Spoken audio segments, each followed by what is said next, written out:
The VIP trade fair hall was luxuriously furnished with exquisite meals laid out on both sides of the hall that seemed quite appetizing. But the people in the hall obviously did not come here for the food. At the door, Qin Feng flipped through the registration form and realized that there were already 70 people in the hall ahead of him. Not to mention, he recognized some of the people in the hall. Besides Lei Chong, there was also the Ho family's Ho Yangjiao, as well as the Ti family's Ti Lei. These people naturally would not have recognized the current Qin Feng, only glancing at him with little interest. It had been almost half a month since Qin Feng left, and these people seemed to have recovered from their last encounter. However, internal injuries were not so easily treated. They had a reason for their absence from the battlefield. Yang Mao, the one who did not participate in their attack on Qin Feng, was not around. Instead, there was a person with leaves embroidered onto his suit's cuffs who was from the Yang family. The ones who don't go to the front line at times like this are all here for the trade fair. If something unusual were to happen, it must be the force of devilry. Qin Feng remained calm and was not bothered with those people. Then he indifferently keyed in what he wanted to sell. The uniformed service staff was respectful and cautious, afraid that one mistake would mean that their lives would be at stake. After receiving the data from Qin Feng, they could not help but stare wide-eyed. Golden-scaled Python King scales, D-tier Beast King level. Light Ability Energy Core, D-tier Beast King level. Cold Gaze Tiger King Eyeballs and Fur, D-tier Beast King level. Ice Ability Energy Core, D-tier Beast King level. Crimson Gorilla King Scalp, diameter 1.5 meters, 30 centimeters thickness, D-tier Beast King level. Scope of transaction, auction, exchange with equivalent items, D-tier energy cores are required.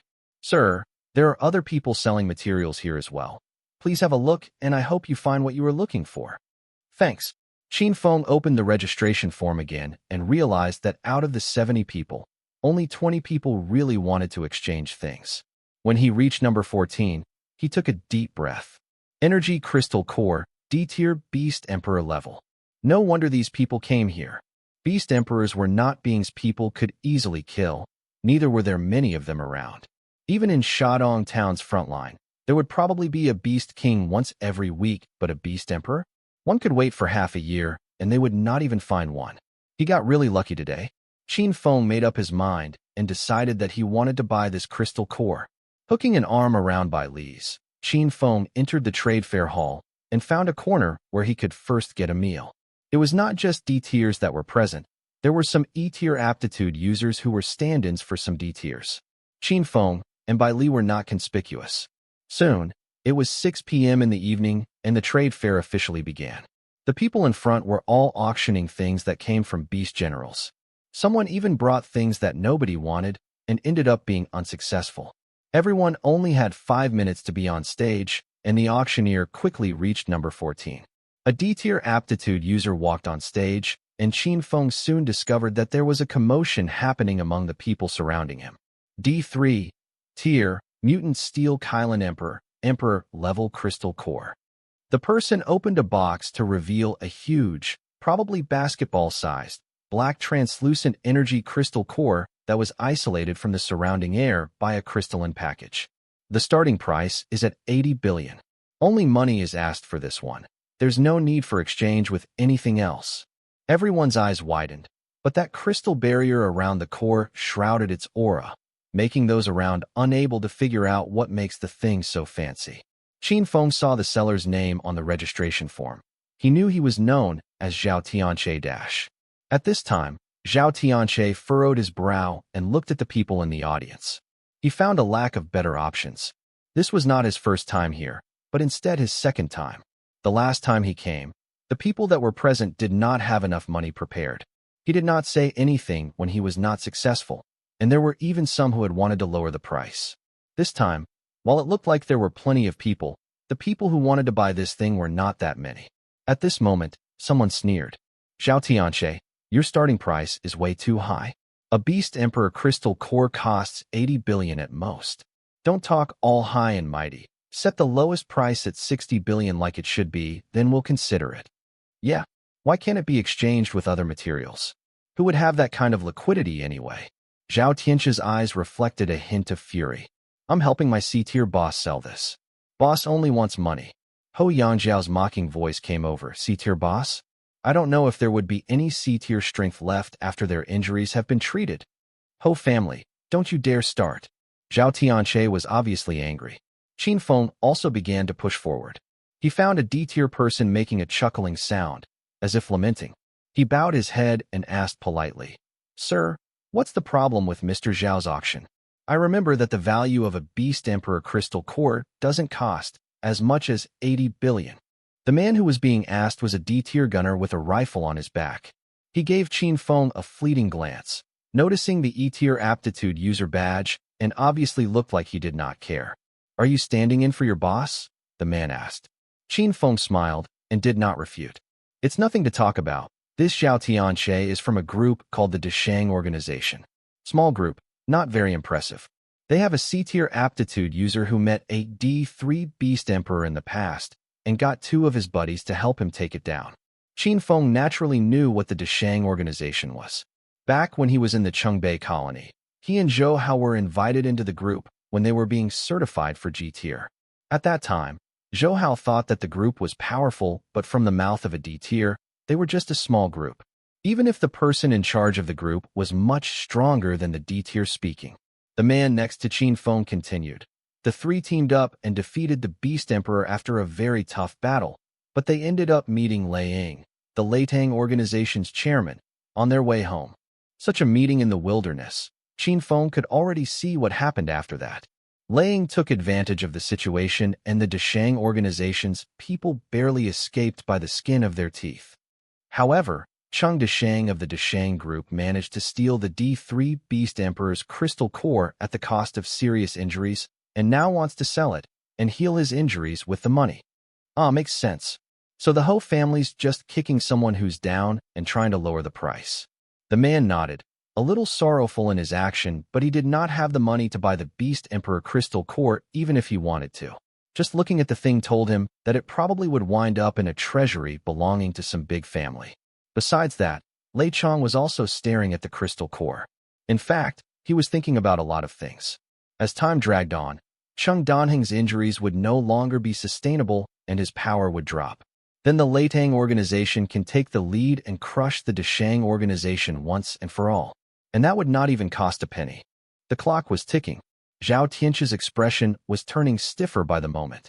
There was disappointment in his eyes. 80 billion. A voice suddenly rang out. Everyone was in shock. All who were present were aptitude users. They locked onto the source of the voice almost instantaneously. The people around Qin Feng stared at him in a dumbfounded manner, including the person whom Qin Feng had questioned previously. Chen Xiang, don't tell me that you're bidding? Where did you get so much money? Another person who knew the middle-aged man beside Qin Feng quickly interjected. The man known as Chen Xiang quickly shrugged. I didn't say that. Can't you tell how my voice sounds? The person was confused. Although he knew it was not Chen Xiang's voice, from where the sound came from, only a young man remained, and he was only an E-tier to boot. Chen Xiang, too, looked at Qin Feng. He tried to persuade him in a low voice. Little brother, have you asked your superiors? This is no simple auction. Without sufficient financial backing, you would be eaten up by others. Qin Feng smiled. He did not know that the person would be so kind-hearted. Don't worry, big brother. Don't worry. Chen Xiang's heart was pounding.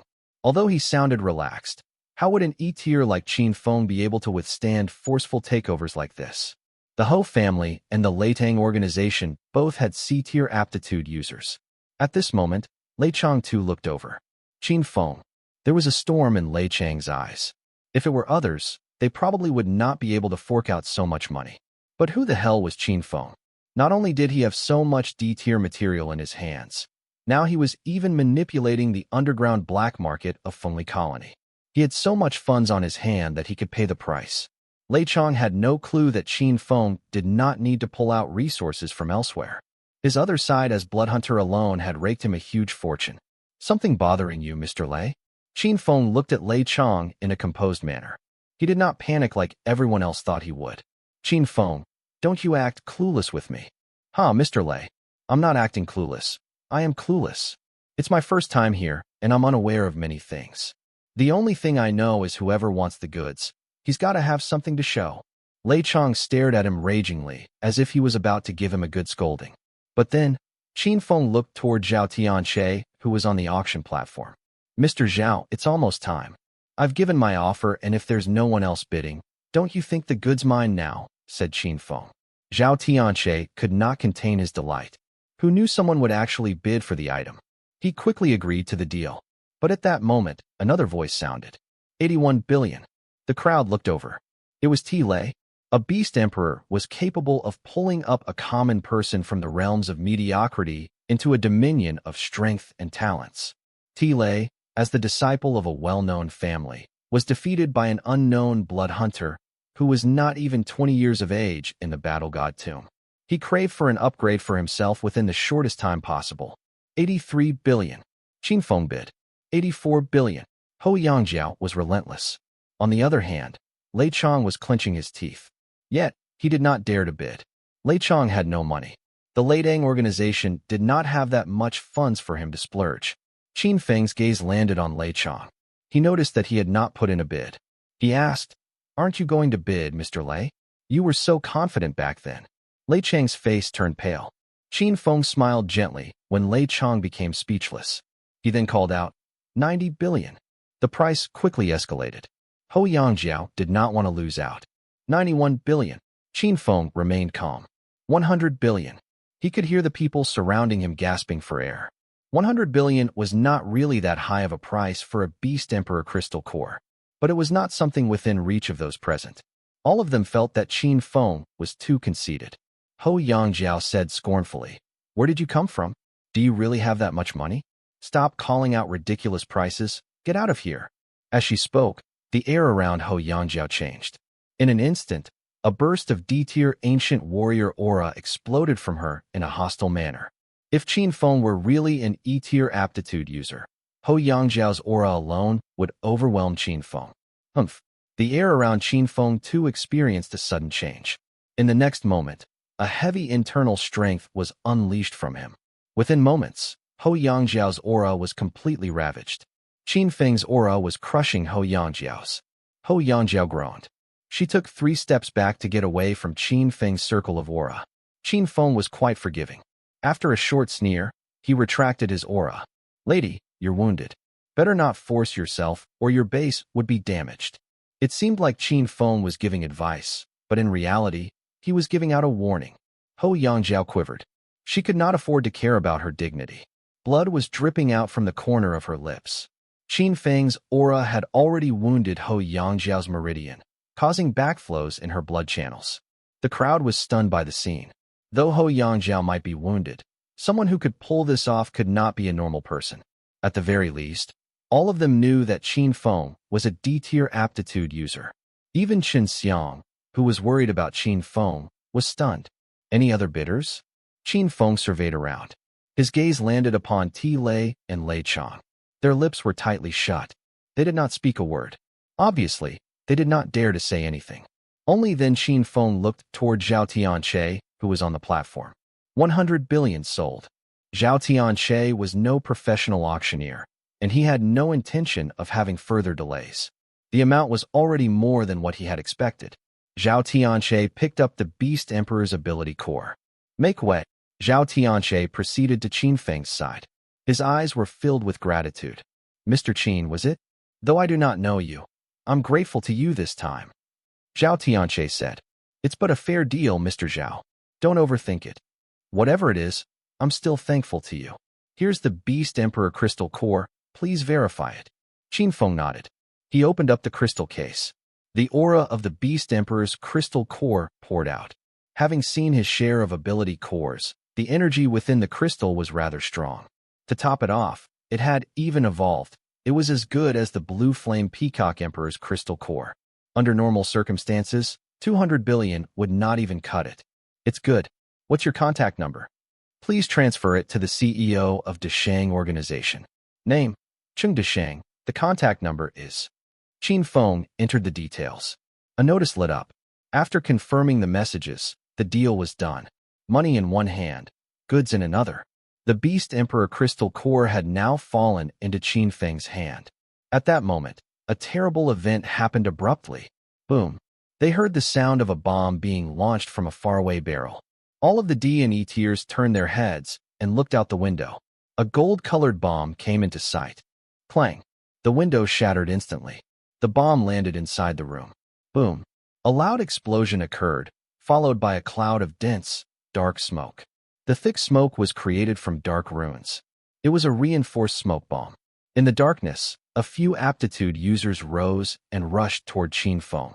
Qin Feng did not recognize all of them. Within moments, there were at least 3 swords that had locked onto Qin Feng's arm.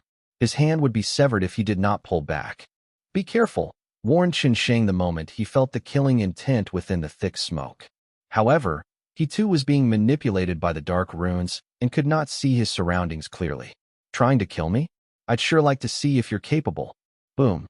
An intense aura spread out from Qin Feng. In the blink of an eye, Qin Feng was surrounded by a layer of internal strength. They pierced their swords against the latter's internal strength. Naturally, internal strength also existed within their swords. However, they were unable to penetrate Qin Feng's internal strength when they came into contact with it. Their internal strength was lacking. Qin Feng inserted the Beast Emperor crystal core into his spatial rune equipment without any fuss. The people around him panicked. "Men, we must charge together. It's not possible. How could he be this strong? He ain't got even a D-tier badge on him, and he looks like he just came back from the front line. Could he be from some great family? There's no other great family here. We'll kill him and get the Beast Emperor crystal core." These people's words incited many others. With the thick cloud of black smoke, all of them were trying to approach Qin Feng with bad intentions. But they would have never guessed that Qin Feng could see through the black fog as clear as day. It did not impair his sights and senses in the slightest. Within the darkness, Ho Yangjiao's amusement, Ti Lei's silence, as well as Lei Cheng's delight were exposed for all to see. Qin Sheng, who was standing right beside Qin Feng, furrowed his brows. He was getting nervous as the attacks against Qin Feng were affecting himself. "Get out. Don't push your luck." Qin Sheng was enraged. Although they had only met for a short moment, Qin Sheng did not want the young man to die here. In the next moment, through intentions alone, Qin Sheng manifested a piece of sharp rock in midair. He was an earth elemental ability user. No wonder he was so modest previously. Even the mention of a C-tier aptitude user did not shake him. Ability users were a rare occurrence. They were naturally proud races. The rock turned into half a sphere and shielded Qin Feng from enemies to his right. He had helped Qin Feng unknowingly. Yet, Qin Sheng did not speak in the darkness. "Mind your own business." A deep voice came through. The person who spoke had used internal energy to change his voice. He still kept his attacks up, however, and crushed through Qin Sheng's attack. The battleground was chaotic. Qin Sheng was dripping sweat from his forehead. His consciousness was wavering. Qin Feng understood now that Qin Sheng was trying to help him. Not everyone was a bad guy in the end times. There were still people who stood by their principles. "Thanks, Brother Qin." Qin Feng passed his message through internal energy to Qin Sheng. Qin Sheng was surprised. Sending voice through internal energy would require Qin Feng to know his position. On the other hand, Qin Sheng could scan the whole place with his conscious energy. "What are you waiting for? Make your escape now." Qin Sheng sent out his voice using his consciousness. "Haha, Brother Qin, you go on ahead, I'll follow soon." As he spoke, Qin Feng pushed out with both his hands. A gentle yet unnerving internal strength enveloped Qin Sheng and pushed him away. Clang! The windows were shattered. Qin Sheng was sent out the window. Looking around, 3 other people were still harassing Qin Feng. Even though they were still surrounded by the dark fog, they were too close to him and knew his position. "Hand over the Beast Emperor crystal core, and you might still live. Why don't you stop now, and I'll spare your lives." Too bad nobody did. After hearing Qin Feng's words, they were able to confirm his position and charged head-on. Qin Feng sneered when he saw what was happening. His internal strength shot up. In his hand, a sword burning in blue flames appeared from thin air. Blooming flame. A mesmerizingly beautiful blue flame spread out in an instant. The dark runic fog was abruptly washed away by the huge aura. The 3 unknown ancient warriors were now exposed. Swoosh. The chilling edge of the blade was like a silver flower. Whoosh. Wounds began appearing on all 3 of them. Gushes of blood streamed out. Arg. Thus, the wailings began. The three men fell to the ground, but there were still more charging in from behind. Qin Feng was like a piece of fat meat to them. Their eyes were lit up.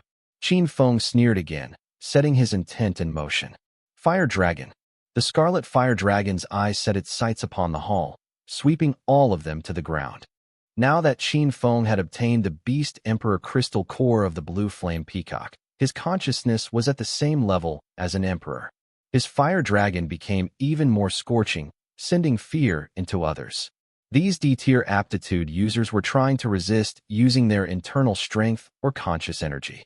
They were struggling beneath the fire dragon's howl. Qin Feng, on the other hand, seemed like he was beyond everyone. Merely such strength? And yet you dare to attack me? Qin Feng mocked them before triggering his phantom motion steps and vanishing into thin air. The fire dragon's appearance had swept away the dark fog. Qin Feng appeared in front of Lei Chong. Naturally, Lei Chong was able to see him. Qin Feng, how dare you? Lei Chong shouted at him with a quivering voice. He thought he was about to be killed, but Qin Feng did not plan to kill Lei Chong. He did not, however, plan to let him go as well. Fiery Peacock. In the next moment, a blue-colored peacock flew toward Lei Chong and shattered his ancient internal strength barrier. Boom. The fiery peacock charged at Lei Chong, launching him to one of the hall's pillars. Qin Feng turned around and raised his hand. He was pointing at Lei's position. Magma rush. A large pile of flames gathered on the ground. The floor began to melt and turned into lava. Boom.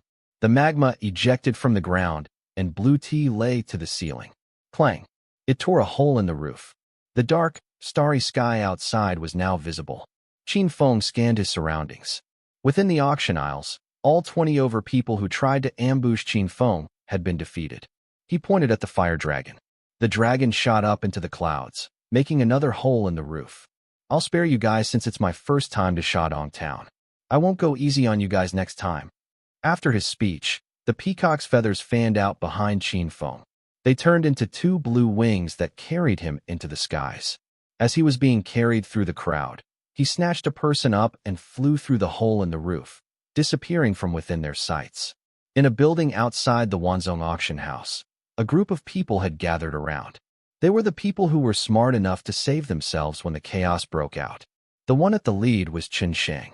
Scarlet blue flames that lit up the tallest floor of the auction house were reflecting off their eyes. The newborn calf sure fears no tiger. Qin Feng did not go far. He stopped at another building after flying away from the Wanzhong auction hall before plunging to the streets. Since they did not go far, many people that had seen him locked onto him. As soon as they saw that Qin Feng had landed on the ground, the aptitude users around had their eyes peeled. They sensed a pressure that was natural to a D-tier aptitude user on Qin Feng's body. Both the pedestrians and the hovercraft drivers held their breaths. Their heads were lowered, and they avoided making direct eye contact with Qin Feng. It was a quiet kind of fear. Although they had no idea what happened, they saw Qin Feng emerge from the Wanzhong auction hall that was on fire in the D-tier battle like a victor. They also heard the voice that was passed down through his internal energy. Qin Feng ignored the crowd's gaze. He put Bailey down and went into a hotel. The hotel manager quickly attended to him. "Sir, would you like to check in or have a meal?" The manager spoke dutifully. "Check in, just get me a room." "Certainly, this way please." The manager brought Qin Feng into the hotel. Only then the heavy air outside began to subside, followed by a string of discussions. "Who is that guy?" "A newcomer. That's another D-tier aptitude user, and he's strong as hell." "What happened at the Wanzhong auction hall just now? Wasn't there supposed to be an auction today?" At that moment, on another building, Qin Sheng and the rest were perplexed as well. "Oh well, let's disperse. Qin Sheng, you old man. You sure have some luck. Looks like the newcomer is really strong." "Agreed. He is competent in both martial arts and aptitudes. Once he has absorbed Zhao Tianxi's Beast Emperor Crystal Core, his talents would certainly undergo another round of transformation." They called him Qin Feng just now. "What? He's Qin Feng." The crowd soon realized who he was. The aptitude user who had obtained the Beast Emperor Crystal Core of the Blue Flame Peacock. At that moment, Qin Sheng did not know whether to laugh or cry. "Forget it. I wouldn't place so much hope on a late bloomer. Hopefully, the Litangs or the whole family won't come to me looking for trouble after this." Qin Feng said as he waved his hand. Why don't you let him join us? One of them suggested. Yeah, he'll be a boon. What help? It'll probably turn into trouble. He's really had it now. He single-handedly disgraced so many D-tiers. He even interrupted Lei Tong's plan and offended the whole Ho family. Who knows what's going to happen next? That's my concern as well, but I don't regret stepping in. We'll take another look at this Qin Feng's character next time. Let's disperse. Qin Feng ushered them to leave. Qin Feng was not part of any group, and he was not the core leader of the party. These people were solo aptitude users that had scattered across the land. They were slightly weaker than the great ancient warrior families and fought alone most of the time, which made them vulnerable to bullies. As time went by, they formed a freeman alliance. At the very least, they would support each other on the battlefield. Qin Feng's sudden appearance, as well as his strengths that surpassed the organizations and great ancient warrior families, gave them a new idea. The catch was no one knew how Qin Feng thought of it. Perhaps he was just trying to catch the organization or the family's attention so that he could be invited to join them. At that moment, Qin Feng was in the hotel, completely clueless about these people's intentions. He checked around the room and only relaxed after knowing that there were no surveillance devices. Take guard outside. Let me know if anything comes up. Qin Feng ordered Bai Li. Understood. Bai Li nodded and played with her communicator. Qin Feng took out his battle god token. Absorbing the crystal core would release some aura that could spell unwanted trouble. When Qin Feng absorbed the blue flame peacock's crystal core, it caused the release of an immense aura. Although he succeeded in the end, it would be too dangerous without Bai Li's help. Now that so many people were on the lookout for him, he had to be extremely cautious. Buzz. Qin Feng poured in his internal energy into the battle god token. A silver halo appeared around him. He vanished into midair and entered the battle god tomb. At the first level of the battle god tomb, Lu Shui, Wang Chun, and the rest of them were still strengthening themselves using the dragon's blood. Zhou Hao was also training vigorously in the battle god shrine. Shui Xingfu was probably managing the underground black market at his hour. Everyone was hard at work. Qin Feng went into a larger training chamber without interrupting the rest of them. After that, he took out the Beast Emperor crystal core. Before I was reborn, I couldn't even dream of this. Before he was reborn, Qin Feng was not weak. But some things could only be possible when they were at the same level. The Beast Emperor crystal core, for instance. Qin Feng could only challenge the D-tier Beast Emperor when he had become a C-tier. A D-tier Beast Emperor could only be defeated by a large number of C-tier aptitude users. There were exceptions to this, such as the blue flame peacock that was nearing its age, or if it had accidentally suffered some kind of wound that could be exploited. However, a D-tier Beast Emperor crystal core had no effect in increasing a C-tier skills. It would be a waste to use it. 100 billion for a D-tier was unimaginable wealth. A C-tier would require the crystal core of a C-tier Beast Emperor. That would be out of Qin Feng's reach. A B-tier Beast Emperor was strong enough to overturn the rivers and the seas. An A-tier beast? Not even an S-tier elite would dare to provoke it. I've built up upon my advantages well ever since I was reborn. I could easily obtain even the Beast Emperor crystal core. Qin Feng gently smiled as he opened the crystal case. Within the case was a crystal core about the size of a basketball, lying silently in the middle. Qin Feng placed his hand on the crystal core and ignited an explosion of aptitude. Aptitude absorb. The crystal core was visibly slowly getting smaller.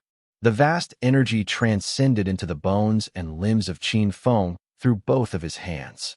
His body was being reinforced continuously. Even his blood had become different.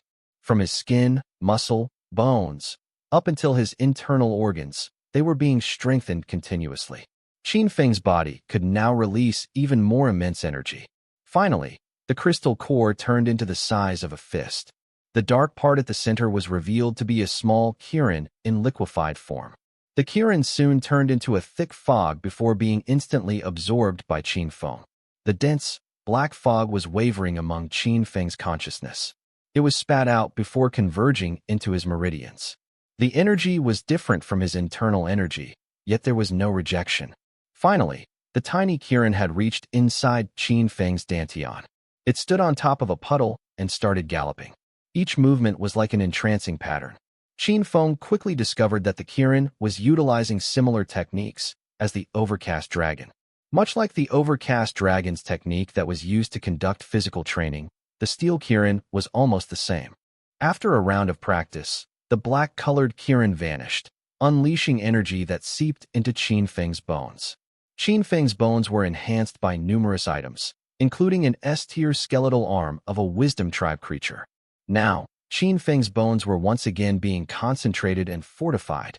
Clack, clack, clack. An odd noise crackled from his bones.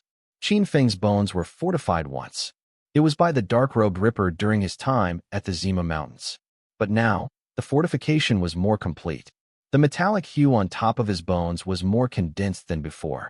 It was absolutely dark in color. He had even learned a new, secret way of strengthening his bones. Huff! Qin Feng exhaled. His bones made a crackling sound as he rose up. There was a strange satisfaction to it. He had finally broken through the chains of limitations of his physical body. Only by becoming a D-tier could he become an emperor. The Beast Emperor crystal core that was on his hands had vanished. Only the empty crystal case remained. He started to inject some of his internal aura back into the Battle God token. The spatial rune moved slightly. He left the Battle God tomb.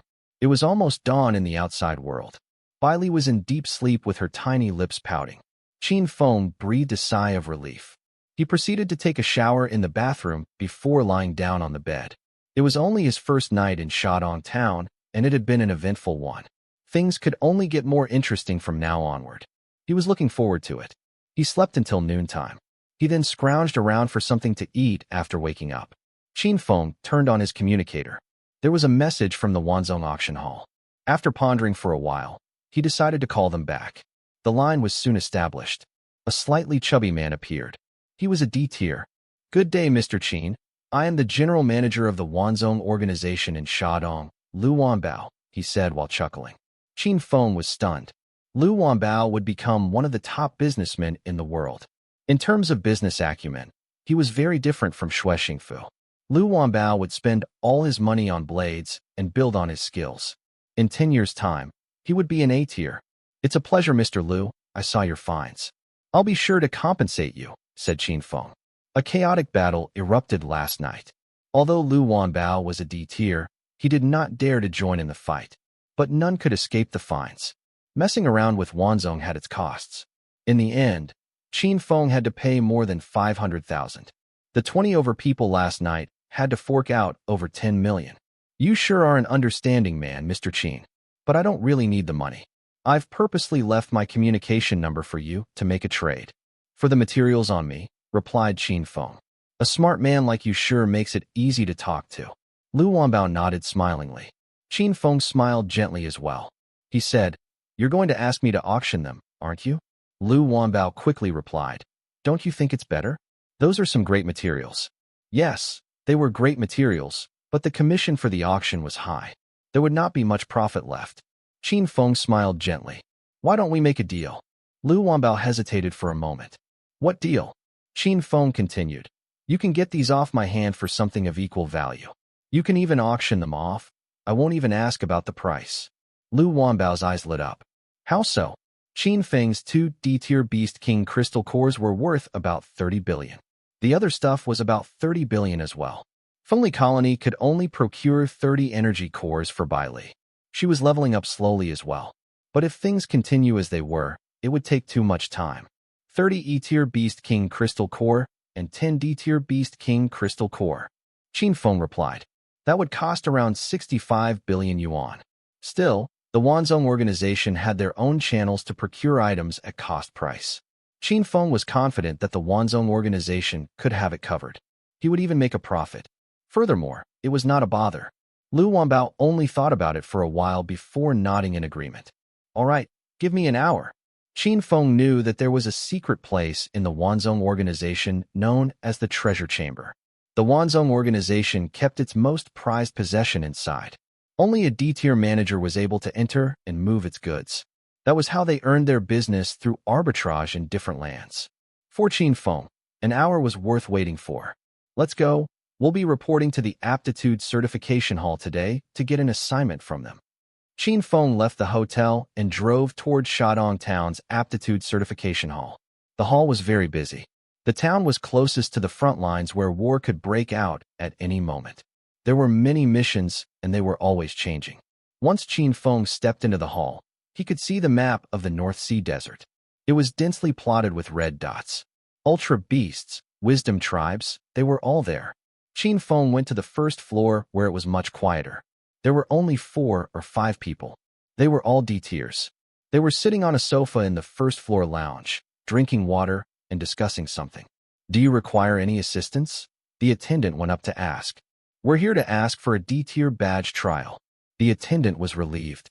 Although the first floor was reserved for D-tiers, the attendants were just mere mortals. They would have a hard time chasing out an E-tier aptitude user. "Over here, please. Please send us your details."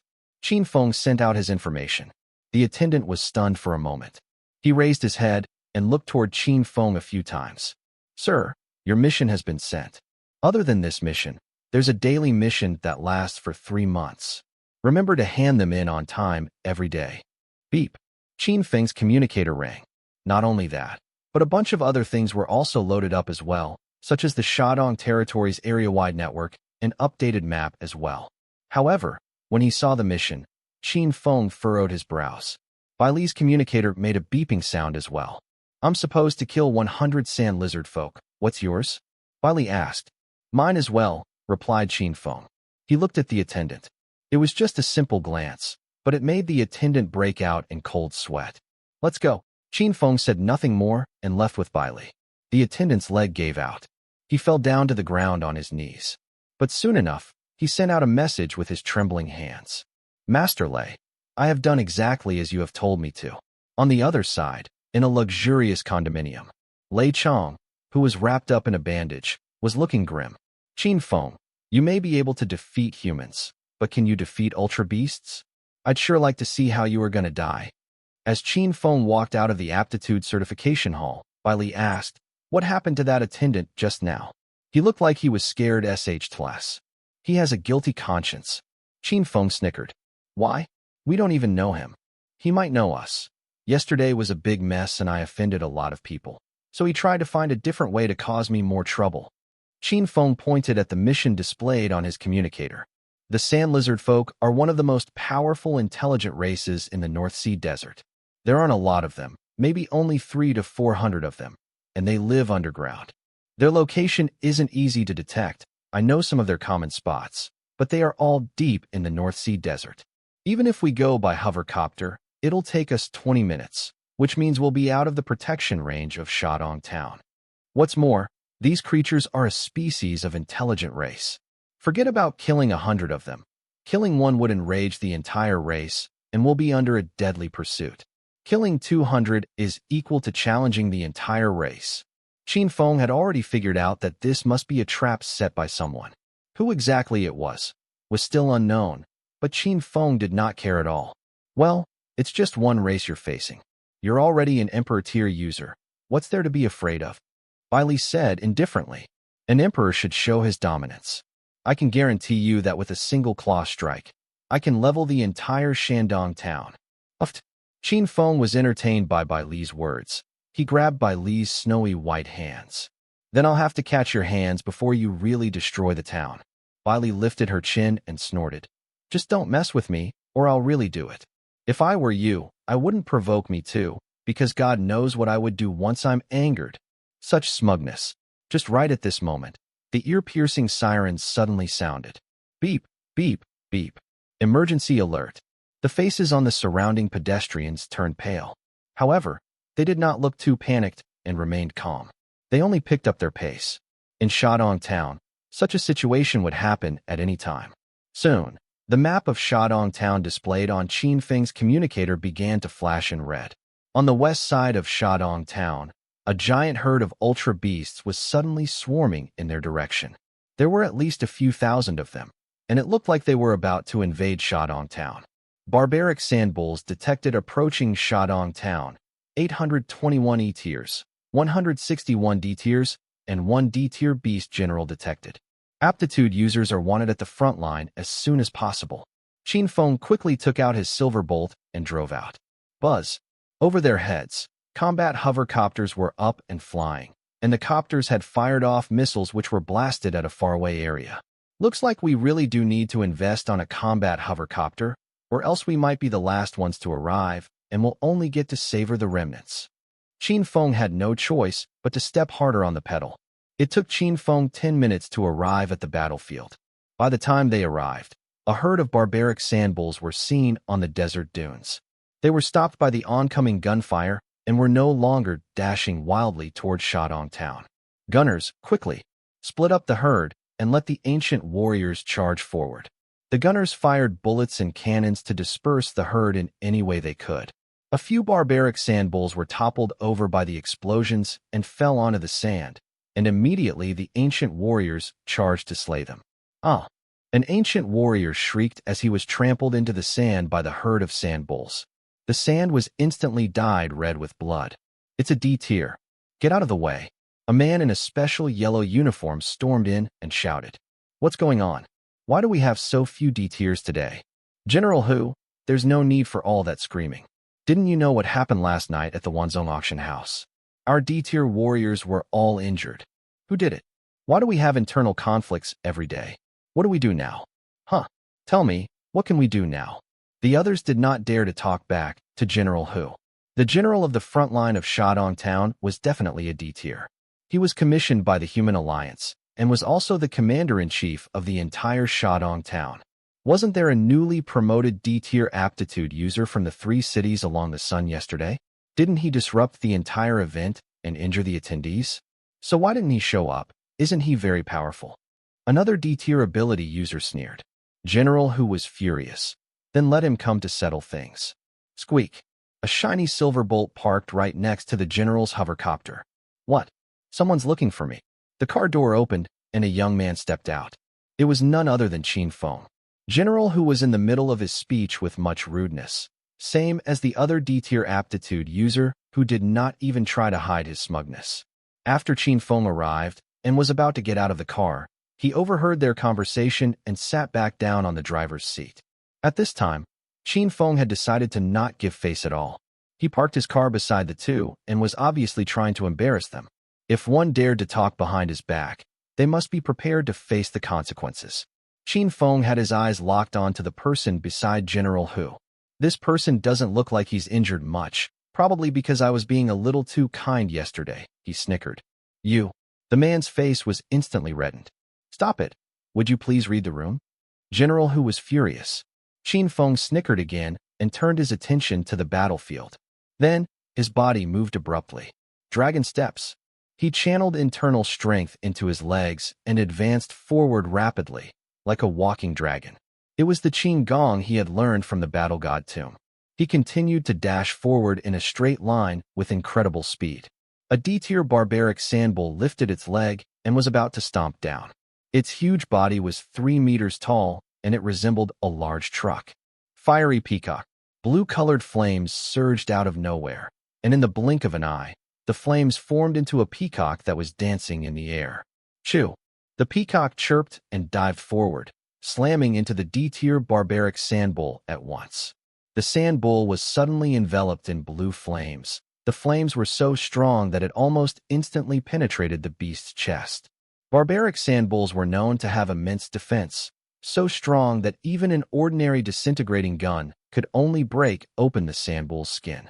Now, the sandbull was instantly burned into ashes in the middle of the flames, as if it was a piece of papier-mâché. An E-tier aptitude user that had escaped death was in awe. He could not believe what he had just seen, and his jaw was on the ground. Qin Feng looked toward the battlefield and raised his hand. Blue flames appeared in the sky. Fire rain.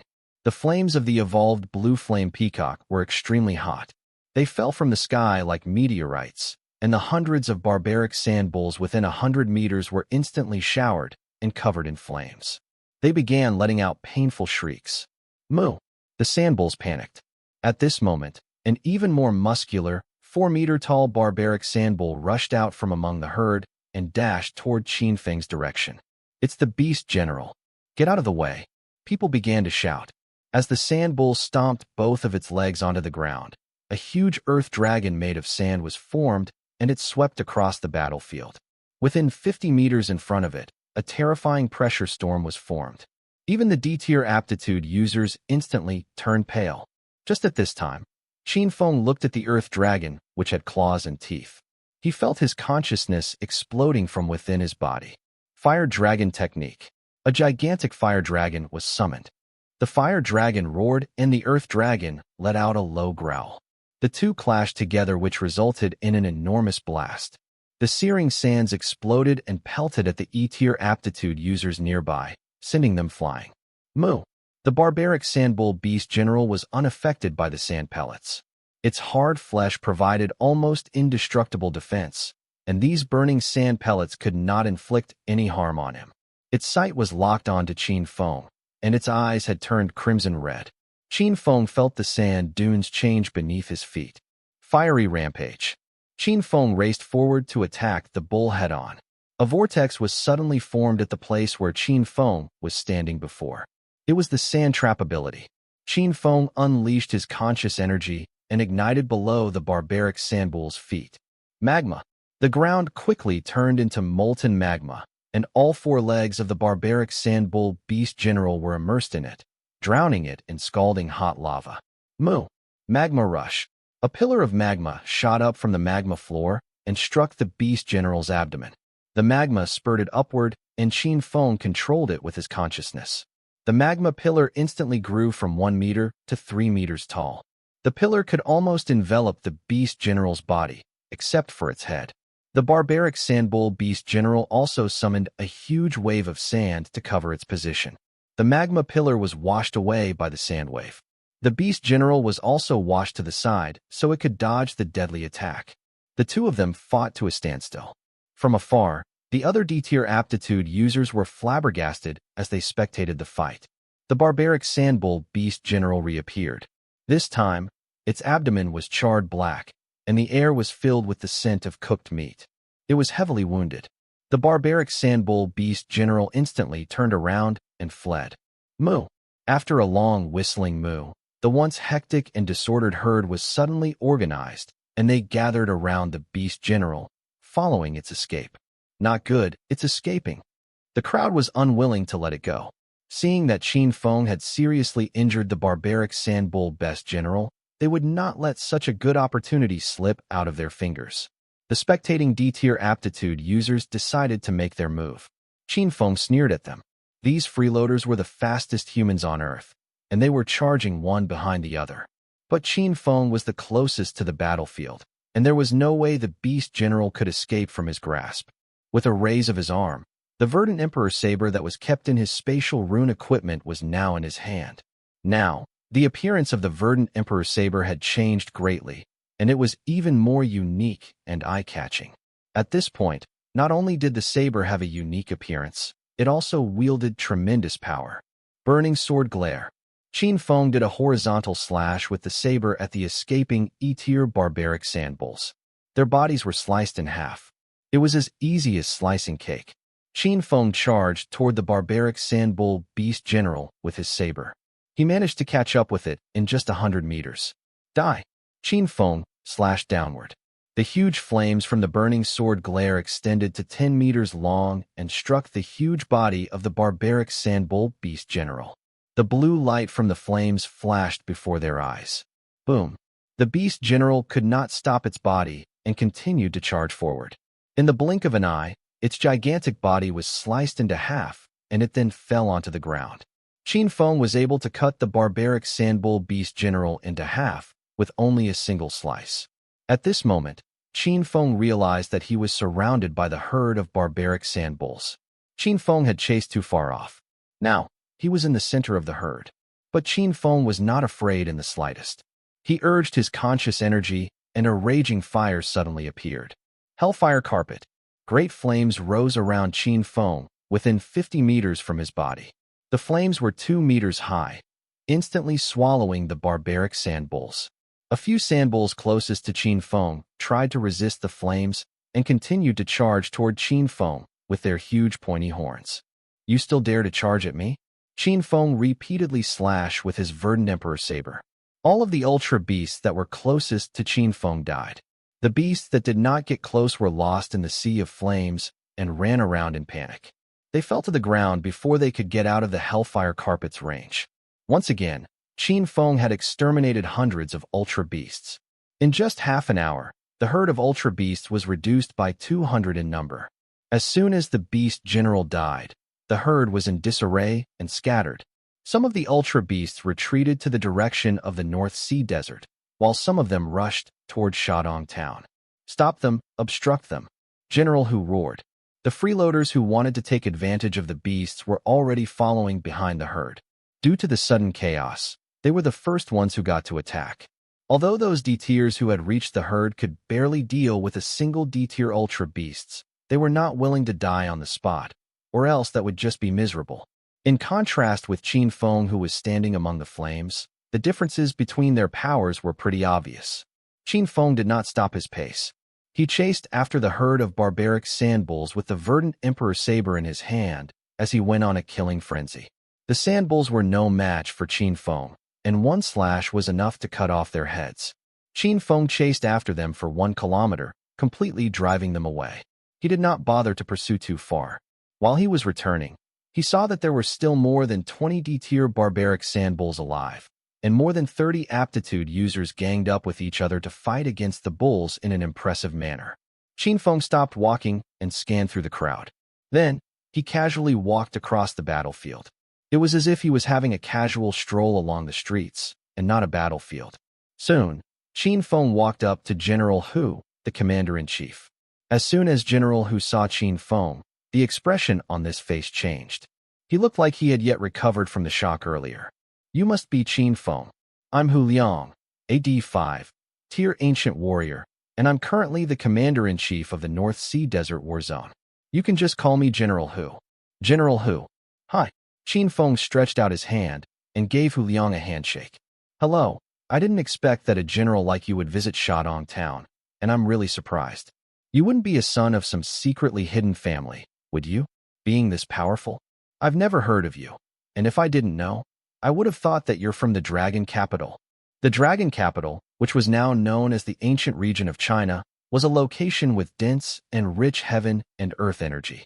If an infant were given birth in the area, he would be influenced by the energy right after birth and would grow up to become someone of importance with outstanding power and strength. Every individual from the region had demon-like powers and strength. You've misunderstood me, General Hu. I'm just the mayor of a small colony in the 3 cities along the sun. Many people know that. Qin Feng rapidly rose to power, so it was natural that only a few people really knew about it. Ha. Misunderstanding or not, you're still so young. You must be God's favored one. Qin Feng no longer wanted to continue with the topic. If he had not been persecuted and had his abilities destroyed before he was reborn, then he truly was God's favored one. Now, Qin Feng might be still young, but he gained the advantage from his rebirth. His mentality was way more mature than the other people of his age, and he did not want to carry the title of God's favored one. General Hu, just now I seem to have overheard you saying that you would want me to settle things here. Fortunately, I've done a good job, right? Qin Feng changed the topic. Hu Liang let out a laugh to hide his embarrassment. Don't worry, you'll definitely get your fair share of rewards. This was what Qin Feng wanted to hear. At this point, the two of them had chatted for almost half a day. Only then did the battle on the other side really come to an end. Qin Feng looked at the other person who had just made comments about him. He asked Hu Liang, "May I know who this aptitude user is?" Hu Liang knew that the individual that Qin Feng was referring to had offended Qin Feng with his words. Mr. Qin, don't take his words to heart. This is Colonel Yang, a D-tier ancient warrior and Ho Yangjiao's admirer.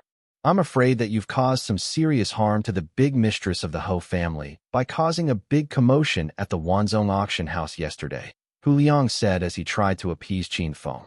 Qin Feng was not surprised. Ho Yangjiao was quite strong. Although she was in her 30s, ancient warriors generally lived long lives, and she had the entire Ho family behind her back. Moreover, she was proud and arrogant, so that could mean that Tile might be interested in her too. Looks like I've offended quite a lot of people last night. Qin Feng laughed. Mr. Qin, it's easy to dodge the spear in the open, but hard to avoid a stab in the dark. So, don't act too impulsively. Oh right, you're still staying in a hotel now. I'll arrange an apartment for you since you'll have to live here for another 3 months, no? Yes. Thank you, General Hu. The battle was over, and the people began to clean up the battlefield. Qin Feng still had more important things to deal with than messing with Colonel Yang, so he simply just left.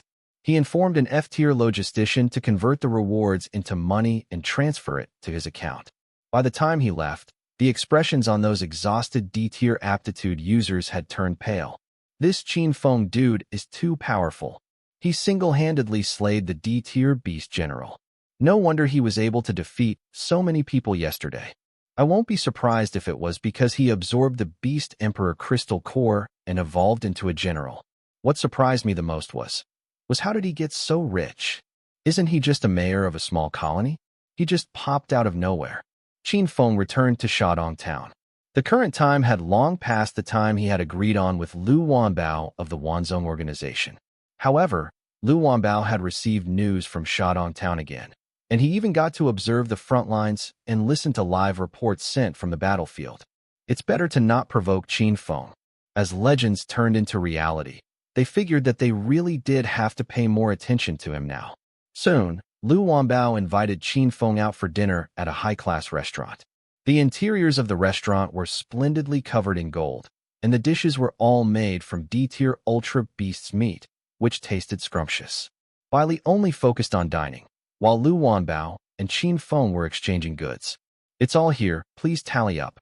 Among the E and D-tier Beast King energy crystals, there were both strong and weak ones. Since the Beast King itself was a rare creature, he could not ask for crystals of the same tier. However, Lu Wanbao was an honest merchant and had picked the E1 and E9 tier. The total value of both was similar. Qin Feng nodded his head in satisfaction. Not bad. Qin Feng raised his arm and took out the materials. Lu Wanbao's heart skipped a few beats after seeing so many gorgeous materials. At the same time, Lu Wanbao wondered why Qin Feng did not want to keep these materials to himself for making rune equipment, and why did he need so many energy crystal cores? He knew that everyone had their own secrets, so he did not ask questions. Both the guests and hosts were content with the meal. Beep beep beep. Qin Feng's communicator rang. He received a message that Shandong Town had tallied up the results from the battle. In that single battle, Qin Feng had killed over 300 E-tier ultra beasts, over 100 D-tier ultra beasts, plus 1 beast general. Nowadays, the materials of an ordinary E-tier ultra beast were worth more than 30,000, and the price of D-tier materials had reached 100,000.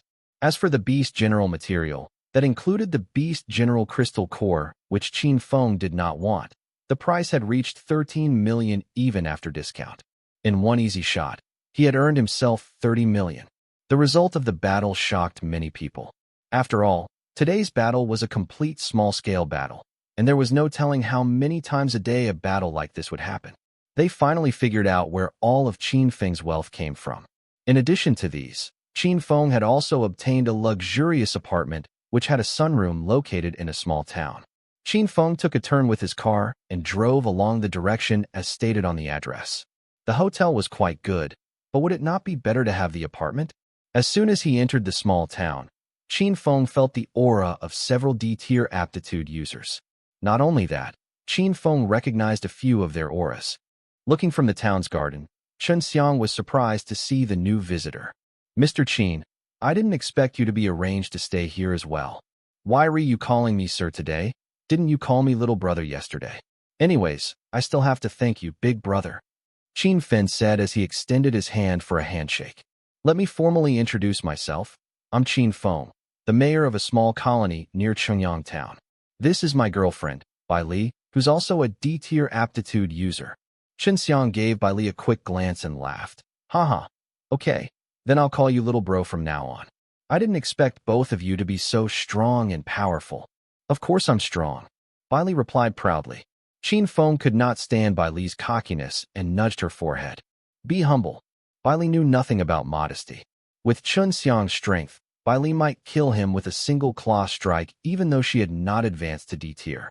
Both men exchanged their communicator numbers and sort of got to know each other. Brother Chen, I still have some things to do. If you've any troubles in the future, you can look for me. Sure thing. I found myself a powerful brother here.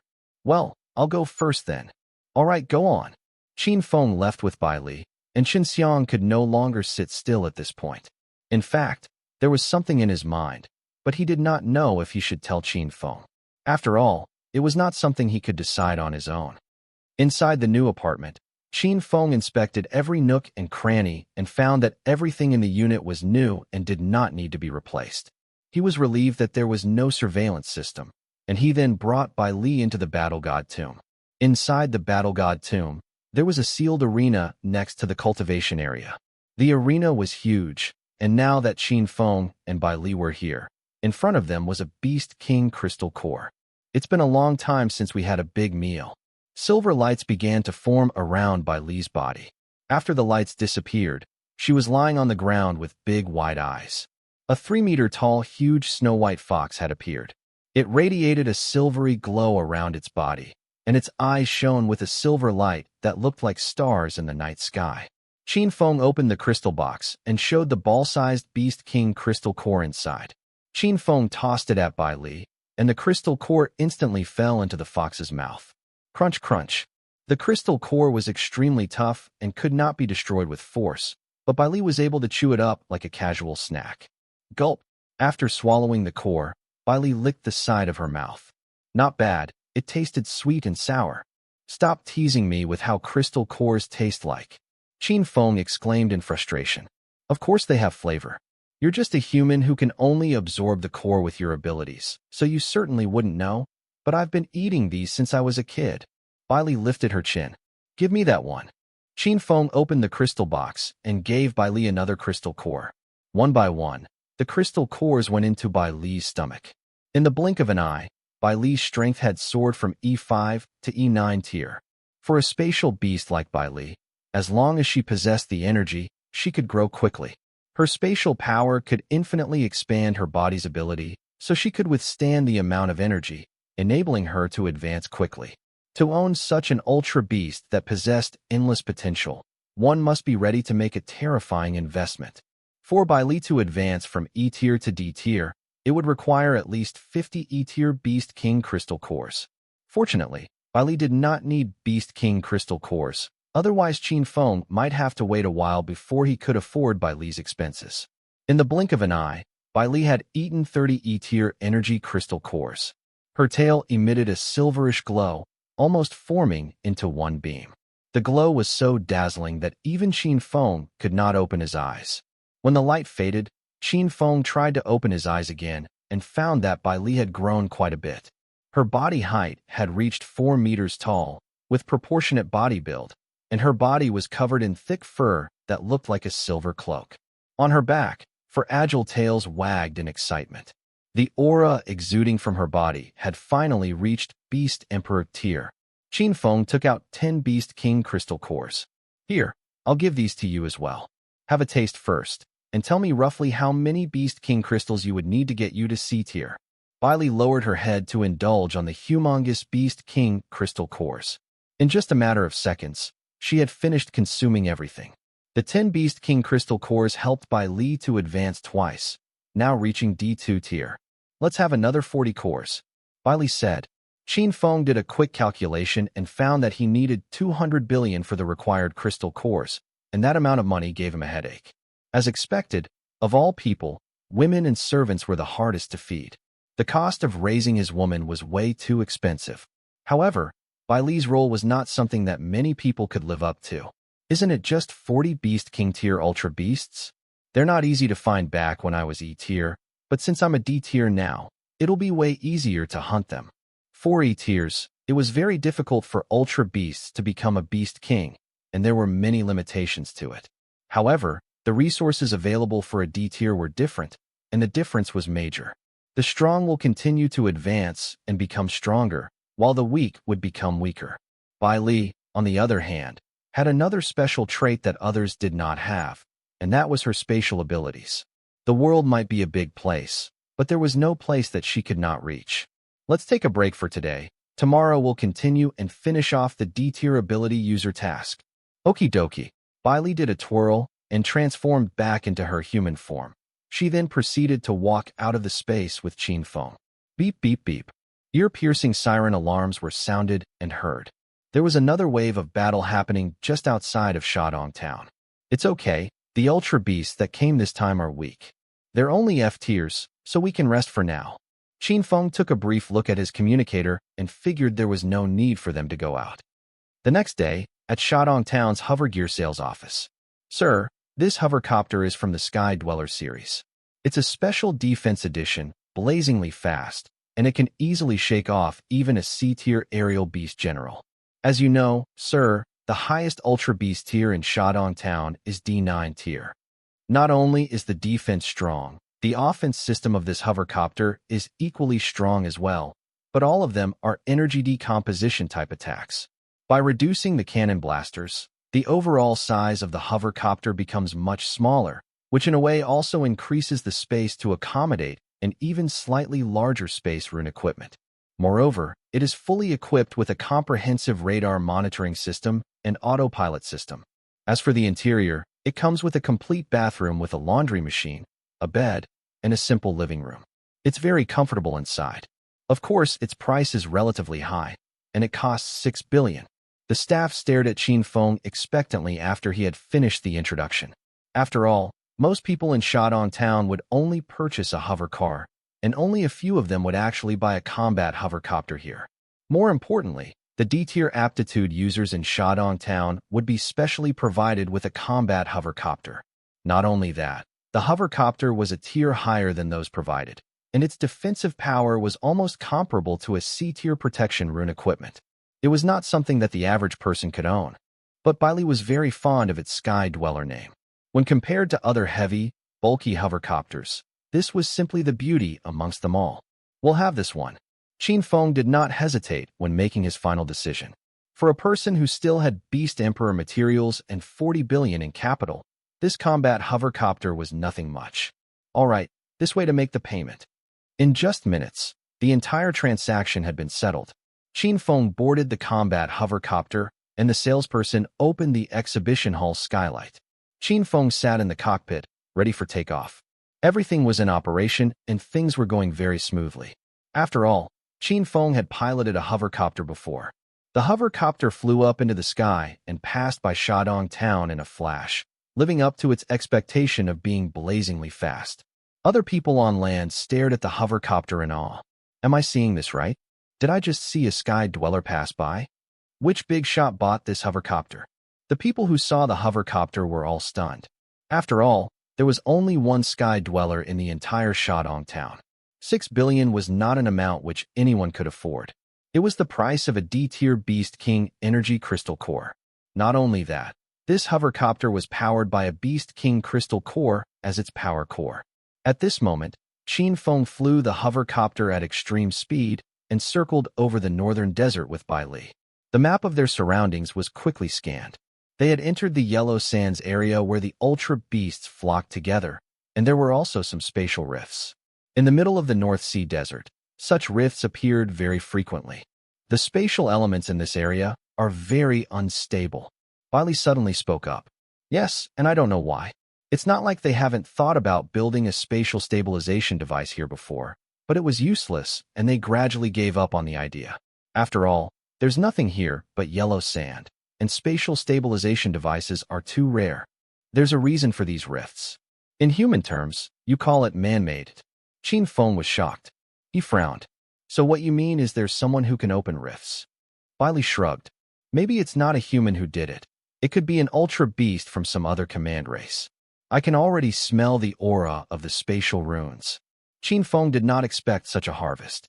Spatial beasts were too rare. Although spatial rune was categorized as an element, it had never been grouped as one of the top 10 elements. It was because this element had never been awakened in anyone, ever. Moreover, spatial runes were the root cause of the destruction of the end times. Because of the rift, the current end times came to be. I want to get closer and have a better look. I want to see what's there. Qin Feng then landed the hovercopter. In the desert, countless beasts were eyeing Qin Feng. As soon as Qin Feng stepped off the hovercopter, a shadowy figure suddenly came up to him. The figure raised its earth-yellow sword covered in sand and stabbed at Qin Feng. The hovercopter was instantly surrounded by an energy barrier that withstood the incoming attack. Bai Li got down from the hovercopter, She raised her hand and kept the hovercopter that was worth 6 billion into her own massive space that was like an entirely separate world. The hovercopter disappeared along with the barriers, while gravels from the surrounding had instantly turned into two razor-sharp swords and pierced toward Qin Feng and Bai Li. Phantom motion steps. Qin Feng's shadow disappeared instantly from his spot and pounced into the desert. He was already holding on to his verdant emperor saber that was drawn out from the spatial rune equipment. Swoosh. The saber was instantly engulfed with burning sword glare. Crash. A wall of sand was instantly formed out of nowhere and restricted Qin Feng's movements. Flash. The wall was instantly destroyed by the exploding burning sword glare casted from Qin Feng's overwhelming internal strength. Behind the wall, a human-like beast had half of his body on the ground. His body was densely filled with scales with his eyes wide open, while he was alerted by the formidable flames of the verdant emperor saber that was drawn above his head. His scales were all severely scorched. Sand lizard folk. Qin Feng had identified his opponent. Kiki. A hoarse hissing sound was heard from his mouth, and in the next moment, there were about 5 sand arrows drawn near Qin Feng. At the same moment, a sinking whirlpool was forming below Bai Li, and she was instantly buried in it. Beast-art. Qin Feng let out an enraged roar as his internal strength gushed out from his body. Asteroid assimilation. Qin Feng's exploding suction power had overpowered and controlled everything in the surroundings. Sand and beasts alike were being swept up into the air. All 5 of the sand lizard folk were exposed. Die. Blue-colored flames exploded from Qin Feng's verdant emperor saber. Blooming flame. Poof, poof, poof, poof, poof. Instantly, all 5 of the sand lizard folk were crushed into pieces. Hiss. The sand lizard folk let out their miserable shrieks. Within seconds, all of them had turned into diced flesh that crumbled together with the yellow sand and were buried into the ground. Swoosh. 50 meters away, a yellow burrow sank all of a sudden. Qin Feng immediately turned his head around and looked in that direction. Fiery rampage. Qin Feng rushed forward, and a pit that was more than a meter in depth was left behind. However, conscious energy revealed that the ground within the pit had formed into solid soil. Every sand lizard folk were Earth ability users that were capable of the Earth evasion ability. It was indeed common for them. If it were not for Qin Feng that had reacted fast enough, the sand lizard folk might have survived and escaped from Qin Feng's deadly attack. Bai Li, where are you? Qin Feng asked with his conscious energy.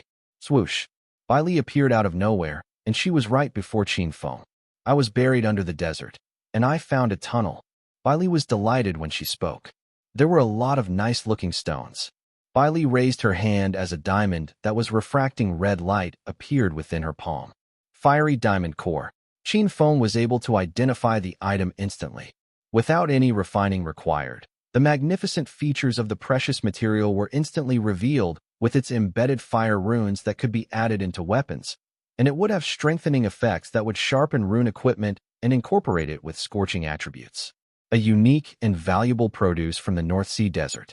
However, it was rather difficult to source for it. It should be the residing spot of the sand lizard folk. Let's take a look while we complete the mission. The other sand lizard folk might have already been alerted by the others that have escaped earlier. Let me get you there. Bai Li held on to Qin Feng's hand, and instantly, both of them vanished without a trace.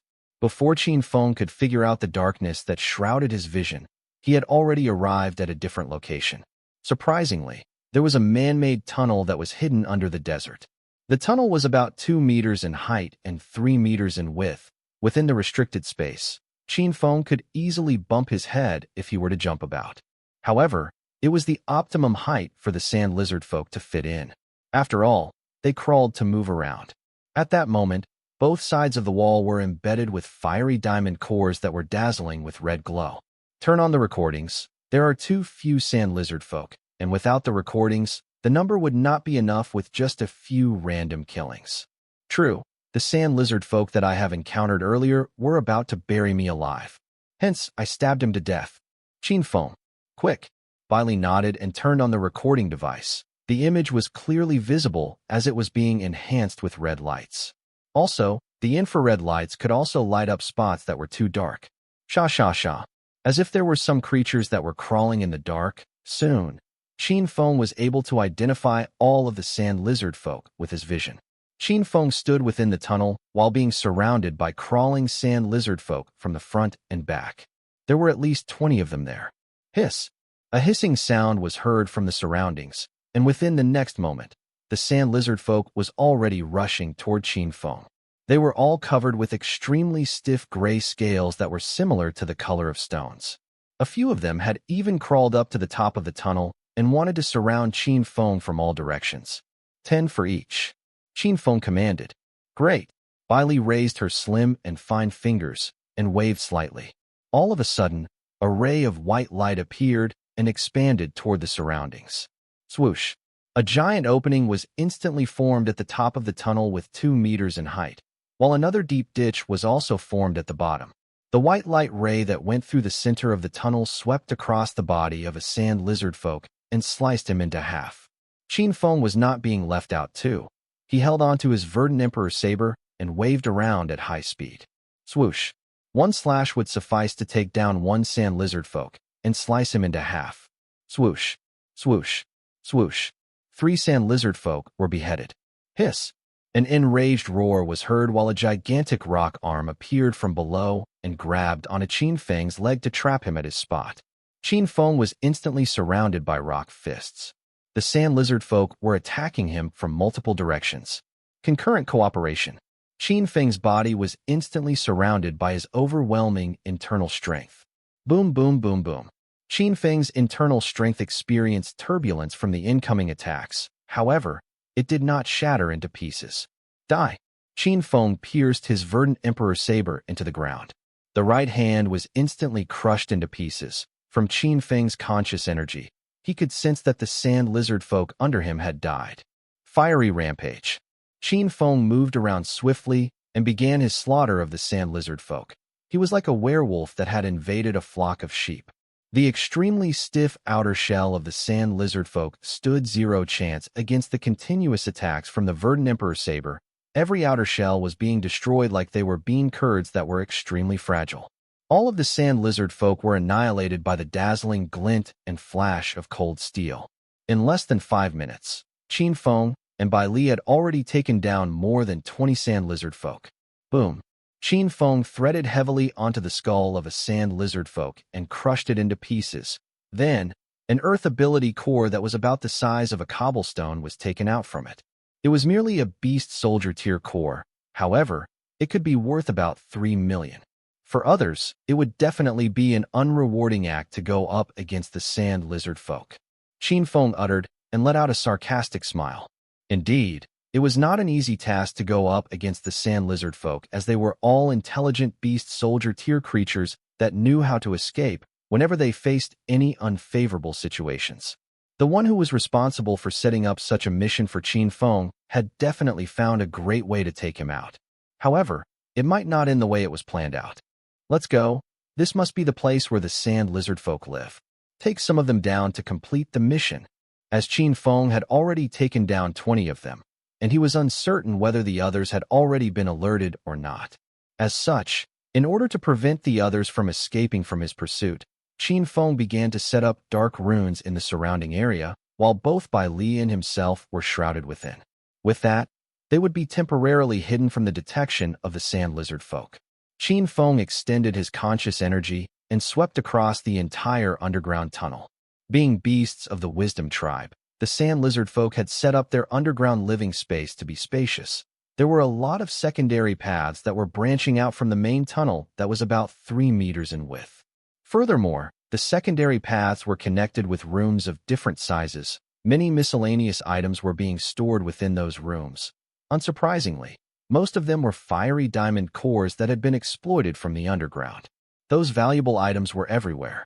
At that moment, it seemed that some of the sand lizard folk were alerted by the noise from Qin Feng's battle, and all of them began to rush out from the rooms. Qin Feng stood silently behind one of them and attacked with his punches.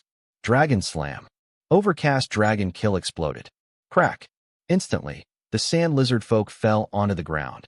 His backbone was completely shattered while every nerve connecting to his brain functions were completely destroyed. Die. Qin Feng halved out the skull of the sand lizard folk and dug away the earth ability core. Some others were alerted by the dead body and rushed forward, and Bai Li had taken care of every one of them. I need fire. Corpses of the sand lizard folk were being instantly destroyed by flames to leave no traces behind. With the same skill, Qin Feng had taken down another 5 of them, and the old lair of the unmanned territory was being emptied out. As more corpses were being taken care of, it had ensured that there would be no traces of Bai Li and Qin Feng left behind, and as if they had disappeared completely from the place. It was at that moment there was another sand lizard folk lying on top of more than 20 corpses that were piled up earlier. She lifted her head up with an exotic fiery diamond core on the center of her forehead. Her neck and her arms were equipped with jewelries made from fiery diamond cores, while the scales on her chest clearly indicated that she was a female. She was wearing a leather dress that seemed to be more human-like, while her waist was equipped with a silver whip that would put others in immense fear. Tribe leader of the sand lizard folk. D3, Tier Beast King. She could also be addressed as the sand lizard folk queen. Hiss hiss hiss. An ear-piercing sound from the sand lizard folk queen was heard by every single one of the sand lizard folk in the surroundings. Without any hesitation, and with immense reverence, every one of them lay down on the ground and were highly alert. Humans. Yes, leader. Are they here for the person that came earlier? He should have died during that time. The sand lizard folk queen spoke in a cold voice. One of the sand lizard folk beast generals hesitated for a moment and gave the answer. No, he is not here yet. It was at that moment the shadow of a sand lizard folk appeared among the walls and came out from it. Leader, the merchants have arrived. If I were to find out that they are here because of them, I would spare no mercy to them. The sand lizard folk queen rushed toward a different direction before completing the sentence. There were more than 30 sand lizard folk that came along with the sand lizard folk queen, with more than 20 of them following along. The remaining 10 of them had to bury the decomposed corpses and transfer them to the underground garden of the queen to be used as fertilizers. At that moment, Qin Feng had already circled around the lair of the sand lizard folk, and with his sudden attack, he had already taken down 100 sand lizard folk within 2 hours. The number that Qin Feng had taken down was equivalent to 1/3 or 1/4 of the entire population of the sand lizard folk. Something exciting is going on in front. Qin Feng targeted his conscious energy toward a direction. Suddenly, Qin Feng frowned as he was alerted by something. Surprisingly, he was able to sense the presence of human beings. Qin Feng grabbed onto Bai Li's waist and covered themselves with dark runes as they moved forward quickly. Despite moving at high speed, he remained undetected under the dark rune barrier. Soon, Qin Feng had arrived at a hall that was even larger than the previous one. The surrounding space extended further, and it was about 4 meters in height. There were more than 50 sand lizard folk at one end. An E-tier aptitude user and 8 F-tier aptitude users were at another end, and there were also 5 metal cages in the hall. There were about 5 female human beings that were trapped within the cages. Surprisingly, one of them was an aptitude user that was being tied up. For sure, they were merely aptitude users with slightly stronger conscious energy and not enhanced with any runes or physical strength. They would most probably be gunners. Deng Gong, just kill me now, or else, if I were to get out, I will torture you in ways that you could never imagine. The woman was enraged. She was referring to a man that had no emotions on his face. He was about 35 years old, an E-tier ancient warrior that was holding on to a fiery diamond core that was given by the sand lizard folk queen. Although it might just be a small bag of it, however, it would most probably be worth up to hundreds of millions. However, Deng Gong only needed to spend about 10,000 to purchase the woman, and of course, some were even kidnapped by him, and no cost was incurred. Han Wan, you have always been in the way. Is it because you are a bounty hunter? Or are you here to take me down? With the support from the Sand Eagle clan, do you really think that you can just simply take me down? Unfortunately, you have quite some conscious energy that has prohibited me from getting close to you. Or else, I would have allowed every brother from the clan to have a taste of you. Beastard, Deng Gong, you beastard devoid of conscience. Wait until I am out. I will definitely take your life. Kakik, stop dreaming. Where do you think you can go? Why not just stay here and lay eggs for the sand lizard folk? Qin Feng had witnessed the entire scene. Deng Gong, who was being complacent, and also Han Nuan that felt the despair. Sand Eagle clan? Qin Feng instantly perked up. Could it be the dark organization that was roaming around the North Sea, and also known as Gwagung's Dark Clan? It was also the same person that had ties with the Z organization. Hiss! The sand lizard folk queen was annoyed by the quarreling between the both of them and let out a deep growl. Dengong immediately turned his attention to her and tried to please the queen with a smile. Leader, they are all yours. With such a strong physical body, this woman would definitely be able to breed the next generation. The numbers had been decreasing within the sand lizard folk population. However, with their powerful genes, they had opted for a clear-cut choice to breed their offspring by using females from other tribes. The sand lizard folk queen despised the humans as they were merely food to be feasted on. However, there were no other wisdom tribes that were left on the earth. Therefore, human beings appeared to be the best choice for them to continue their breeding. Although their genetic attributes might be reduced by human beings, however, growth in numbers was the only way for them to expand their territories, obtain more resources, empower the next generation, and repeat the cycle. Take her away, the sand lizard folk queen commanded and immediately turned her head around. Who is it? Sand lizard folk would release their voice purely from conscious energy that had a far reach, and it could also allow human beings to understand the message. Two shadows appeared from an exit of a tunnel. It was Qin Feng and Bai Li. Qin Feng remained calm and was not fearful of being exposed. After all, he had chosen to show himself. Did I interrupt your dealings here? Qin Feng let out a cold sneer. Everyone was shocked by their appearance. Dengong had a shock and questioned with a stern voice. Who are you? How did you enter here? Of course, Dengong did not want anyone else to spoil his dealings with the sand lizard folk, especially when the stakes were high. Friend, leave immediately. Spread the news to Shadong Town and seek help from the D-tier elites. This is a female sand lizard folk beast king. Run for your life. Suddenly, Hanwan shouted and gave her warnings. Hanwan was hoping that someone could save her. However, she knew that the sand lizard folk queen was too powerful. She had noticed the E-tier aptitude badges that were on Qin Feng and Bai Li's chests. At the same moment, Dengong felt relieved as soon as he noticed the badges on both of them. Leader, kill them immediately, so that they will be unable to return and alert the others. At that moment, the queen had certainly sensed the bloody smell of sand lizard folk from Qin Feng's body. It's you have killed my people. The queen was furiously enraged. Half of her body was raised up as she extended her razor-sharp fangs from her mouth that was cracked open, extending to the back of her ears. Kill him. All of the 30 sand lizard folk were infuriated and filled with the urge to kill.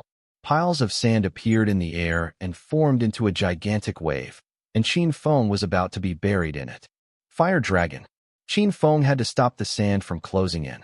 The surroundings of the low-rise hall were engulfed in the gigantic growl of the fire dragon, and the intense flame was strong enough to cast away the sand. Boom. The sand was instantly dispersed by the attack from Qin Feng and turned into decomposed runes that scattered in the air. At the same moment, a sand lizard folk was preparing to mount a sneak attack onto Qin Feng from the walls on his left side, while there was another one that had sneaked up and pounced toward him from above. Crack! The sand lizard folk turned their sharpened claws into solid rocks as they pierced toward Qin Feng. Qin Feng exhaled his internal strength and formed a protection around him as he began to make sequenced and swift attacks. Die! Qin Feng grabbed and dragged the body of the sand lizard folk that was above him and swung it toward the wall on his left side, while the verdant emperor saber on his hand expelled its burning sword glare. Poof! 2 down. Phantom motion steps. In the blink of an eye, Qin Feng had appeared behind a sand lizard folk and landed a horizontal stroke with his saber. Grew. A skull was beheaded, and it was another death for the sand lizard folk. Despite having the advantage of enhanced earth ability attacks, the sand lizard folk were unable to cause any harm toward Qin Feng, who was traveling at high speed. However, any sand lizard folk that were being targeted by Qin Feng would certainly be dead. What? Dengong turned pale with fear. The F-tier aptitude users that were with him were equally confused and shocked by the battle. Retreat immediately. Dengong immediately made his move to escape and exited from the hall. On the other hand, Hanwan was extremely delighted as she had never thought that Qin Feng and Bai Li were so powerful. It must be the aptitude elites that had just arrived at Shadong Town. It must be, there is still hope. Kill him, you trash. The sand lizard folk queen let out an enraged roar. Yes, leader. The beast general instantly transformed its body and quickly enlarged into a huge ultra beast that was 2 meters in height. A lift of its hand instantly surrounded Qin Feng with yellow sand. Freeze. The sand lizard folk beast general let out a deafening roar as its conscious energy fluctuated, while the yellow sand turned into solid rocks and began to gush toward Qin Feng that was within. Despite being protected by the barrier of his internal strength, the pressure of the massive solid rocks could also flatten and kill Qin Feng. It was a disadvantage to take on battle at such a location. The space was extremely limited and surrounded with earth runes that were highly in favor of the sand lizard folks. Qin Feng had been taking down the sand lizard folk one at a time with his saber. However, the tables had turned, and he had to take on a much stronger opponent. On the other hand, Bai Li blinked and disappeared from the tunnel. She had entered into the hall. Swoosh, swoosh, swoosh. Bai Li raised her hand and released all of the captured women from their cages. Leave, Bai Li commanded. Every one of them had overcome their fear and started to run for their lives. Han Nuan was poisoned and her body was in an extremely weak state. Bai Li untangled her from the ropes and let her out. Mistress, can you provide me with a gun? I would need to protect those that have escaped. Han Nuan requested. Bai Li took out a gun and passed it to Han Nuan. Thank you, mistress. Han Nuan clenched her teeth as she forcefully lifted herself with conscious energy and floated outside. Beastard. Stop them. The sand lizard folk queen roared. Immediately, a troop of sand lizard folk went ahead in pursuit. No one can harm those that I want to save. Bai Li showcased her confidence valiantly. She lifted her hand, and the surroundings were dazzling with light rays, and 3 sand lizard folk were instantly torn apart. You are not a human being. The sand lizard folk queen instantly squinted her eyes. Fortunately, the message was not transmitted further by the conscious energy, and there were no other human beings left in the hall. How would that bother you? And for sure, I am also not the same tribe as you. Bai Li let out a cold sneer and took a glance at the scales on the body of the sand lizard folk queen. It looked horrible, and it was as if Bai Li could hurt her eyes just by looking at it. Then you shall die. The sand lizard folk queen seemed to have noticed the displeasure from Bai Li's eyes, and she was infuriated by it. She stood up from the ground. As she had been lying prostrate on the ground, she had shorter but powerful legs that were curled up, while her abdomen was densely filled with scales, stretched and flattened onto the ground. However, the queen had now resized her waist and extended her legs to support her body, and was standing up. The sand lizard folk queen had now taken the form of a complete female. However, her body was still densely covered by scales. You shall die now. The queen took out the whip from her waist, and as a silver light flashed through, the whip was swept toward Bai Li. Bai Li was immediately on high alert. This whip looks good. The sand lizard folk queen let out a cold sneer. Then you shall die to this. Whip.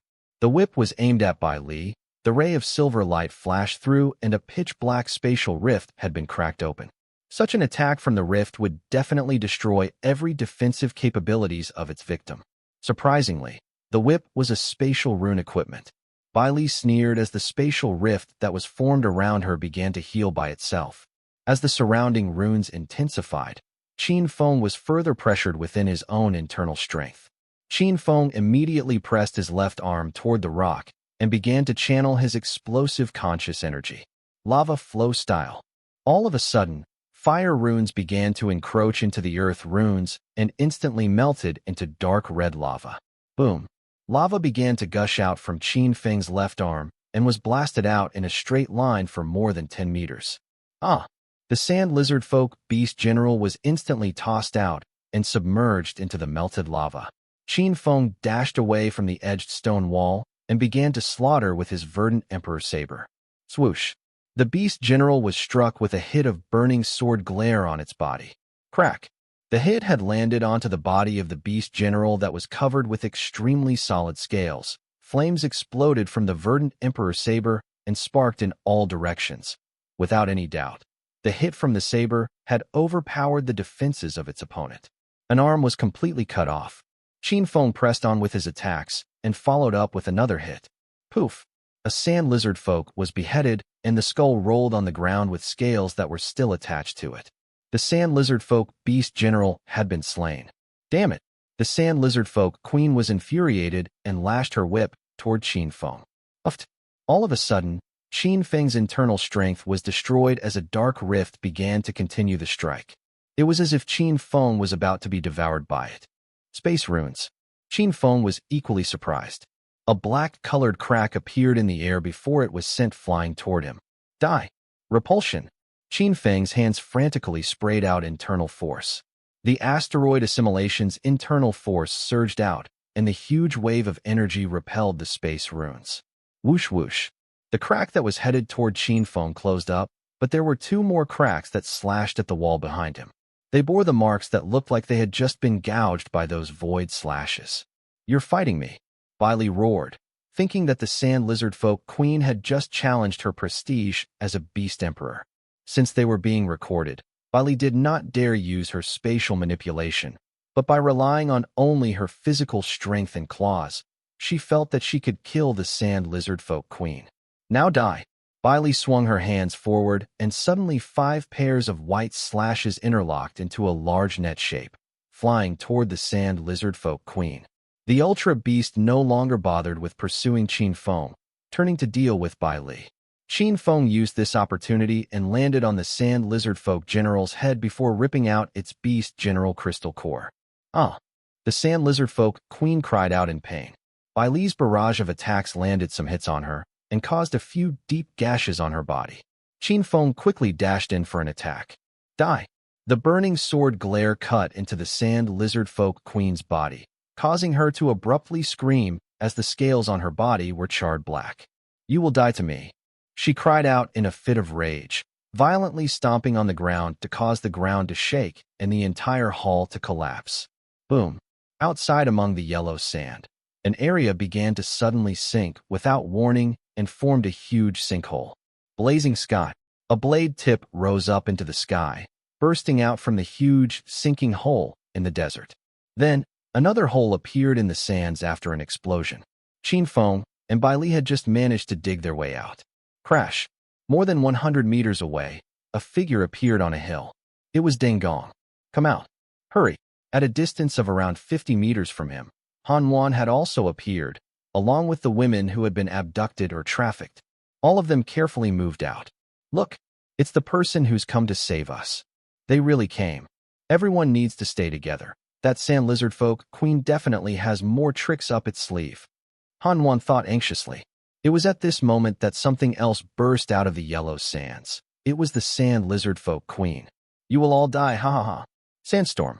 A strong wind swept across the desert, forming into a huge vortex that surrounded Qin Feng and Bai Li as they came out of the pothole. The sand lizard folk queen also had the earth ability, which was even more powerful. It was just that the spatial whip it had was too rare to not use, which was why she had been using it this whole time. Right now, the enraged sand lizard folk queen obviously wanted to use other methods to kill the two. A sandstorm began to kick up in the middle of the desert, forming a tornado that was more than 20 meters tall. Qin Feng could feel the wind's rotation as it scoured at his internal force, trying to rip him apart. Whoosh! A large rock that was picked up by the wind spiraled toward him in a direct course for collision. Qin Feng swung the verdant emperor saber and instantly slashed at the rock. Ping! The rock exploded, turning into smaller rocks that rained down onto him as the sandstorm wrapped itself around his body. Stop this right now.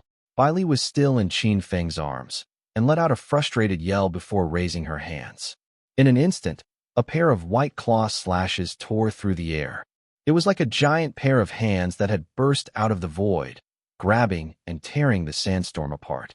Qin Feng felt the turbulence around him coming to an abrupt end as the churning wind and spiraling sand was dispersed. The sand lizard folk queen was taken aback for a minute or two, as if she could not believe what had just happened. Not even a powerful sandstorm could take care of these two. Qin Feng raised his weapon and slashed down from top to bottom. Blazing sky. A bright blue flame burst out from the blade. The sand lizard folk queen's pupils shrunk and she raised her hand, causing a huge wall of earth to burst out over her. Boom. The blazing sky technique crashed into the wall's surface and shattered it with an explosion. It was then the sand lizard folk queen finally understood what fear was and quickly tore open a spatial passage with her whip. Running away? I didn't agree to that. Bailey slammed her palm downward and a giant white claw slashed down from the sky, cutting through the spatial passage in an instant. Pop! The spatial passage shattered instantly. The sand lizard folk queen did not have time to enter either.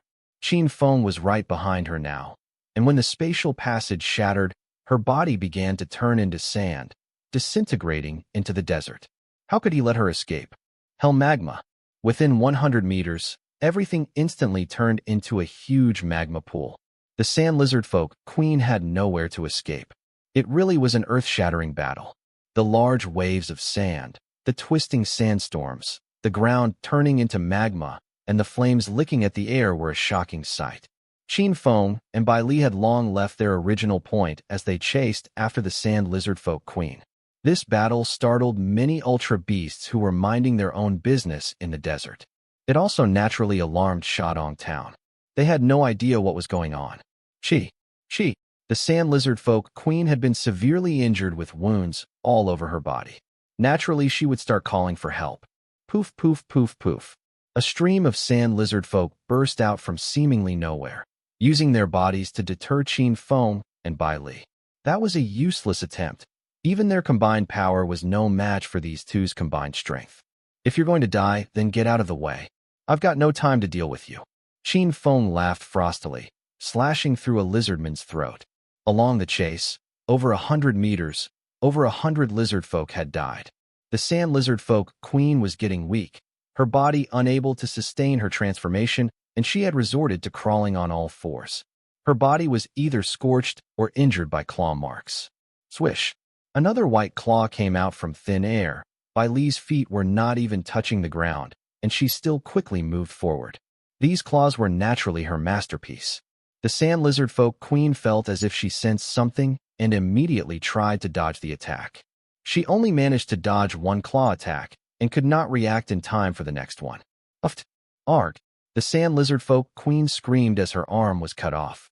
Not only that, it was the arm that held the spatial whip. My whip! She desperately tried to grab the whip with her other arm, but by the time she reached out, it had already landed in someone else's hands. It was Bai Li. From now on, this whip is mine. Bai Li inspected the whip for a moment before quickly swinging it.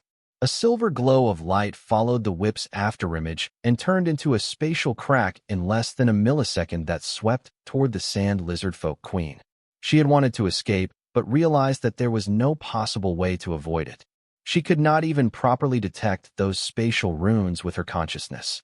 The space runes. There were too many of them. By then, Qin Feng had already caught up. His body twirled as he caught sight of the ultra beast, with a gust of sandy wind blowing behind him, and the sand lizard folk queen's body instantly collapsed. Besides an intact head, the sand lizard folk queen had definitely been slain. A piercing roar rang out. Qin Feng and Bai Li were suddenly surrounded by hundreds of sand lizard folk. They were all in a wild sprint toward the direction of where the sand lizard folk queen had fallen. Around 200 or so of the sand lizard folk were annihilated under Qin Feng and Bai Li's rampage. Now there looked to be about 300 remaining. It was actually more lizards than he originally imagined. Retract. Qin Feng's consciousness shifted and the sand lizard folk queen's head exploded, only leaving behind a fist-sized energy crystal core that resembled a minuscule planet in his palm.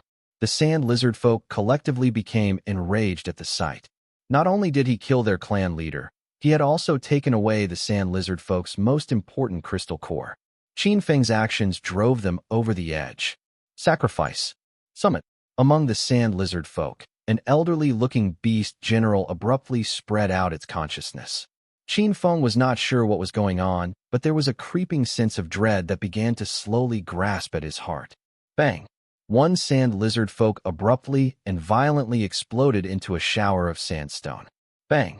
Bang bang! One by one, more sand lizard folk began to explode, and the sandstone was swept up into the air, collecting into the shape of a large gateway. The sandstone gate was 100 meters wide and 50 meters tall, an incredible size. A summoning gateway. The gate made out of the accumulated sandstone still had the background of the desert behind it, But in the blink of an eye, its interior glowed with a silver light before the scenery framed by the gateway was painted pitch black. The gateway, no spatial rift, had just been opened up. Every intelligent species, like human beings, had mastered the secrets of space-time. Even then, the human beings' understanding of such secrets paled in comparison to what the intelligent ultra beasts knew. At that time, humans did not know how to use other kinds of energy to break open spatial rifts. The most they were able to comprehend was how to seal them using energy. Meanwhile, the sand lizard folk had just used a suicide ritual to open the largest spatial rift he had ever seen since his rebirth. The thing looked like a damned runway to him. With how tall and wide it was, it might as well be enough for behemoths to step through. Qin Feng's expression paled at the thought. From the rift, an E-tier ultra beast crawled out. It was a desert lizard. Very quickly, it was joined by countless more desert lizards. As they exited the rift and stepped onto the sand, they made rustling noises as they moved. Boom, boom, boom. Behind them was a D-tier crawling dragon. While that might have just been an ordinary ultra beast, it had a body length of 20 meters long. It definitely qualified as an ultra behemoth. It did not stop there. The rift was still spitting out ultra beasts. Beastards, stop moving. Qin Feng roared and unleashed a powerful attack. Hell magma. The front of the rift turned into a huge pool of magma. Pop, plop, roar, scream. As soon as more ultra beasts stepped out of the rift, the ones that fell into the lava began to scream. Cut the feed. Qin Feng called out before turning off his video recording, Bailey following suit soon after. His consciousness began to spread out. Papapapapapapa. Due to Qin Feng's battle, all of the nearby drones in the North Sea desert were sent over to monitor the situation. It was not clear to him just how many people would see the image. In the headquarters in Shandong town, the video feeds all turned into static. The already grumpy Hu Liang let out a frustrated grunt. What the hell is going on over there? He let out a roar. The people nearby scattered like startled hens at his outburst, unwilling to make a sound except for Hu Liang's deputy, who quickly wiped sweat off his brow and said, General Hu, Mr. Qin must have destroyed the drones, so we can't monitor him. Monitor? What do you mean monitor? What? You didn't see the giant F-King space hole that just ripped open in the middle of the desert? You didn't hear the alarm? What if some kind of an overpowered ultra beast crawls out of there? What are you waiting for? Shandong town to collapse. The deputy continued to wipe away the cold sweat that was dripping from his face. Then, should we send more drones, General Hu? The drones were no more than just half-a-meter-long machines, and there were at least 1,000 of them in the desert. No point. The situation is critical. Get all the D-tiers you can and tell them to go check out the area. But, that's sand lizard folk territory. Did you get dropped on your head, or were you born dumb? What lizard folk? Their clan leader just died. Now get me a combat hovercopter. I'm going too. Yes, General. Hu Liang gathered 4 to 5 D-tier aptitude users and rushed off to the wilds of the North Sea desert. At this time, the land of the sand lizard folk had been turned into a sea of magma. In the magma were all bones, crystal cores, ultra beast skin, and claws. There was nothing alive. Bailey, seal the rift. Quickly, Qin Feng exclaimed. Bailey nodded, activating her power, and a silver glow began to envelop the front of the gigantic rift. In an instant, the black rift turned into a brilliant silver. Roar! From the giant rift, a massive ultra beast pushed out a large hand. Boom! This hand was covered in scales, and if Qin Feng had to guess, it was probably the hand of a Tarrasque. It had giant claws, a full 2 meters in length, and each nail like giant hooks. Under the scorching sun, they reflected a chilling glint. There was no way of judging just how many creatures had been slain by those very claws. Pop! The silver light was punctured and a black crack began to appear over it. Bailey was furious. Crack! The silver light glowed, immediately surrounding the crack as well as the arm of that C-tier ultra beast. Shut! Crash! There was a crisp sound, like a mirror emitting silver light being shattered before turning into flecks of glowing energy that began to dissipate. Looking at where the huge gateway was, there would be nothing by the desert scenery and the boundless dimming sky. No rift. No space runes either. Boom. The giant hand fell into the magma, making quite the splash as the flesh was cooked and blood was boiled in the blink of an eye before turning into gray ash. Only the nails and scales were left behind. Qin Feng's forehead was drenched in sweat. Having to maintain such a huge range of hell magma also consumed a large amount of his consciousness. Finally, it was all over. Rise. Qin Feng manipulated his consciousness, and the materials in the magma floated up and began to stack up beside him. Bailey waved her hand at the pile and swept them away. Store. The fiery element of hell magma was recovered one after another in the blink of an eye. Bzzz. From across the horizon, several combat hovercopters suddenly came into view. Qin Feng raised his head and looked up, thinking for a moment before realizing they were probably from Shadong Town. Just as he expected, the combat hovercopters began to descend. The first person he saw was Hu Liang. From what Hu Liang saw when in the air, there was a huge sandstone gateway towering over the desert. There were hundreds of meters of black-colored lime on the ground, but no sign of any ultra beasts. What's going on? Wasn't there a rift before? Where did the rift go? Hu Liang demanded. Translator's notes. Lime, as in limestone. Qin Feng naturally would not have answered, as the rift was handled by Spatial Beast Emperor Bai Li. The sand lizard folk are only D tier. They sacrificed themselves to try and summon such a massive spatial rift, but it was unstable, so it collapsed on itself. He decided to blatantly lie. Hu Liang was not entirely convinced. What about the ultra beasts then? Qin Feng replied in a calm manner. The ultra beasts were only E-tier beasts. Don't you think I'd be strong enough to handle those kinds of creatures? Everything you see on the ground here was caused by my magma technique. That does make sense. Hu Liang still had his doubts as he did not know what occurred, but the results were clear to him. Regardless of Qin Feng's methods, in the end, the appearance of the giant spatial rift did not cause any massive changes to the North Sea desert. General Hu, there was just a battle here, and a Beast King was just slain. Its aura had spread out to make this into a Beast King's battleground, which is why no other ultra beasts have appeared yet. If we keep staying here, though, we might find out who's the new owner of this territory. Hu Liang's face fell. I understand. But Mr. Qin, you've done a great job today. You took out a Beast King and wiped out an entire tribe. We will give you the rewards you deserve. Qin Feng nodded, then said, in that direction you'll find the few people I rescued from the sand lizard folks' underground tunnels. Now that you're here, they can be brought back. Hu Liang did not know what happened, but he nodded before ordering for a combat hovercopter to find the people that Bai Li rescued. Mr. Qin, are you still going to stay here? It'll be getting dark soon. Hu Liang asked. I still have some things I want to do. Take care, General. I'll head back after a while. Qin Feng raised a hand to his head in a respectful salute. Hu Liang thought about it for a moment and realized what Qin Feng was going to do. The sand lizard folk queen had been slain, but there were still the sand lizard folk's warrens below. The sand lizard folk hoarded fire diamonds, which were highly valuable. It was a shame that all of those had become Qin Feng's possessions. Whoever tried to take a piece of it would have come out with a few more pieces of themselves missing. While it was not exactly clear how the rift disappeared, it was clear that Qin Feng killed the sand lizard folk queen. Someone who could take on a king was naturally around the same level themselves.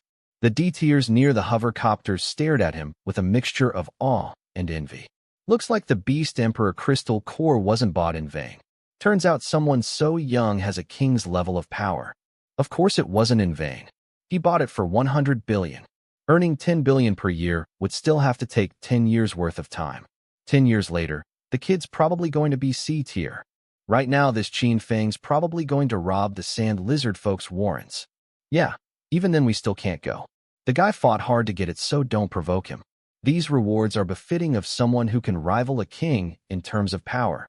These aren't just any kind of benefits. How much benefit is worth risking your life for? The others were talking amongst themselves by now, and it was clear that Qin Feng, without a doubt, had become the subject of their envy and admiration. Meanwhile, Qin Feng and Bai Li had gone off into the entrance where Deng Gong had escaped from before. When he spread out his consciousness, he sensed that the underground passageways spread out in all directions. He grabbed Bai Li by the hand and went down a path. The corner of his mouth twitched with dissatisfaction. After a while, he saw a figure in the tunnel he went down. It turned out to be Deng Gong. Ah, Deng Gong let out a startled yelp when he saw Qin Feng and Bai Li. The next thing he did was turn tail and run. Humph. With an indifferent huff, his internal force was unleashed and had wrapped itself around Deng Gong's body. Thud! Deng Gong dropped to the ground, unable to move from the pressure. He could not even raise his head and could only lay sprawled out on the ground. You really plan on throwing your life away for some cash, huh? Qin Feng said coldly. Deng Gong was panicking and shaken to the core. Sir, I was wrong. I shouldn't have come here. Sir, all of the sand lizard folk's treasures are yours. Aren't they all supposed to belong to me in the first place? Deng Gong's forehead was drenched in sweat. Qin Feng asked in a low voice, Deng Gong, does the Desert Eagle organization know about your deal? Deng Gong could only slightly nod his head. Yes. So Guogung also knew. Sir, if the boss wasn't involved, how would I have been able to contact the sand lizard folk? Deng Gong was only E-tier and was about as strong as a juvenile sand lizard folk. If all of this was on Deng Gong, then it would probably have been impossible. Then I have one last question for you. Where is Guogung now? Deng Gong quickly answered, Sir, the boss. No, Guogung should be in Wangbei town by now, a small town near Qihan City. But he always changes places. I'm always talking to him via communicator. If you want to find him, then I can call him right now. Crack. Qin Feng stepped on the other's wrist, instantly shattering the communicator along with Deng Gong's wrist. Ah! Deng Gong let out a pained scream. No need. If I want to find him, then I'll find him myself. No matter where, I'll find him. Qin Feng raised a fist and began to send out large quantities of internal force from it before bringing it down on Deng Gong's body. The asteroid assimilation was activated, completely absorbing all of the internal strength inside Deng Gong's dantian. There was fear in his eyes as he felt his internal force get abruptly drained from his body. He could not even say a word. Qin Feng flicked his wrist, and the verdant emperor saber was wreathed in flames before it sliced toward Deng Gong's neck. Without internal strength and being restrained by Qin Feng's aura, Deng Gong could only stare at his incoming death, unable to avoid it, unable to look away. The man died while his eyes were open. As the head was lopped off, it was placed inside Qin Feng's spatial rune equipment. With another flick of his wrist, Deng Gong's body was instantly turned to ash with a burst of hellfire. As the flames burned the body away, some rune equipment was also exposed. Qin Feng picked up a silver ring studded with gemstones and scanned it with his consciousness. He then discovered that there was a box of fire diamonds inside. The treasure of the sand lizard folk was indeed here. All right, Qin Feng said. Did he take anything good? We haven't even packed the treasure yet, and I want that tiara that the sand lizard folk queen was wearing. It's so pretty, Bailey said. Qin Feng's lips twitched into a smile. That has the best fire diamond out of all of them. It can even be used in the place of an Ultra Beast crystal core for rune equipment. But if you like it, then you can use it as jewelry. That sounds good. I'll have to thank you then, hubby. Bailey said playfully as she held Qin Feng's hand. Hey, you're the one who's the hero this time. Why are you thanking me? I should be thanking you. Thanking you for fighting side by side with me, running all over the place on this road of rebirth. I no longer feel alone. On the contrary, it has been quite fun. The Cloud-9 was extremely fast.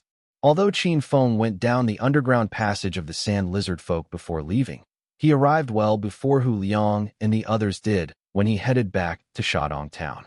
As soon as the Cloud-9 arrived, it was discovered by many people. Qin Feng had chosen to land on the roof of the Aptitude Users Hall. After all, the place was close enough. After putting away the Cloud-9, Qin Feng entered the hall. He then reached the reception area on the second floor and sent the video via his communicator. Certify this information. The person behind the counter was the same person that tended to Qin Feng earlier. He obviously knew what task Qin Feng had taken. Shadong Town was close to the front line. Even a little bit of trouble would have been a crisis that could lead to citywide devastation. That meant that the news here was almost transparent and available for all. Yes, sir, I'll handle this right away. Right away. The person, breaking into cold sweat, reviewed the video that Qin Feng submitted. The feed was rolling quickly on the screen.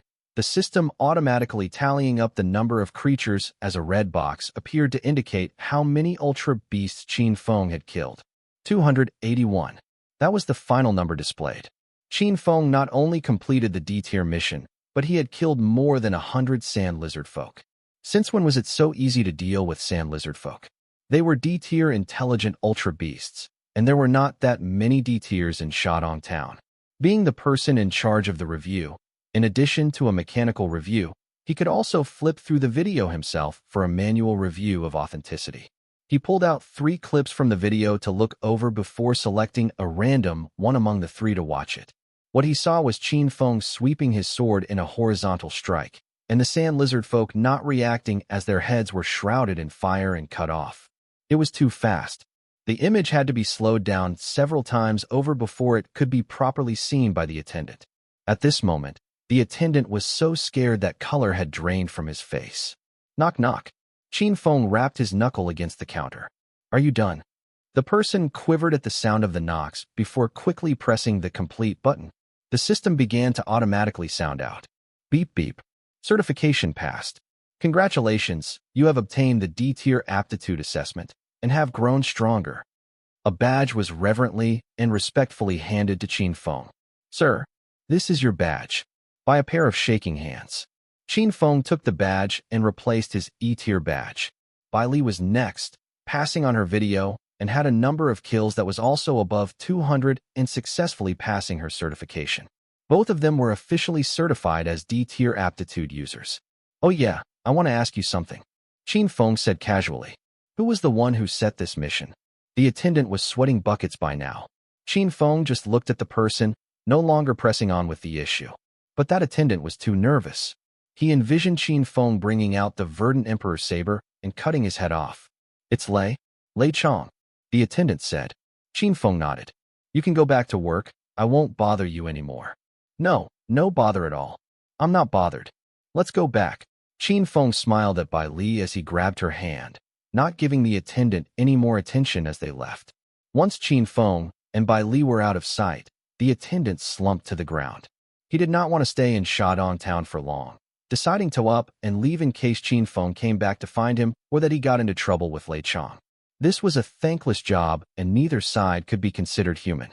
The Silver Bolt took Qin Feng and Bai Li back to the hotel that Hu Liang arranged for them, where they began to divvy up the day's harvest. 5 boxes of fire diamonds, with 1 box worth up to 700 to 800 million, a total of 40 billion in loot. Even more than the sand lizard folk Queen's crystal core on its own. The wealth of the sand lizard folk was not the wealth of an individual. There were also spirit herbs that grew underground, which had been plucked by Deng Gong from the sand lizard folk Queen's garden. Qin Feng enjoyed a haul of spirit herbs that were worth about 10 billion in total. He was not going to sell them, but instead plant them in the battle god tomb since the environment there was just right. Bai Li took a few high-quality fire diamonds and used the magical tesseract to make them into a bunch of necklaces and bracelets. Qin Feng picked up a fire diamond, holding it in the center of his palm. Ability Absorb. Boom. He suddenly felt a scorching heat pass through him, as if he was directly facing the sun's intense heat. From within the fire diamond, fire runes came pouring out one after the other and dug into Qin Feng's consciousness. The Hellstone then changed the fire runes before they were integrated into the diamond star globe. As his level increased, the amount of fire runes needed for him to learn new abilities had increased as well, and he did not have enough of them until the fire diamond solved the urgent issue. Wordlessly passing through the night, Qin Feng spent his time meditating. The next morning, there was another wave of ultra beasts rushing towards Shadong Town. He and Bai Li did not delay, rushing to the front line as fast as they could. This time, there was an endless wave of bugs. They were a combined mass of constantly shifting darkness. Gunners, cover fire. Throw bombs into the air, quick. Hu Liang commanded in a voice that sounded more like a roar. On the battlefield, there were sounds of gunfire finding their marks as the horde clashed into the defensive line made out of ancient warriors. Even with their defense, their line could be broken through at any moment. They were fighting against an unprecedented crisis. Tectonic split.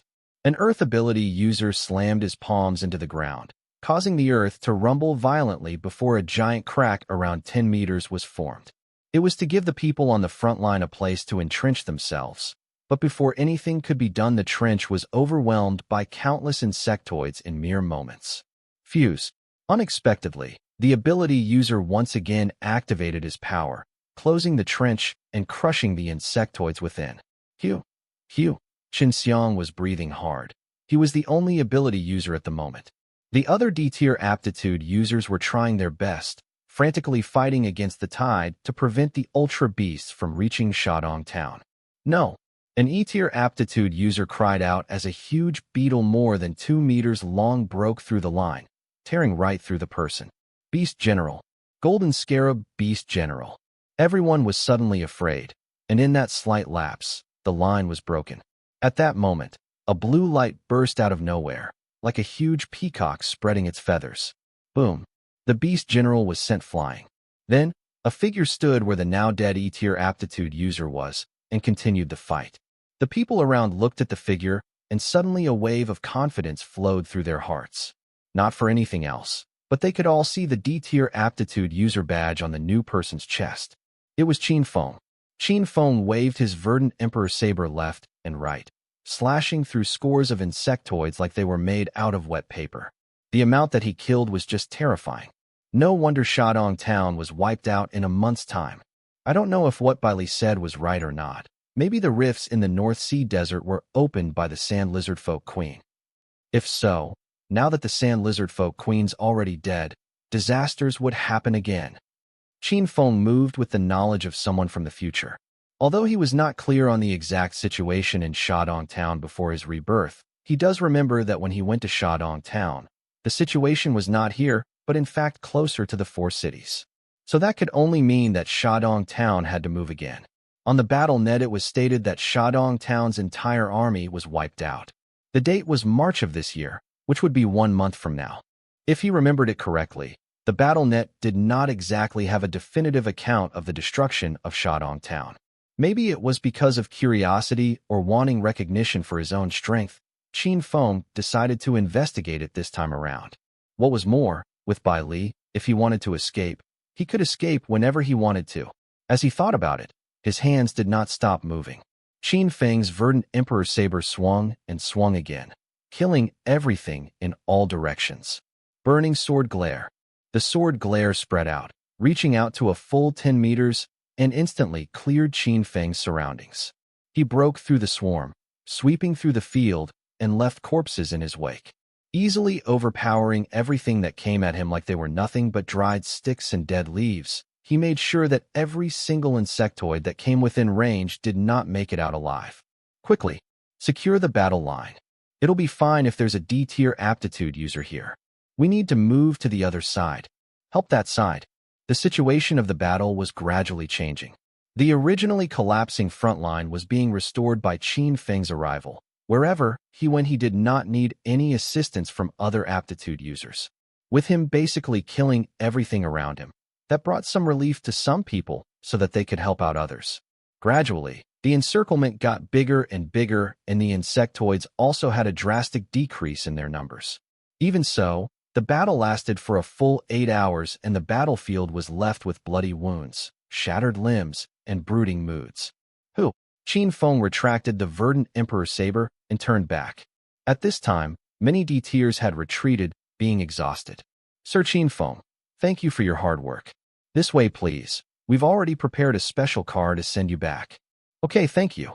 No, you're the one we should be thanking, Sir Qin Feng. You saved many aptitude users today and killed so many insectoids. Of course, Ms. Bailey too. Bailey scoffed flippantly. They're just a bunch of bugs, too weak. Qin Feng covered her mouth with a hand before she could continue. Shhhhhh. She decided to shut up after that. In the next moment, Qin Feng was stopped by a voice. Old pal Qin, let's go together? It was Qin Xiang. Sure. Qin Feng gave him a small smile. Qin Xiang glanced at the D-tier aptitude user badges clipped onto Qin Feng and Bai Li's chests. Even though they had just received the news yesterday, seeing it in person was a shocking sight for him. Look at the mess we are in right now. Why don't we go to the hot springs? It's a treat that only aptitude users get to enjoy. Shadong Town was built in a desert and near the front lines, which meant that water was scarce. The very concept of a hot spring here would have been ludicrous. Sounds good. I could use some relaxing, Qin Feng said. While he said he wanted to relax, It seemed like what Qin Xiang meant by this invitation was that he had some things he wanted to say. Qin Feng did not reject the idea, getting in the car that would take him to the bathhouse. During the end times, being someone strong brought real enjoyment. It brought about a life of indulgence and luxury that the poor would never be able to see. Separate bathtubs were prepared with warm water being injected into them through the use of pipes that provided a kind of water-based massage that would relieve the body of its stress. Qin Xiang's face grew serious and did not have the casual tone that he used before. Qin Feng, you've been in Shadong town for 3 days. What are your thoughts on the front line? He asked. Intensive combat with danger around every corner. Qin Feng replied. Qin Xiang laughed bitterly. Out of all the D-tier aptitude users that came to Shadong town, you're the only one who has it the easiest. Qin Feng mentioned that there were dangers, but obviously he did not hold the dangers with very high regard. In Shadong town, because of its mobility, the number of D-tier aptitude users are fixed at about 100 people. Otherwise, the front line would have collapsed. Qin Xiang said, there's an endless amount of ultra beasts here, a constant stream of missions with E-tier and F-tier aptitude users constantly being transferred from the 4 cities of the North Sea, and not all of them make it back.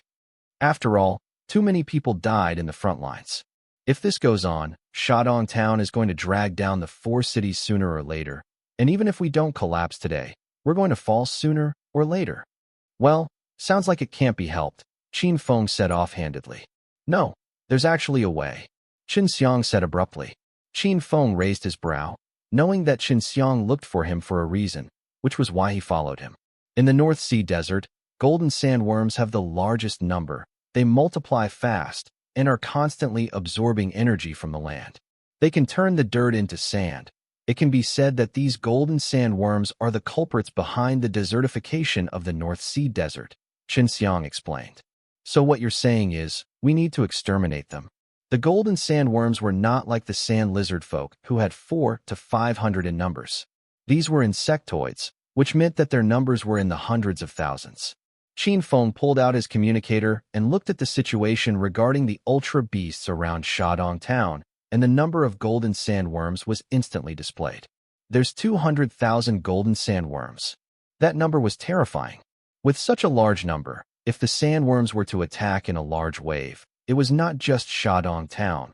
The 4 cities on the North Sea would also get buried. Of course, the insectoids had their own territory and their migration was very slow.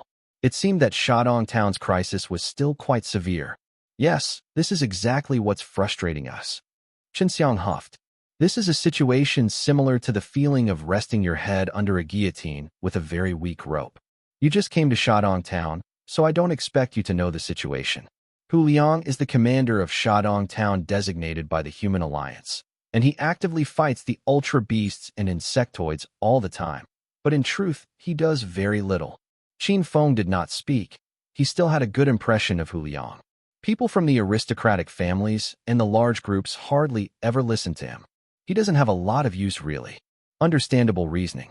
In order to maintain the social climate of Shadong town, many aptitude users that come here have formed their own cliques so they can help one another. I'm from one such circle. It's called the Freeman Alliance. Our current ringleader is called Yin Feng, AD8 Ancient Warrior.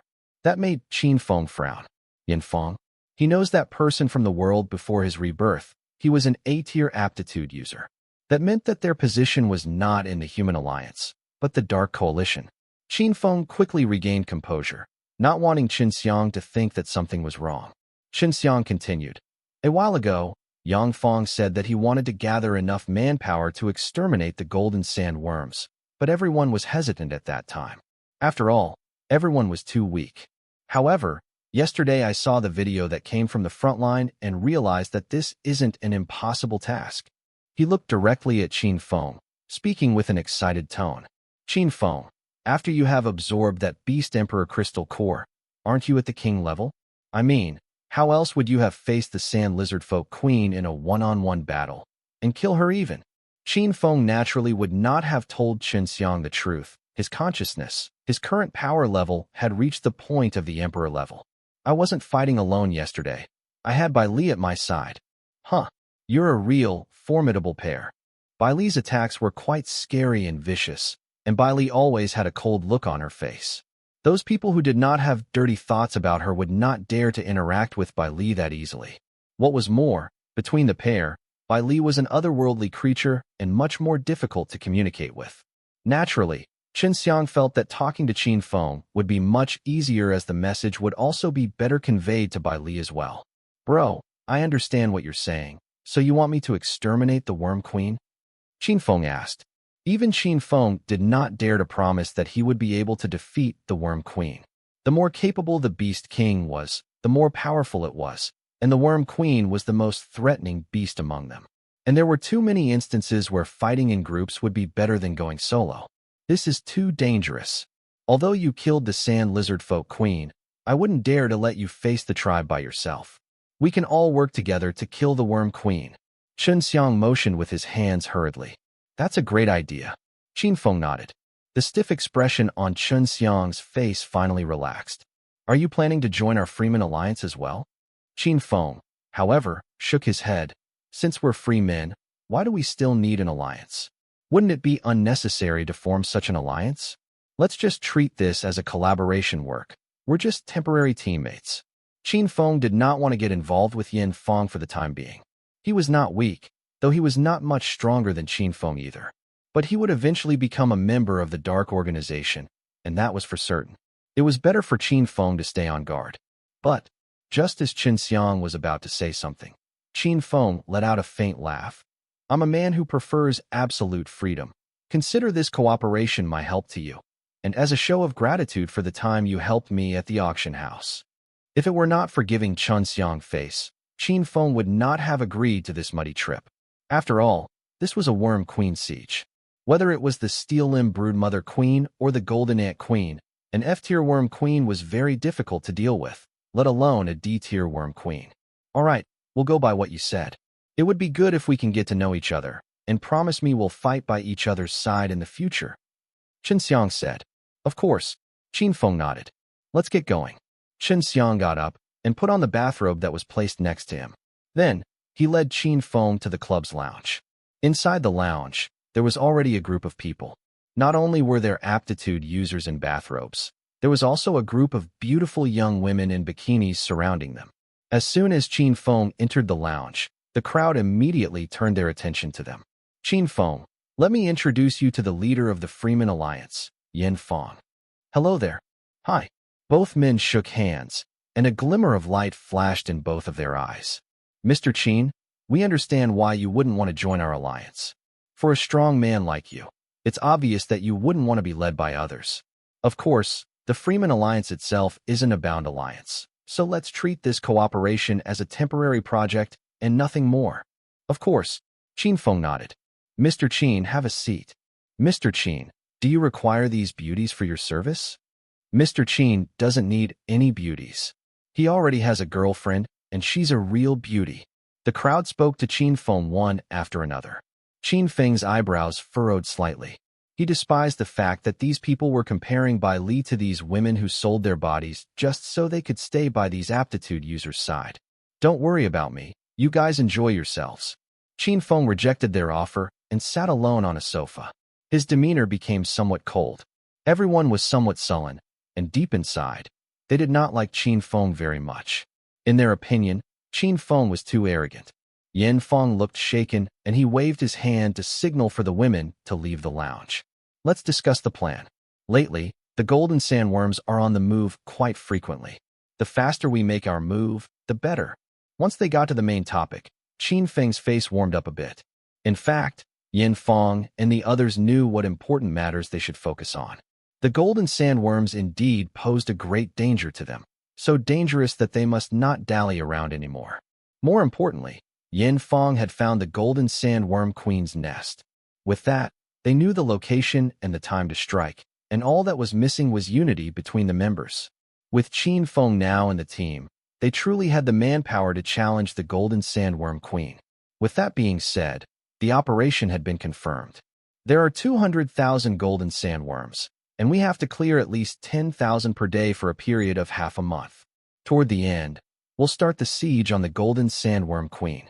I'll register this mission with Hu Liang and make this our main mission. Other urgent missions can wait. Qin Feng was the first to frown. I'm afraid the members of the Freeman Alliance would become too exhausted from killing 100 worms, let alone 10,000. That's an insane number. Only Yin Feng would think otherwise. His eyes fell on Qin Feng. Kill as many as you can. Leave the rest to me. Qin Feng smiled faintly. Nice. I like you, Mr. Qin. You're always up for a good challenge. Yin Feng smiled. In fact, Qin Feng had only killed around 4,000 golden sandworms in 8 hours today. Qin Feng did not go all out as he did not want to show off too much in front of the other D-tier aptitude users. And now, things were different since this was a mission. The more effort Qin Feng put in, the more rewards he would get once the mission had been completed. Tomorrow, assemble here at 8 a.m. sharp, and we'll head to the battlefield together. Hopefully, this time we'll be able to protect Shadong Town. Yang Feng said. The crowd was in high spirits. They were no longer weak aptitude users, and naturally they would want to achieve something great. They were now involved in the siege of the Beast King. How could something like this not be exciting to them? Moreover, they would be granted with great wealth once the siege was completed. In the next morning, a platoon of combat hovercopters flew past Shadong Town. It was a bit strange that so many combat hovercopters were deployed without any prior notice. Lei Chong, who was still having his breakfast, frowned when he heard the hovercopters. What's going on? Are they on a big mission right now? With his powers, Lei Chong could sense the number of people inside the hovercopters that were zooming through the sky. There were more than 40 D-tiers inside. One of Lei Chang's goons immediately stepped forward. It's Yin Feng's group, and they just won't give up on the Golden Sandworm Queen. This time, they've grouped up with Qin Feng, who has just bought the Beast Emperor Crystal Core. It looks like something big is about to happen. Lei Chong immediately frowned when he heard Qin Feng's name. Humph. Lei Chong snorted in dissatisfaction, and his glare turned fierce. Before this, he had ordered people to set up Qin Feng, but never did he expect that Qin Feng would still be able to complete the task and slay the Sand Lizard Folk Queen. Not only did Qin Feng gain the spotlight, he had also benefited from Lei Chang's plan, unintentionally helping him to succeed in the mission. How could Lei Chang not be angry? Just thinking about it made Lei Chang's heart ache in anger. That damn brat. Lei Chang became even more infuriated. The injuries that Lei Chang had received from the showdown at the auction house had mostly recovered, but it still somewhat affected his combat, which made him furious. Although there was no need for him to risk his life in battle, again, Lei Chang had gained nothing in the past few days, and a lot of things had been delayed since. Now, Qin Feng had teamed up with Yin Feng and his people, and they were on their way out for a hunt. Just the thought of this made his blood boil. At this time, the people in the hovercopters had their missile scopes locked onto the area they wanted to attack. While the golden sandworms were young, they had the strength of an F-tier. They could then evolve into E-tier ultra beasts once they had reached adulthood, and some of them could advance to D-tier if they were to grow well. When the worm pack was on the move, the D-tier worm beasts would mix among the pack, and they were extremely powerful. Worse still, these D-tier worms were worm soldiers and generals. In the entire pack, there was only one beast king, the golden sandworm queen. The queen hid underground and did not move much. This was because the queen's strongest ability was reproduction. Qin Feng had reached a location nearest to the golden sandworm's nest, while the others were a little further away. Under the yellow sand, there were no visible traces of the golden sandworms. The sandworms had the same appearance as sand, and they carried a shell that looked like golden sand pellets. Their mouths had strong suction power, and their teeth were sharp enough to easily bite through human bones. The F-tier sandworm larvae were around a meter long, and the E-tiers were 1.5 meters long, which was almost the same height as humans. On the other hand, the D-tier sandworms could reach up to 2 meters long, which was the size of a giant worm. It could easily flatten and crush a human being with just a single charge. As soon as Qin Feng and Bai Li landed on the ground, a fearless golden sandworm larva emerged from the sand and bit onto Qin Feng. Bang! The golden sandworm collided onto Qin Feng's internal aura and was blasted away. Qin Feng stepped forward and crushed the sandworm with his foot. Poof! Brown blood gushed out of the sandworm's body, and its foul smell stung Qin Feng's nose. If we hunt like this, how long will it take us to finish killing a few thousand of these worms? Qin Feng thought. With a point of his finger, a weapon from his spatial rune equipment appeared in his hand. It was a hand cannon. Boom. Qin Feng pushed the button and a cannonball was shot 100 meters away. Boom. Sand, dusts, and smoke arose upon impact. The shockwave from the blast began to spread. The golden sandworms hidden in the sand were enraged as they were startled by the blast. Clatter. The sandworms began to crawl out of the desert. The yellow sand gradually turned gold with sandworms, and the sandworms swarmed toward Qin Feng like a big tide. A gigantic golden sandworm then bit onto Qin Feng. It was a D-tier golden sandworm. Qin Feng was unfazed by the bite and wielded his verdant emperor saber. Burning sword glare. The saber slashed horizontally, instantly splitting the golden sandworm into two. Subsequently, monstrous flames sprung out from Qin Feng's body. Hellfire carpet. Qin Feng's consciousness was able to spread to the range of 1 kilometer, and the fiery diamond core had even granted Qin Feng a monstrous fire rune. This further enhanced the hellfire carpet's power. All around Qin Feng, every corner of the desert within his sight was engulfed by a sea of fire. Squeak. The sandworms shrieked. The flames roasted all of their bodies, turning them into charcoal in the blink of an eye. Major kill. If Qin Feng did not stop his powers, the flames could keep on killing the sandworms. The golden sandworms quickly hid underground, but Qin Feng was not going to let them go. He reloaded his hand cannon and continued with his bombardment. Boom. This time, the cannon struck the hornet's nest, and thousands of insectoids surged out of the ground. Among them was actually a D-tier beast general. The beast general was 4 meters long. As it dashed toward Qin Feng, it opened its mouth wide and swallowed Qin Feng whole into its stomach. It swallowed Qin Feng in a single gulp without biting through Qin Feng's internal force.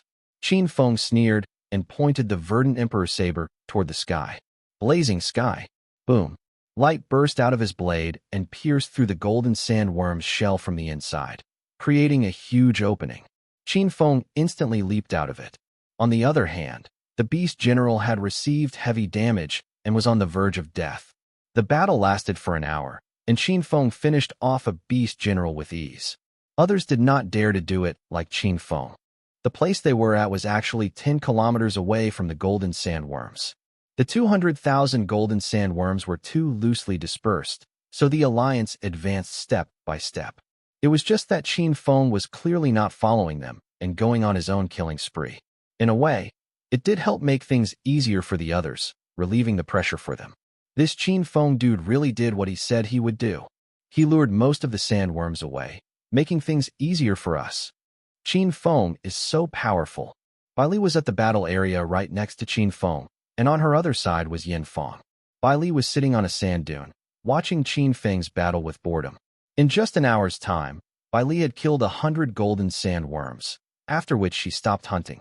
If any of the golden sandworms were to mess with Bai Li would release her aura to scare them away.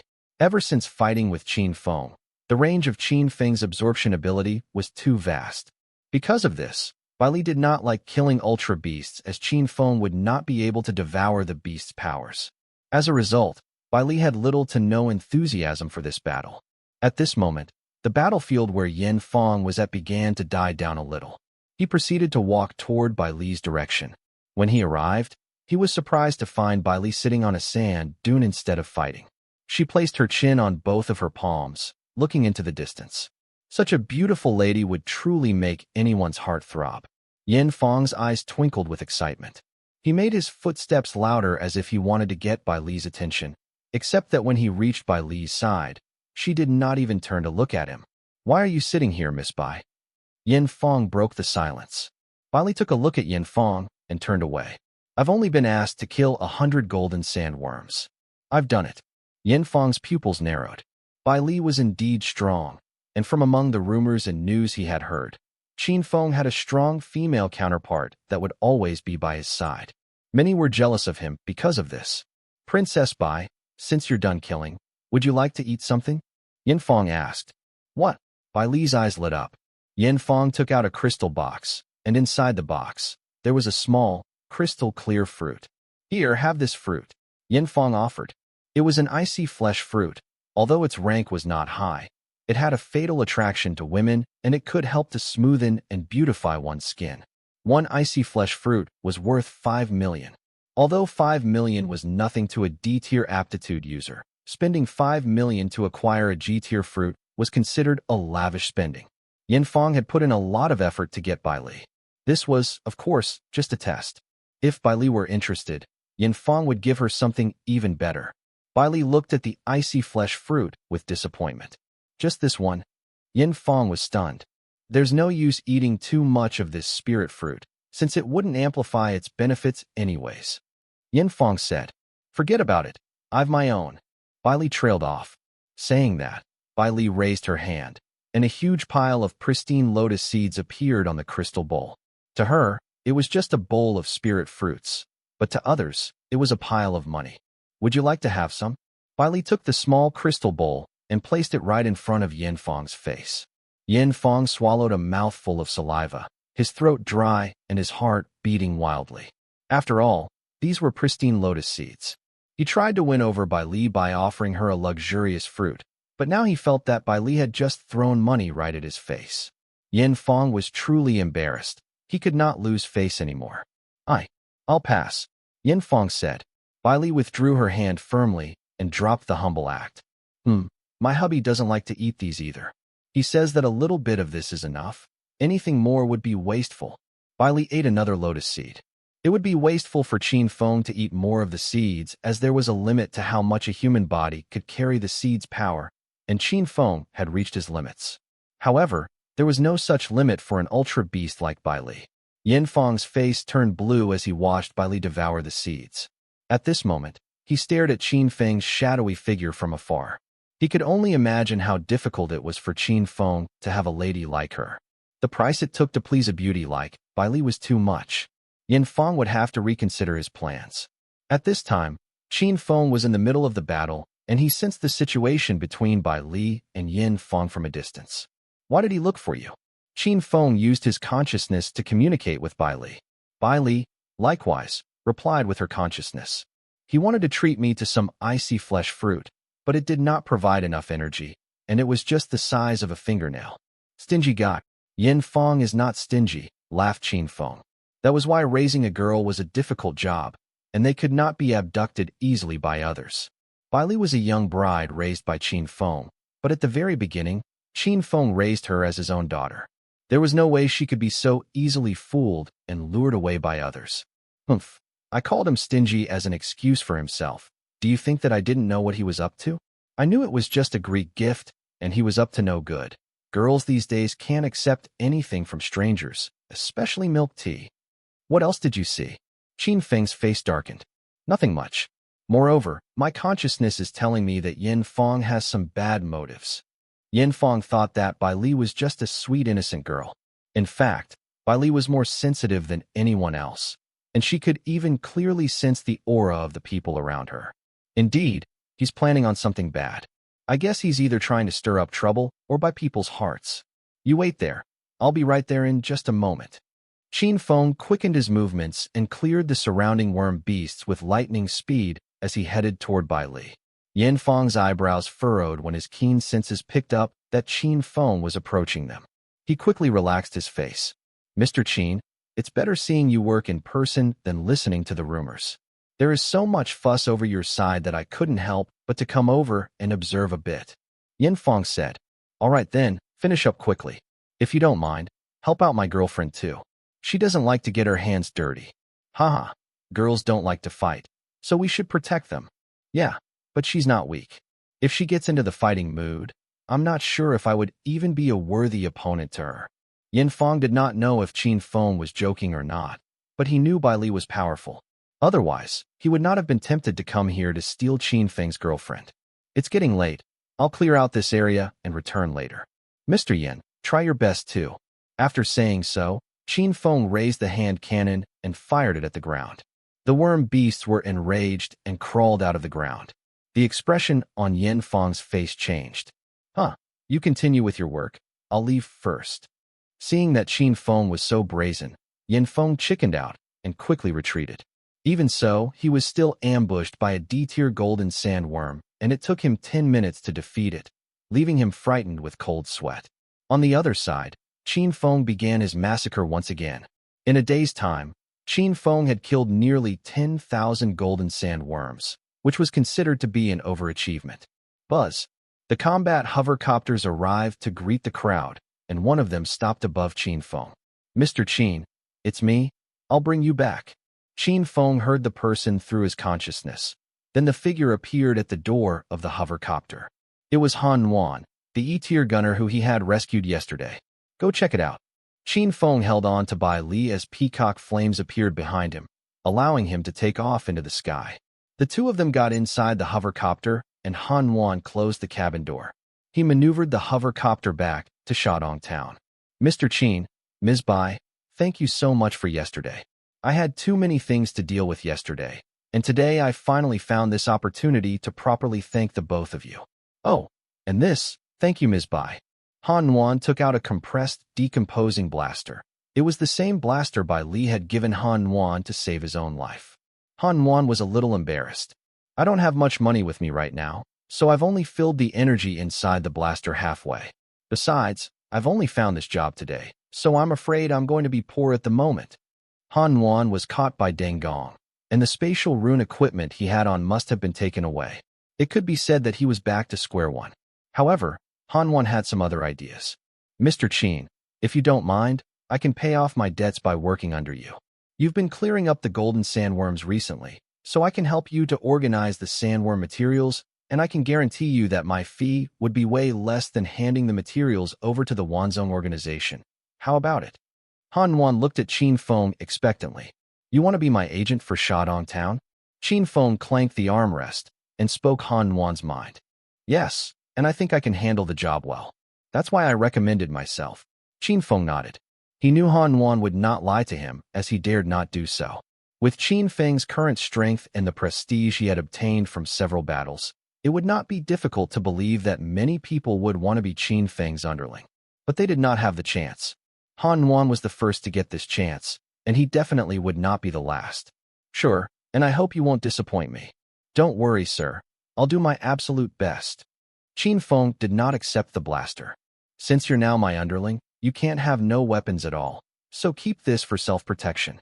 "Ah, well, thank you, sir." This further ensured Han Wan that he did not make the wrong choice. Qin Feng was planning to have Xue Xingfu come to Shadong Town once he had advanced to E-tier, but now it seemed that there was no need for that much trouble anymore. Qin Feng's underling circle was gradually expanding as well. Once the hovercopter had returned to Shadong Town, Qin Feng gave all of the harvest for the day to Han Wan.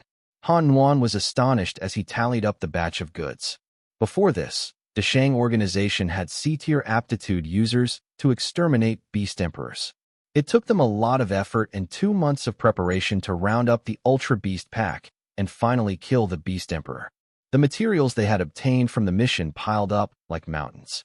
The Shang organization had at least 400 to 500 members, all of whom were elites. But Qin Feng was a one-man team, and he could outdo the Shang organization with just a day's work. This made Han Wan extremely excited. For today's statistics, it is estimated that there is 240 million worth of materials. "All right, go deal with it. There's no need to return this money to me." It was only 200 million worth of materials. Qin Feng did not mind too much right now. "All right, come to the front line with me tomorrow and help me to collect the materials. Remember to come pick us up at 8 o'clock. Qin Feng instructed. "Roger, sir," Han Wan replied. In the following week, Qin Feng had teamed up with the Freeman Alliance and were fighting the golden sandworms. The nest of the golden sandworms was in the North Sea Desert and was not far from Shadong Town, which was the reason why the golden sandworms frequently troubled Shadong Town. As a result of their efforts, Shadong Town had become calm and peaceful. At least no large-scale invasions had occurred in the recent days. The closer they got to their nest, the more the sandworms appeared, and the more powerful they became. Among the golden sand desert, there was a sea of flames. Qin Feng fought hard to kill the sandworms. As the flames continued to spread every second, the sandworms' death toll began to rise. Qin Feng's body continuously absorbed the energy left behind by the beast corpses. Qin Feng had killed at least 100,000 sandworms in the past few days, and the number only continued to increase every day. The humongous sandworms had also provided Qin Feng with immense power and increased his strength. After absorbing the D-tier Beast Emperor crystal core, his base strength had increased exponentially. Besides that, he had gone on several emergency missions and finished off the sand lizard folk and their queen. Now, his powers had grown even stronger. Boom. The strength of Qin Feng's physical body flesh suddenly skyrocketed. An intimidating and paralyzing aura began to spread from within his body. It was the aura that only a Beast Emperor could possess when it was at the peak of its limit. The aura spread so fast that even if Qin Feng were to withdraw his saber, the aura would still spread at lightning speed. The other people among the Freeman Alliance were slightly stunned. All of them looked in Qin Feng's direction. Did Qin Feng just advance to the next tier again? Does that mean he's a D1 tier now? Isn't that too soon? Maybe before he received his certificate for D tier, his body had already accumulated so much energy that he was about to reach the next tier. As human beings, they were not quite able to carefully distinguish the power between kings and emperors. They only knew that Qin Feng's aura was powerful and his strength was explosive. And at this time, it was not just the human beings that were able to sense Qin Feng's aura. Their current location was already close to the golden sandworm's nest. Due to the mass massacres over the past few days, it had upset the golden sandworm queen, and it could no longer sit still. Qin Feng's ascension was a signal of rivalry. Although the sandworm queen knew that Qin Feng had the strength of an emperor, a human emperor, it was still not enough to terrorize the other tribes. On this earth, there were many powerful invaders. But in regards to a tiny, puny human being, their strength and physique were still too far behind. Suddenly, everyone's communicators began to emit a sharp alarm. Warning, warning! A large-scale beast tide is approaching. The aura of a king-class beast has been sensed nearby. Emergency retreat. On the screen of the communicators, red dots began to appear on the map wildly. In the blink of an eye, the entire screen turned scarlet. One aptitude user looked up abruptly and saw dust and sand rising up at the edge of the desert, followed by a golden flash of light. Under the sunlight and with the yellow sand as the backdrop, it was easy to make out that the shadows were clearly a tide of densely packed sandworm beasts. Run! The aptitude user was too close to the tide. He dared not stand there any longer and turned around to flee. Boom! With one foot landing on the ground, he activated his Qigong, giving him 3 extra pairs of legs so he could run faster. Combat hovercopters, quick, come and get them.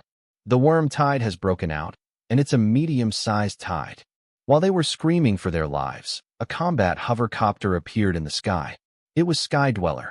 At the front line of the battlefield, Qin Feng was the first to notice the air disturbance. He immediately unleashed Dragon Steps and found Bai Li. Sky Dweller had always been inside Bai Li's space, and the two quickly boarded the hovercopter. Qin Feng sat in the pilot seat and quickly revved up the engine. Before Qin Feng's rebirth, he had a feeble physique and was weak compared to the others. Although he might have lost his consciousness, his conscious strength was still retained. It could be said that he was half of a gunner, and he only truly became an ancient warrior once he had reached C tier. And now, his knowledge as an ex-gunner once again came into play. The Sky Dweller began to accelerate sharply. Qin Feng could see countless golden sandworms below the hovercopter. The remaining sandworms on the ground were already on the move. Buzz! Qin Feng maneuvered Sky Dweller to make a quick shift in direction. Then, in the desert, a wall of 10 meters in height and 100 meters in length was erected from the ground. Great Earth Wall. It was Chun Xiang's skill. Brother Chun, get up here. Qin Feng sent out the message with his conscious power. Sky Barrier. Chun Xiang was calm and composed while forming a formidable fortress from the ground. In the blink of an eye, the fortress rose 30 meters into the sky. He used his consciousness to control the sand and stone blocks, positioning it close to the Sky Dweller. With a single leap, he got on the hovercopter. Just as his front foot took off from the wall, behind him, the tall Great Wall was instantly swarmed by countless golden sandworms. The spot he had his foot on was engulfed by the sandworms. There were too many of them. Quick, rescue the others. Chun Xiang shouted. Boom. 2 energy cannonballs were shot out, bombarding the sandworms. At the same time, one F-tier aptitude user in the front line was drowned by the sandworms. Brother Gao. Qin Xiang could sense the situation outside with his consciousness. His heart was now racking with pain. The sky dweller descended rapidly. Soon, it was hovering 20 meters above the ground. Bai Li, do it. Qin Feng shouted loudly. Bai Li instantly jumped out from the hatch. Bam! With the flick of her whip, rays of silvery lights crackled within 100 meters from her position, and tiny cracks began to fill up the air. In the blink of an eye, all the worms that were within the whip's range were crushed into pieces. None of the worms survived. A human figure was seen trying to shake off the worms and escape on the area that was left intact. The internal force covering his body had not been broken. Brother Gao. Qin Xiang was delighted to see him. Go! Bai Li wrapped the ancient warrior with her conscious energy and flung him into the air, instantly returning him into the sky dweller. Holy SHD. I thought I was dead. Gao Li said as he tried to gasp for air. I thought you were dead too, but lucky for you, we've missed by here. Qin Xiang let out a sigh of relief. Words can't describe how thankful I am for your help. If you require any help in the future, I would gladly provide my assistance. Keep that for later. Bai Li waved her hand, not minding Gao Li's gratitude. In her opinion, it was just a small matter. Qin Feng Sky Dweller was able to zoom through the air at lightning speed, and he even picked up 4 more people. Fortunately, nothing happened to the D-tier aptitude users. They were the main forces of Shadong Town. Buzz. Shadong Town's combat hovercopters were dispatched. The aptitude users who were frantically escaping from the battlefield were picked up by the hovercopters. This time, everyone was safe. Roar. An ear-shattering roar was heard coming from the center of the beast tide. Then, an extremely large, 4-story-tall golden sandworm appeared. This golden sandworm was different from the other worms. Its body was jade white, which was very beautiful and appealing, but the aura emanating from her body was frightening. It's the golden sandworm queen, a king-level beast. The golden sandworm queen finally made her move. Warn Shadong Town, prepare to activate wide-area assault weapons. Today's harvest is going to be huge. Qin Feng sent out the warning quickly. Message received. Execute the order immediately. Hu Liang's voice was heard. It was obvious that they were going big this time. All combat hovercopters, fall back. Evasive actions. Main cannons ready to fire. D-tier destructive energy rounds armed, ready to engage. As Hu Liang gave the orders, the barrels of the energy cannons slowly turned to the skies. Delay was not an option in battle. Fire. Boom. A 3-meter round exploded across the sky. It looked like a rocket ship that aimed for the sky from afar. After the round had traveled more than 10,000 meters, it began to turn downward. The dozens of combat hovercopters were hovering 1,000 meters away. They looked on as the round landed upon the swarms of bugs. Boom. A loud explosion erupted. The flashpoint pierced through the sky. A huge mushroom cloud rose out from the eruption. Soon, the flashpoint vanished. A cloud of dense smoke spiraled into the skies. An innumerable amount of fragmented insectoid bodies covered the ground. They were all taken out by the violent explosion. Looks like that round didn't do much, said Qin Feng. Everyone on the Sky Dweller was taken aback. Come on, that was a D-tier destructive energy around.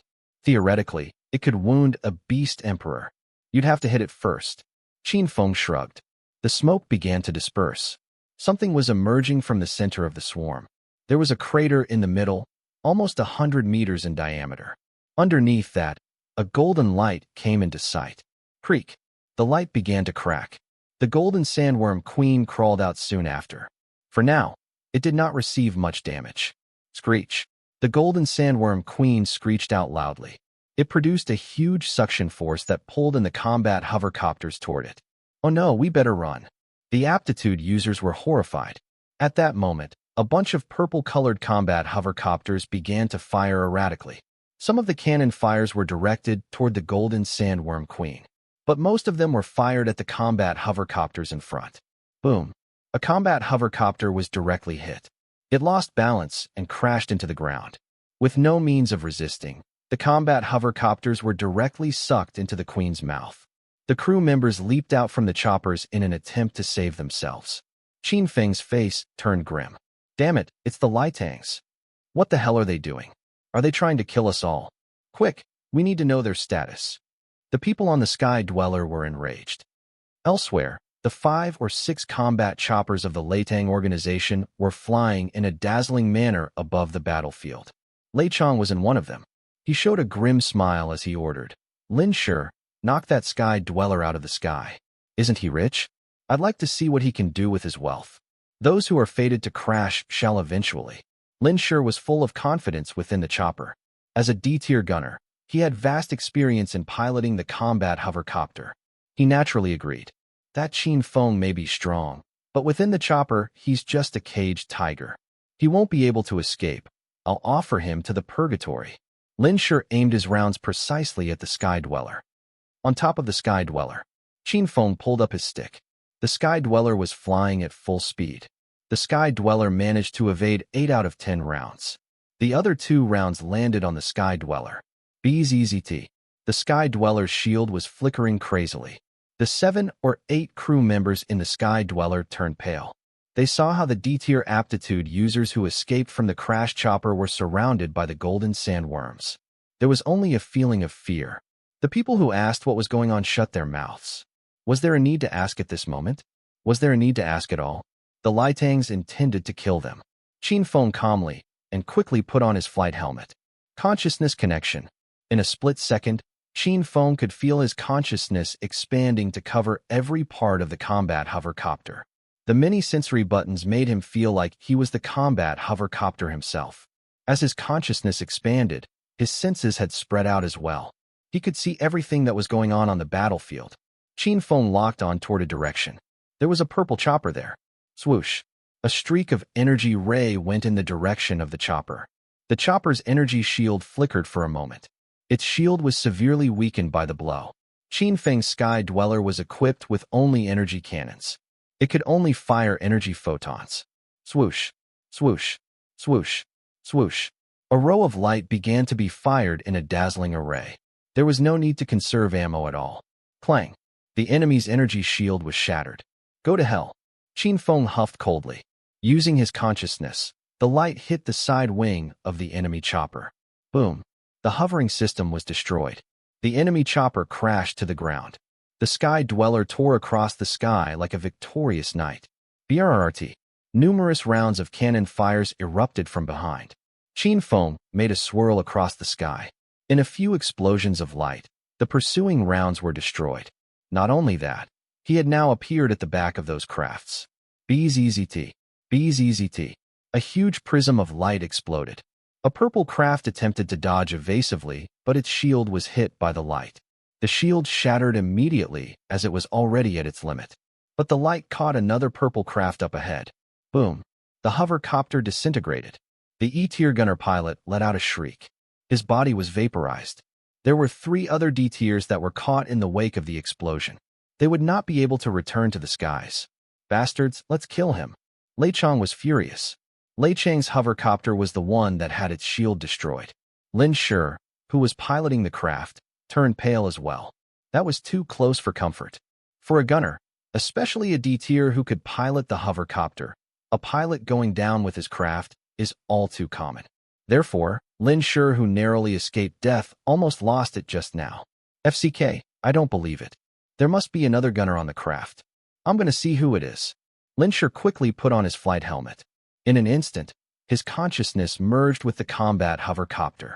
The two began to engage in an erratic dogfight. The fight grew fierce. Boom, boom, boom. BZZT, BZZT. Swoosh. Rounds were flying across the sky. Hovercopters were falling down continuously. It was not that they did not want to dodge. The combat hovercopters they were piloting had no D-tier gunner interface. Although 5 of Leitang's combat hovercopters were not D-tier as well, their choppers were still miles ahead of the standard-issue ones from the Human Alliance. And then there was the Golden Sandworm Queen. The unlucky ones could only fall to the grounds. There were only machines battling across the sky. Boom. Once again, Qin Feng shot down another combat hovercopter. Only one purple hovercopter remained. It was Lin Shi. On the ground, the over 20 D-tier aptitude users who had crashed were unable to do much against the swarm of insects.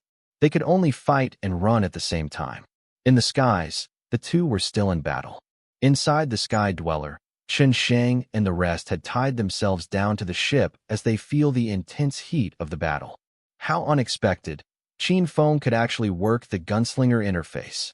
It must be Lin Shi in the Leitang. Lin Shi is one heck of a gunslinger. His consciousness energy is astounding. Wiley gave a cold shoulder. Well, he's not going to beat my husband. Of course he couldn't. Qin Feng had absorbed the Beast Emperor crystal core. His consciousness level was almost abnormal. Everybody knew Qin Feng was strong. They just did not know how strong he was.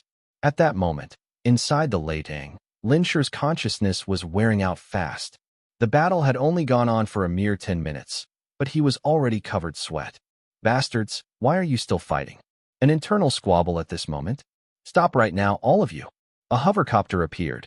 This craft was much bigger than both Leitang and the Sky Dwellers. It was 3 times the size of the Leitang and 4 times the size of the Sky Dweller. It was Hu Liang's personal craft. He had been screaming on top of his lungs at his communication device for some time now.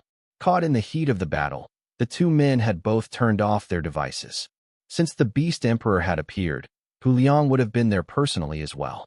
He was also there to stop Qin Feng and Lin Shi. Or to put it more accurately, he was there to stop Lei Chong. Qin Feng stopped pursuing. The Sky Dweller disengaged from the battle. On the other side, the Leitang too held off its attacks. Lin Shi took down his helmet and took a long breath. Damn, that was impossible. Lin Shi punched so hard in his cockpit that a depression appeared. It was not a duel between ancient martial artists or ability users. It was a duel between gunslingers. And Qin Feng won that round. Bring us down. Lei Chang's face was pale. The 3 hovercopters almost landed at the same time. They had no choice as well. Hundreds were already on the ground, fighting with the Beast Emperor. The battle was at its most dangerous point. As the Sky Dweller touched the ground, Cheng Shang, Gao Li, and the rest emerged. They glared at Lei Chong and his crews, but they were not brave enough to say anything. Qin Feng was the last to emerge from the Sky Dweller. Wiley raised her hand. The Sky Dweller was tucked away into the space. The 2 groups walked together. Hu Liang was in the middle. No matter what grudge you have, put it aside. Get ready for battle now. Lei Chong sneered at Qin Feng. I still can't forget that episode at the auction. Qin Feng's eyes were cold as well. Didn't you use up a lot of bandages? What a pity, such a waste. The 2's eyes were so fierce that knives could fly out from them. Stop bickering, get into the battle. Hu Liang roared once again. Hu Liang had a bad temper. But since they were all D-tier aptitude users, he wasn't able to persuade them. Although they did not care for Hu Liang, they still respected the human alliance. They finally joined the fight. The slight delay had cost the D-tiered aptitude users. 2 people died. In the wilderness, death was all too common. However, D-tiers aren't some helpless children. It takes 10 to 20 years to train up to a D-tier. Dying just like that was a great loss to the humans. Qin Feng's expressions became more serious. In a distance, the Golden Sand Queen's sights locked onto Qin Feng as well. She must have felt that the Beast Emperor came from Qin Feng. How could a puny human become a Beast Emperor? For the Insect Queen, it was unfathomable. However, that did not stop her from making Qin Feng her biggest enemy. Screech. The Golden Sandworm Queen's giant mouth began moving. She screeched in an enraged protest. The Queen came rushing in with innumerable feet on both sides of her body. Although her size was big, her speed was fast. Arg. A D-tiered aptitude user could not move out of her way in time. He was crushed in the desert. PSHH. Blood spouted from the gaps between the bug's feet. A D-tiered aptitude died, just like that. The remaining D-tiered aptitude users were shocked. They quickly moved out of the way. Only Qin Feng remained at his feet. Even Qin Shang and the rest did not dare to face the Golden Sand Queen head-on. The Golden Sandworm Queen was a D3-tiered Beast Emperor. She had no supernatural abilities, but her physical defense was exceptionally high. The insectoids consume energy from the sand to strengthen themselves. They could continuously evolve. They were bugs that had a high defense point. Their attacks weren't weak as well for the humans. They had razor-sharp teeth and fast movement speed. Once bitten, they could even consume internal hard chi as well. The Queen was only 100 meters away from Qin Feng now. Finally, Qin Feng made his move. Instead of retreating, he went forward. A courageous charge forward. With his current strength, he had no fear of the Beast Emperor. Slash. The verdant Emperor's saber came down in one fell swoop. Boom. There was a flash of light as it hit the golden sandworm queen that vanished upon contact. The light that was formed by the internal cheese could not break open the queen's carapace. Screech. The golden sandworm queen raised her innumerable feet and swept her body at Qin Feng. It was more of a crush than a sweep. Bam! The two creatures collided. Bish! Qin Feng's verdant Emperor's saber was stuck on the queen's body. At that very instant, the queen's pure white carapace turned into pieces of sharp blades.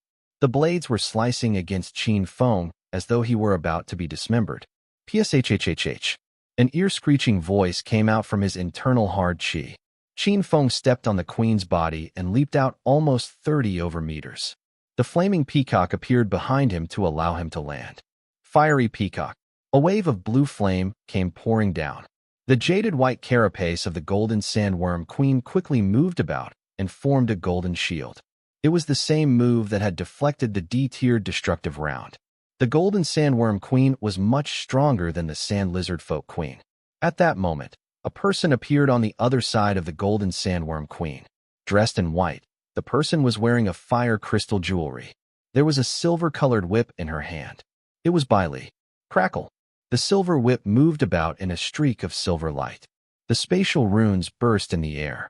Poof, poof, poof, poof. Several wounds soon tore open from the jade-white carapace of the golden sandworm queen. Gold-colored blood was oozing from the wound. Woo! The queen was agonizing in pain. It turned around and glared at Bai Li. Screech! The golden sandworm queen charged toward Bai Li at an explosive speed as she attempts to crush her. Swoosh! Bai Li disappeared from where she was standing. Qin Feng appeared once again. Hell magma. Rumble.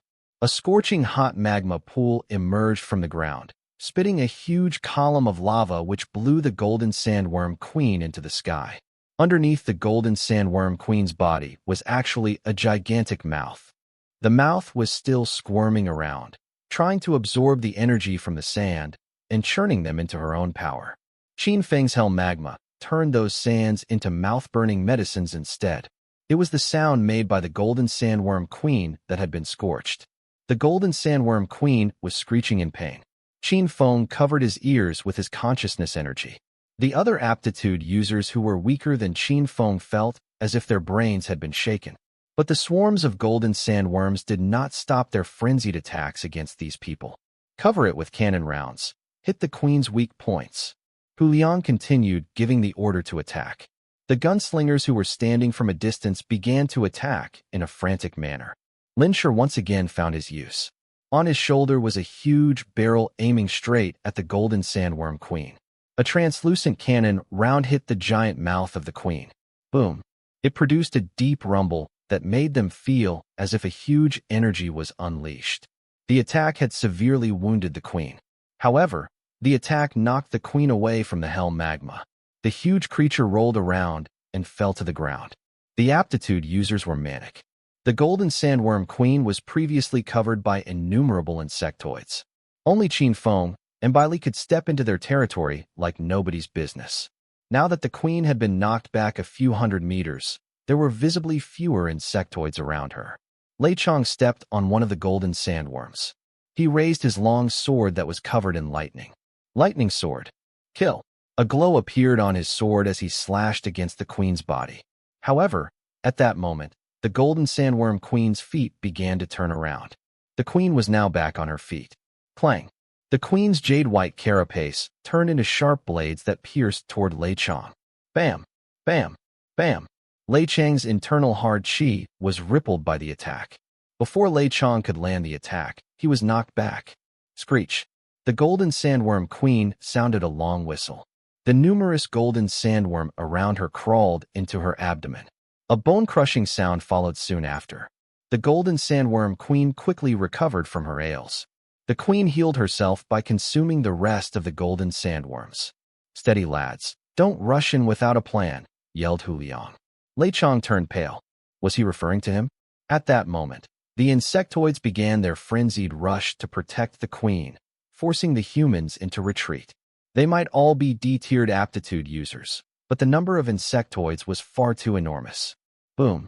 Qin Feng took his time in pursuing the golden sandworm.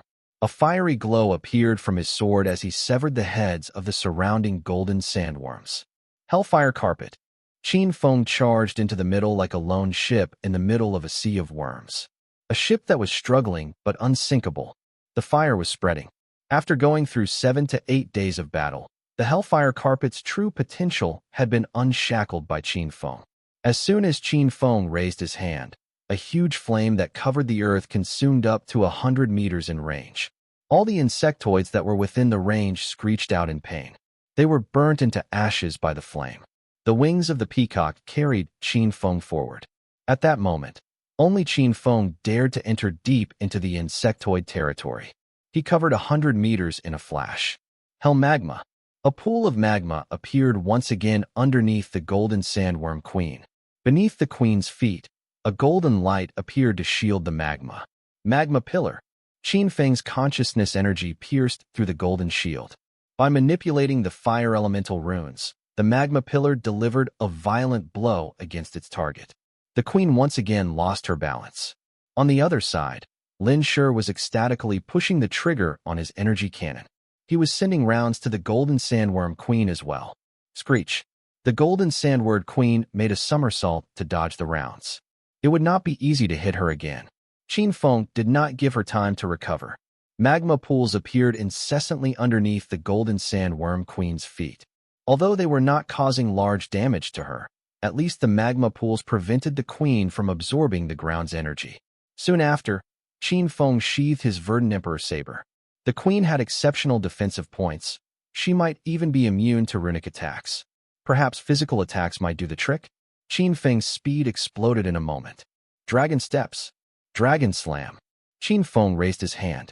A 3-meter-long dragon claw that was infused with heavy internal qi mauled onto the queen's carapace. Clack! A large tear appeared on the jade-like carapace. Jackpot! Qin Feng quickly blinked onto the queen. Asteroid assimilation. Negate. In a blink of a second, an enormous surge of internal energy expanded Qin Feng's physical energy by the multiples. Bam! One punch, and the golden sandworm queen's outer carapace became fragmented. Bam! Another punch. Bam! Bam! Bam! Qin Feng was delivering blows after blows on top of the golden sandworm queen. The whistling sound produced by the internal energy was deafening. The golden sandworm queen turned her carapace into sharp blades to stab Qin Feng. However, they were all blocked by Qin Feng's internal hard qi. Qin Feng's blows were hitting her weak spots. Screech. The golden sandworm queen could not break free from Qin Feng. Suddenly, a flash of golden light appeared. The queen's body rapidly became smaller. Oh no, the queen's escaping. Hu Liang roared in anger. It was common knowledge that beast emperor-level creatures could shapeshift. When a large beast emperor is in fear, it could shrink itself to a size that is virtually undetectable. It was their unbeatable advantage. They cannot let the beast emperor escape at this moment. Qin Feng held on to the beast emperor as best as he could. But right at that moment, a cannon round barreled toward him. It was Lin Shi. The cannon round was lethal.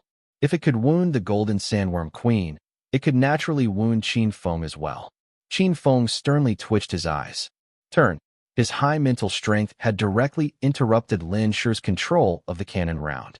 The round turned toward another direction and self-destructed. The blast took out the golden sandworms on the ground. Lin Shi's face turned pale. The cannon round was very costly. It was meant to be used against beast emperor-level creatures. Qin Feng diverted his cannon rounds to hit the average golden sandworms, is akin to firing artillery shells at mosquitoes. Damn! Lin Shi was furious. He passed on a message with his consciousness energy.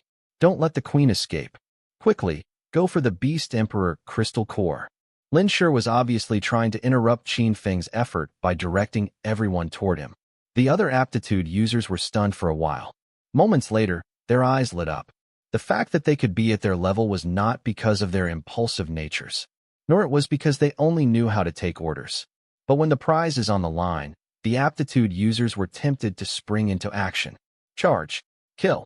The crowd was screaming. Gradually, blood filled their eyes. Their sight was set upon Qin Feng's location. After all, the Beast Emperor only attacked Qin Feng. Qin Feng grinned. The queen was hiding in the shadows, waiting for her turn to massacre the crowd. These people thought the queen was like a sheep to the slaughter. They've even made Qin Feng their enemy. How laughable. It was a turning point. A ray of golden light flashed through the battlefield. Ah! A D-tier ancient warrior covered his chest and did not know what had happened. However, everyone else had seen it. The chest of the aptitude user was impaled by the minuscule golden sandworms. Poof! There was no chance for the D-tier aptitude user in surviving that. His internal strength disseminated into the air while his body collapsed onto the ground. Be careful! Everyone else was alerted by the situation. The golden sandworm queen had shrunken its body. It was truly unbelievable that it could travel at such a high speed. A ray of golden light swept through the battlefield. Dragon steps. Qin Feng's internal strength began to rush and circulate within his body at high speed. He vanished into the shadows and also turned into a golden light ray. Gao Li, who was positioned at the front line of the battlefield, had noticed the golden light that had appeared, and he was immediately alerted by it. It is the golden sandworm queen. Gao Li wanted to retreat. However, it was too late. The golden sandworm queen was traveling too fast.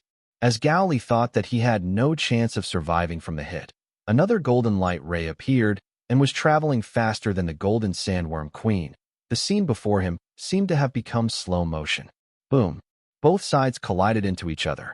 Both of the shadows stopped and revealed themselves. It was the golden sandworm queen and Qin Feng. Die! Qin Feng slammed down his palm and clawed onto the golden sandworm queen. Boom! An insane amount of internal strength output was channeled onto the golden sandworm queen. It was unable to withstand the hit from the palm and instantly exploded. The shape-shifting effect had instantly disappeared upon the death of the golden sandworm queen while its shrunken body expanded. Amidst the chaos, a beast king core had drawn every attention from its surroundings with its glimmering glow under the sun. Qin Feng grabbed onto it with one hand. It was at that moment. Another hand reached out simultaneously. It was Lei Chong. Lei Chong had been patiently waiting for this moment. However, he did not think that Qin Feng would be one step ahead. His sword was immediately drawn out and aimed toward Qin Feng's arm. Boom! The internal strength of the sword sparked, and a deafening sound of collision was heard as it collided onto Qin Feng's internal strength barrier. Gather! Qin Feng immediately retrieved the core from the golden sandworm queen and kept it within his spatial rune equipment. Then, Qin Feng glared at Lei Chong with an intense urge to kill. Swoosh! Qin Feng drew out his verdant emperor saber from his spatial rune equipment. Torrential flames surged from the saber as they were triggered by his internal strength. Die! Burning sword glare. Lei sword! Lei Chong was infuriated and forced himself to confront Qin Feng directly. Boom! Internal strengths collided with each other. Flames were met with thunder, and both of them sparkled with blue and purplish-white light rays simultaneously. Although it was a short-lived blinding moment, the thunder sparks were soon overpowered by the blue flames. The outcome of the battle had spoken for itself. Lei Chong stood no chance in taking Qin Feng down. Soon, after the collision of both internal strengths, both weapons crossed into a confrontation. Lei Chong seemed to be insanely agitated. As a member of the corporation, he still could not believe he would have such a regretful weaponry. The next moment had instantly left Lei Chong stunned and speechless. Dong! Both weapons collided, and Lei Chang's weapon was halved, while Qin Feng's verdant emperor saber instantly slit through Lei Chang's neck. Ugh! Lei Chong wanted to speak. However, he had lost every bit of his strength. He looked upward as his vision spiraled continuously. His skull had been completely detached from his body. Lei Chong did not even have the ability to cross his sword with Qin Feng, and he was instantly served with Qin Feng's beheading. Lei Chong was dead. Qin Feng activated his internal strength silently and absorbed every bit of internal strength that was dispersing from Lei Chong. Although physical contact might have been a more effective absorbent, however, Qin Feng had still managed to take up to 80% of it. It was at that moment. Outer shells and the golden fleshes of the golden sandworms were looted by other aptitude users as they stared at Qin Feng like a pack of hungry wolves. Soon, all of them caught a cold chill running down their spines. Lei Chang's body that fell flat on the ground had caught them off guard. What had happened within the short moment? Did Lei Chang die for real? Commander! Lin Shi was infuriated, as it was unexpected that Lei Chong would have such a tragic ending. He immediately targeted his vision onto Qin Feng. "It's you killed our commander." Lin Shi let out a raging roar. Qin Feng replied with a similar voice combined with his internal strength. "What can you do about that?" Qin Feng shouted. "I did not go through the difficult battle just for the sake of benefiting all of you. Now, everyone that has gotten the flesh of the golden sandworm queen, return it for standardized distribution after the battle, or else I would assure all of you a merciless massacre." Everyone in the surroundings was shocked and trembled in fear. "Mr. Qin, I agree." Gao Li was the first to stand out as he was just saved by Qin Feng. He was the closest with the golden sandworm queen, and he had gotten himself a huge piece of flesh that had exploded from the dead queen. The golden sandworm queen core was worth around 5 billion, while the flesh and outer shells differed in value, and all of them would have a combined value of at least 15 billion. Any single piece of flesh could be worth more than 1 billion. Gao Li was fine with it, as he knew that Qin Feng would not mistreat any of them. With an initiator among the crowd, the remaining members from the Freeman Alliance trusted Qin Feng collectively handed out their loot. Qin Feng pointed his weapon toward the members of the Leitang organization. "Do you all wish to join your commander?" Everyone panicked and had cold sweats. Qin Feng's dominance was insanely overpowering. Despite being at the same hierarchy, they had no chance in defeating Qin Feng. They had no choice but to hold their grudges against Qin Feng, as they knew that Qin Feng meant what he had just said. As he was already capable of taking down the commander, would they not be an easier target for him? Moreover, Lin Shi had also remained silent and refrained from going against Qin Feng. The chaotic moment had a brief pause as everyone took out their items that were looted from the queen and handed them over to Bai Li, who collected every one of them. "Continue the siege and kill every remaining golden sandworm," Qin Feng ordered. Everyone followed the order, while those that were agitated by Qin Feng had no choice but to channel all their anger toward the golden sandworms. Without the support of the queen, there were merely thousands of worms left, and soon, they were all being annihilated completely by the forces. Although there might be one or two that had managed to escape, it was highly unlikely for them to form a new clan within a short period of time. It was safe to say that it was a successful operation. The battle lasted for more than 10 hours and only ended during sunset. Everyone was extremely exhausted. However, none of them left, and everyone looked toward Qin Feng. It seemed that everyone was waiting for the distribution from Qin Feng.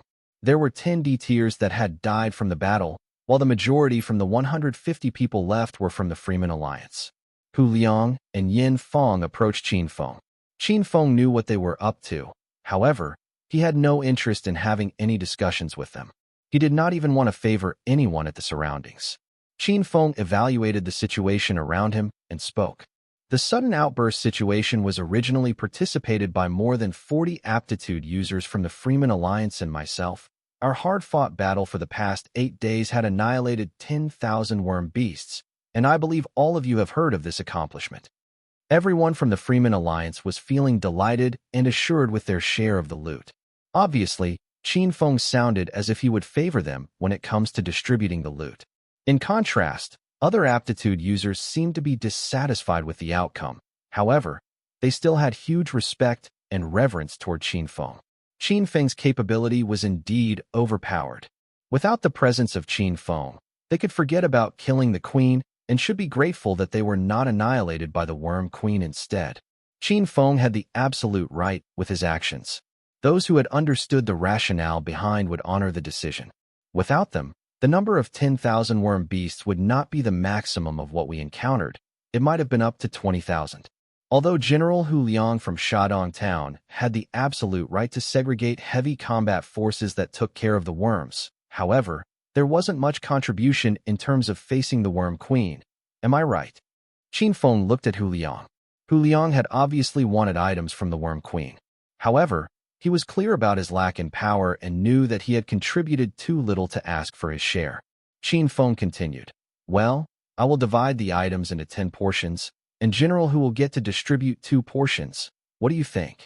And you will have to decide how to distribute what you get." Hu Liang frowned and cursed at Qin Feng from the bottom of his heart for his cunning act. It was indeed a disaster that had come out of nowhere. The 2 portions from the items were worth about 4 billion. However, it had to be distributed to more than hundreds of people. While Qin Feng had the remaining 8 portions of the items, and he would only need to distribute it among 40 people. Hence, it was very obvious which side was getting the most out of it. All right, I agree. Qin Feng then looked at Yin Feng. During the battle against the Worm Queen, I cooperated with the Freeman Alliance and contributed the most. If it weren't because of everyone else, it would have been impossible to lure out the Golden Sandworm Queen. Therefore, I will distribute 2 portions that would be divided among everyone, agree? In other words, each person would only get 100 million worth of flesh from the Worm Queen. While Qin Feng had of course planned to save all of the energy cores for Bai Li. All right, it is an easy 100 million. At least the Beast King materials are worth much more than that, and each of it can be devoured or be used for rune equipment enhancement. Qin Xiang took the lead to agree with the deal. Me too. Agree. Of course, Mr. Qin has the absolute right to totally exclude us from the distribution, as we were also assisted during the killings of the golden sandworms. The crowd began to express their agreement. Yin Feng was left with no other choice but to force a smile and nod in agreement. Being the manager of the Freeman Alliance, should he not be the one distributing the loot? How could he allow even distribution of the items where everyone was only left with 100 million each? Yin Feng had the idea of getting Qin Feng to give half of the items, including the Beast King core. Who would have ever known that it would end up this way? He did not understand why everyone would conform to such an agreement. Perhaps they were afraid of confronting Qin Feng. Since everyone has agreed, I'll honor the decision then. Yin Feng forced himself to conform. Qin Feng nodded and replied, later on, I will get someone to itemize everything and pass them to General Hu and Mr. Yin, and both of you shall do the distribution. All right, Yin Feng had something in mind. He could still make use of the remaining items to his advantage. If there is nothing else, everyone shall dismiss now. Hu Liang ordered, and the crowd began to leave. Hu Liang felt worried and looked toward Qin Feng. Mr. Qin, everyone saw that you were the one who killed Lei Chong, and it could mean trouble to you. Qin Feng replied calmly. He was just too weak. He could not even withstand one hit from Qin Feng's saber. Hu Liang was left speechless and jealous as Qin Feng was indeed too powerful. You've got a point. However, the Leitang organization would not accept such an answer for the death of their member. Hu Liang warned. Well, then they can just come to me. Qin Feng had no fear toward the Leitang organization. Even if they were to send a C-tier aptitude user, he could still evade from the battle and escape. All right, I am just giving you a heads up to be more cautious. They might even assassinate you without any warning. I can just leave this place and go somewhere else. I can be anywhere. Why should I care? Qin Feng remained calm and smiled. He would rather have the 3 months for himself and not be required to fulfill the mandatory besiege that was outlined by the Human Alliance. Furthermore, it was insanely taxing for the others to achieve tens of thousands of killings within 8 days, and they might not even be able to achieve it within 3 months. Qin Feng returned to the Shadong town and handed over the items to Han Yuan so that she could take care of them. The intense battle was exhausting, and Qin Feng needed to get some rest. However, Qin Feng was only uninterrupted for a day before someone else came for him. It was Qin Xiang. Besides, there were also Gao Li and 5 others. Qin Feng had known them briefly as they were once his partners, and he could still recall their names. Qin Feng welcomed them into his apartment and served them drinks. What brings you guys here? Planning to throw a feast? For celebration? Qin Feng asked. What is there to celebrate? We wasted all of our past efforts. Gao Li complained. Qin Feng was puzzled and looked at them. As for the past 7 to 8 days, every D-tier aptitude users had been putting in hard work that could easily be rewarded with 100 D-tier ultra beasts a day. While combined with other E-tiers, they would most probably end up with 100 million, and that had yet to include the extra 100 million that was already distributed by him yesterday. After all, there should not be any losses. Qin Xiang alerted Gao Li with a kick and continued to explain to Qin Feng. It was Yin Feng. As you have outlined yesterday, everyone should have been allocated with 100 million each. However, Yin Feng changed his mind as soon as he was handed over with the loots. It was then distributed according to level of contribution, and he favored those that have close relationships with him.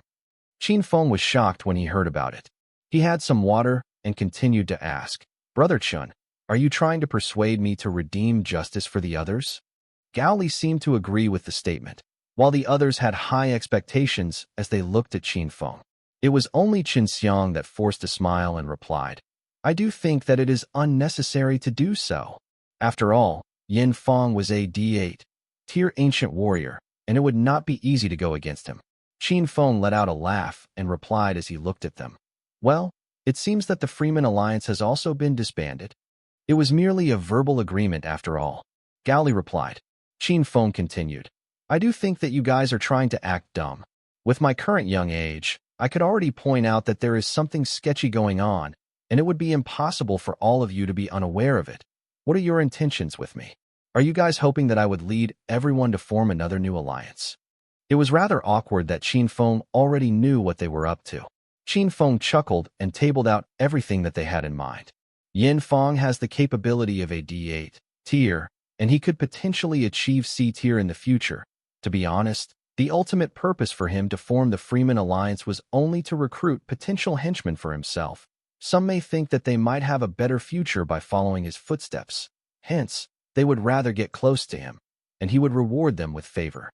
Gao Li was dissatisfied and annoyed. We wanted to serve him. However, at the very least, he should be fair in his distribution. It is totally unethical to bribe others with the loot that was given by you. That is true. However, didn't he just face the consequences? The alliance has already been disbanded.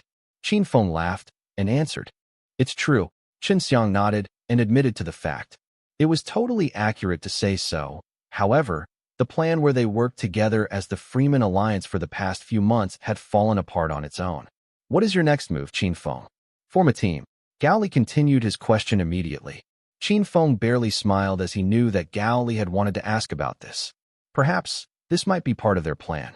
A powerful figure to secure for themselves a reliable protection. They had done the same thing when they got close with Yin Feng. Battle in the wilderness would be less risky when there was reliable backup, especially when faced against another powerful opponent. They were enjoying the assurance provided by Yin Feng. However, they did not want to bear the responsibility and be his henchmen. Would things really go their way? I do not have plans for now, as I could easily harm others with my usual battle style. Therefore, I would prefer to act alone. That's a great idea too. Qin Xiang nodded and remained silent. As he was more familiar with Qin Feng than the others, he knew that Qin Feng only aimed for the Beast King Corps during the last Joint Forces cooperation. Joint Forces were never about the amount of worm-beast kills that could be secured. In another way, it was aimed to refrain the others from getting into Qin Feng's way as he looted during the end of the battle. This time, the Leidang organization had encountered a rare and huge loss. After all, Qin Feng had played a crucial role in decision-making, while the others also had a certain amount of hidden dominance in the situation. Everyone moved on to some other casual chats and ended up with nothing definite with the suggestion that they had. Qin Feng was able to be more casually engaged. However, the death of Lei Chong was also a show of dominance from Qin Feng to the others. The others would have to think twice before acting against Qin Feng if they were to engage in a battle against him in the future. After the battle, Qin Feng did not request any report plans from Hu Liang, and he went into the inner North Sea desert with Bai Li. There were countless ultra beasts within the desert, and the majority of them were insectoids. Amidst the ultra beast tide, it was as if Qin Feng had become a dragon that was roaming freely in a wide ocean. There would be killings repeated every day to enhance his own capabilities. However, it was a horrible situation for beast kings among the North Sea desert. A gigantic mutated cactus plant within the desert had collapsed. It was a D-tier mutated plant king. However, Qin Feng had uprooted the entire plant as he sought after spines that were highly valuable, while the stem was also incredibly delicious, and it was even comparable with spirit herbs. Moreover, a water element-based D-tier beast king core was also within the body of the mutated plant. Qin Feng had now claimed all of them for himself. Roar! A brown beast king tier sand snake let out its miserable shriek. It was about 50 meters in length. The snake that had always been an overlord was now faced with a powerful opponent. Die! Qin Feng's verdant emperor saber was glowing with blue lights while flames rained down a deadly hit onto the weak spot of the gigantic snake. It struggled and suffered for a moment, and its movement began to slow down until it lost its last breath. Qin Feng skinned the gigantic snake and completely took away every single one of its tendons. Horrifying screams were heard within a pitch-black underground tunnel. It was a gigantic black worm queen. Under the night skies, hunters crawled out from a hidden spot and appeared in the dark. However, they were annihilated before they could even extend their sharpened claws. Half a month had passed. Qin Feng was at his apartment while Han Nuan was reporting recent trades to him. Well, total income for the month would be 57.2 billion. Han Nuan had already gone through the numbers 100 times to make sure there was not any mistake. It was surprising that he had already taken care of such an unbelievable number of items within just a month. Qin Feng nodded and answered, "That's not bad. Take this as your reward then." He handed out flesh from the Worm Queen. Although it might be weaker when compared to any other Ultra Beast King, however, Worm Queens had high conscious energy. Without any abilities, all of their conscious energy was embedded within their flesh. It was indeed a beneficial reward for Han Nuan. "Thank you, boss." Han Nuan was instantly delighted with the reward. "All right, carry on with your tasks. I am about to head out now." Qin Feng had to meet with Lu Wanbao. While Han Nuan continued to sort out ordinary materials that Qin Feng had obtained from his hunts, the trade between Qin Feng and Lu Wanbao had never stopped. Within half a month, Qin Feng had already taken down 4 Beast Kings and passed on the materials to Wanzhong, and those items were worth about 120 billion. Hence, Qin Feng had built up his credit limits at Wanzhong to an extremely high amount, and he was also rewarded with premium services. This time around, Qin Feng was going to trade for the D-tier Beast King energy cores that he had gotten Lu Wanbao to collect. Most of the items obtained from Qin Feng's hunts were ability cores worth 3 times more than an energy core. They were all exchanged directly with cash. Both of them were satisfied with their trade partnership. Although Lu Wanbao had not found out the reason for Qin Feng to seek after such a huge number of Beast King cores, he had profited a huge sum from the past half-month. "Before I forget, Mr. Qin, I have news about the blue flame peacock emperor feathers that you were looking to sell. Somebody has reached out to me, and I have it sorted out for you." Lu Wanbao spoke as he took out his communicator and sent across an image to Qin Feng. Qin Feng took a glance and was rather surprised by it. Sun steel. It was a fire element that was similar with the star steel, and it was scorching hot. Upon melting, it could also be used in creating outstanding weaponry. Furthermore, it was totally irreplaceable. However, it was not an easy task to achieve its melting point, and the high cost of production was also unaffordable by many. That's right, the sun steel is about 2 kilograms in weight, slightly larger than its average size. However, the seller has requested for every single one of your remaining blue flame peacock emperor feathers, and that would be worth about. It was not a fair trade. Qin Feng would definitely be at a loss if he were to incur the costs of manufacturing the outstanding weaponries. However, Qin Feng had the magical tesseract with him. "Deal," Qin Feng answered. "All right, I'll make the contact now. Hold on for half an hour for me." All right." Qin Feng waited in the special guest room along with Bai Li. They were entertained by films provided by Wanzhou. It was at that moment, within the 4 cities of the North Sea, the Shui family paid respects to their great ancestor. The family was now left with much fewer members, and they were living within a small ancient village. Shui Jinquang was the head of the family, a C-tier aptitude user. He had a head full of gray hair, and without any proper attire, he still looked exceptionally young. He looked as if he was only 20 years old. The blood secret art had successfully restored his youth. Of course, Shui Jinquang had to absorb a large amount of blood to maintain the secret art. "How was the investigation?" Shui Jinquang asked briefly. "All sorted out." Shui Yamong, the 4th elder of the Shui family, was standing before Shui Jinquang. As the search on the Tangshan mountain had come to an end, Shui Yamong was able to return to the Shui family to take charge of the situation. "That blood hunter that came earlier has already disappeared without a trace. Perhaps he might be avoiding revenge from our family. However, before he left, he has sold every item to the underground black market at the 3 cities along the sun. The influential owner behind it is Qin Feng." Qin Feng. Shui Jinquang actually found the name quite familiar. That's right. He's the one who took the blue flame peacock emperor crystal core, able to do ancient martial arts as well as use abilities. Someone who isn't easy to deal with. Xue Jingquang sneered. Can't let someone like that profit from everything. Yes. Why is this kid the one reaping all the benefits? Not only that, he has the secret of the overcast dragon, which Bloodhunter probably sold to him. And not only that, he has pristine lotus seeds too. And the things that Bloodhunter ripped from our household was also sold in that underground black market. Those things had even attracted a few D-tier powerhouses, but nobody dared to go to the Fengli colony to cause trouble.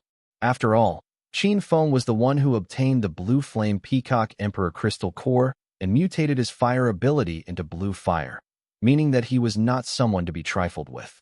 Oh, Xue Jingquang contemplated the issue, trying to figure out if it was worth it or not. Shui Yamong got increasingly heated as he continued to speak. And I've heard from someone that Qin Feng had hunted and killed many Beast Kings, and made a deal with Wanzhong to exchange for 200 billion worth of Beast King crystal cores. That made Xue Jingquang's eyes instantly glint. Are you sure about this news? 80%, the trade is happening today. Until now, I still don't know why someone would want so many crystal cores. Shui Yamong said, looking very agitated. But that 200 billion is in his account. If we were to kill him, we would receive nothing. Now he's using it to buy crystal cores.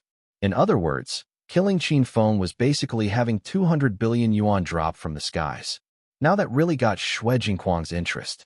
A C-tier aptitude user's income was not very stable. Between battling and adventuring, there simply would not be enough disposable income for half a year, and if there were enough, it would have been spent within a year. According to the price of C-tier Ultra Beast materials, a C-tier Ultra Beast General Crystal Core would be around 20 million, while a C-tier Ultra Beast King Crystal Core was about 30 billion. 200 billion. That was close to 7 C-tier Ultra Beast King Crystal Cores. All he needed to do was to kill one person, and that would save him years of hard work. That was like a free lunch. Xue Jingquang was very tempted by the idea, and at the same time, jealous of Qin Feng. This Qin Feng must still have some special talent. If not, it would be impossible to obtain such a vast amount of wealth. This is worth my time to take action. Greed flashed across Shui Yumong's eyes. However, the Xue family was a dark, ancient warrior family. Tyranny and robbery were things all too common for them. This time, they were merely aiming for a larger target. In Shadong Town, Qin Feng and Lu Wanbao shook hands. Qin Feng, please take care of our business if you can in the future. Naturally. Thank you too. As Lu Wanbao watched Qin Feng leave, he was thinking about how enigmatic the man was. If this guy grows up well, he's definitely going to be a really important person. However, growing up in the end times was a difficult task. There were many dangers in the wilderness, and people were not afraid of trying to kill each other. Qin Feng was quite happy at that time, driving the Silver Bolt back to their apartment with Bai Li. Do you think you can become a C-tier in one go? After that, I don't need to worry about you. Bai Li became D-tier within a month. Now Qin Feng had completely emptied out his account, even using the tens of billions he had brought over from before. He instantly became a pauper, but if Bai Li became C-tier, that would be double insurance for him. That night, Qin Feng let Bai Li enter the Battle God tomb. For the next 2 to 3 days, she would not leave the area. Qin Feng did not sit around idling either. The next day, he went out to hunt. Beep beep. His communicator began to ring loudly. Realizing that it was an emergency signal from Shadong Town the moment, he looked down. D-tier Ultra Beast General attacking Shadong Town. Calling all D-tiers to return. Calling all D-tiers to return. Shandong Town really was a place that could be destroyed at any moment. Qin Feng was not too far from Shadong Town and did not take out Cloud9. Instead, he activated his ability, causing a pair of bright blue phoenix-like wings to burst out behind him as he soared towards Shadong Town. Within 3 to 4 minutes, Qin Feng could see the town's buildings. Not only that, he could also see a group of massive creatures. Mammothpede. A mammoth was a megafauna from a distant ancient time. It looked like an elephant but had long, shaggy hair and larger tusks. This kind of insectoid had similar traits to a mammoth, but instead of 4 legs, they had squirming bodies like that of a millipede, bearing large tusks and were covered in shaggy hair. They had immense physical strength and an astonishing food intake. They also traveled in herds. At a glance, there were about 100 of them, one of which was a beast general. Crack crack. The stones on the ground were getting cracked by their stampede. Each of them were the size of a minivan. As for the beast general, it was the size of a truck. Tut, tut, tut, tut. Countless artillery fire began to cover this group of ultra beasts, with decomposition blasters cutting into the creatures' bodies. A mammoth peed locked onto a target and began to charge, countless insectoid legs pushing it forward like a freight train. A tusk pierced through the body of a person who did not have enough time to escape. Uft. The person was pierced through the waist, guts, and all spilling out. With a shake of its head, the body was flung into the stampeding herd, disappearing among them in the blink of an eye. The battlefield was extremely cruel. Fire Dragon Art. Qin Feng was 100 meters away from the insectoid herd, mobilizing his consciousness and unleashing a blue flaming dragon toward the ground. Roar! The dragon wrapped itself around the beast general's body and tightened its grip. Die! Qin Feng pulled out the verdant emperor saber and slashed down toward the beast general's flank. Pus! A tender white liquid spewed out from its body. The beast general's body was split in half by a single blow from Qin Feng. The creature still wanted to fight back, but Qin Feng was too strong, and it definitely was unable to defend itself in this situation. After another quick slash, the creature was taken care of. That fight was over in the matter of seconds. Then, Qin Feng began to wreak havoc upon the field, and within a few minutes, the only things left in the desert near Shadong town were the massive bodies of the ultra beasts. Qin Feng, after you've arrived in Shadong town, things have gotten a lot easier. Hu Liang walked over with a bright smile on his face. He had expected a hard fight, but as soon as Qin Feng arrived, the load was lightened by a large margin. It's what I'm supposed to do, Qin Feng stated. At this moment, Qin Feng could acutely sense that someone had locked onto him with a malicious gaze. He was surprised. He looked up and found himself looking at a familiar face. It turned out to be Sea City's mayor, Lei Chun. Qin Feng, you've got a lot of nerve. Lei Chun looked furious, not even trying to hide the anger in his gaze. Hasn't Mayor Lei already seen just how much nerve I have back in Tongshan Ridge? Qin Feng gave him a coy smile. If it were not for nerves, how could he take on Beast Kings? If it were not for nerves, how could he have instigated a battle between the Beast Kings and the Beast Emperor? If it were not for nerves, how could he have intimidated every D-tier that tried to force their way on him? Lei Chen's expression dropped like it was molten iron. He was fiercely staring at Qin Feng, but could not find a single hint of a flustered look on Qin Feng's face. Qin Feng, are you really not afraid of Lei Dang?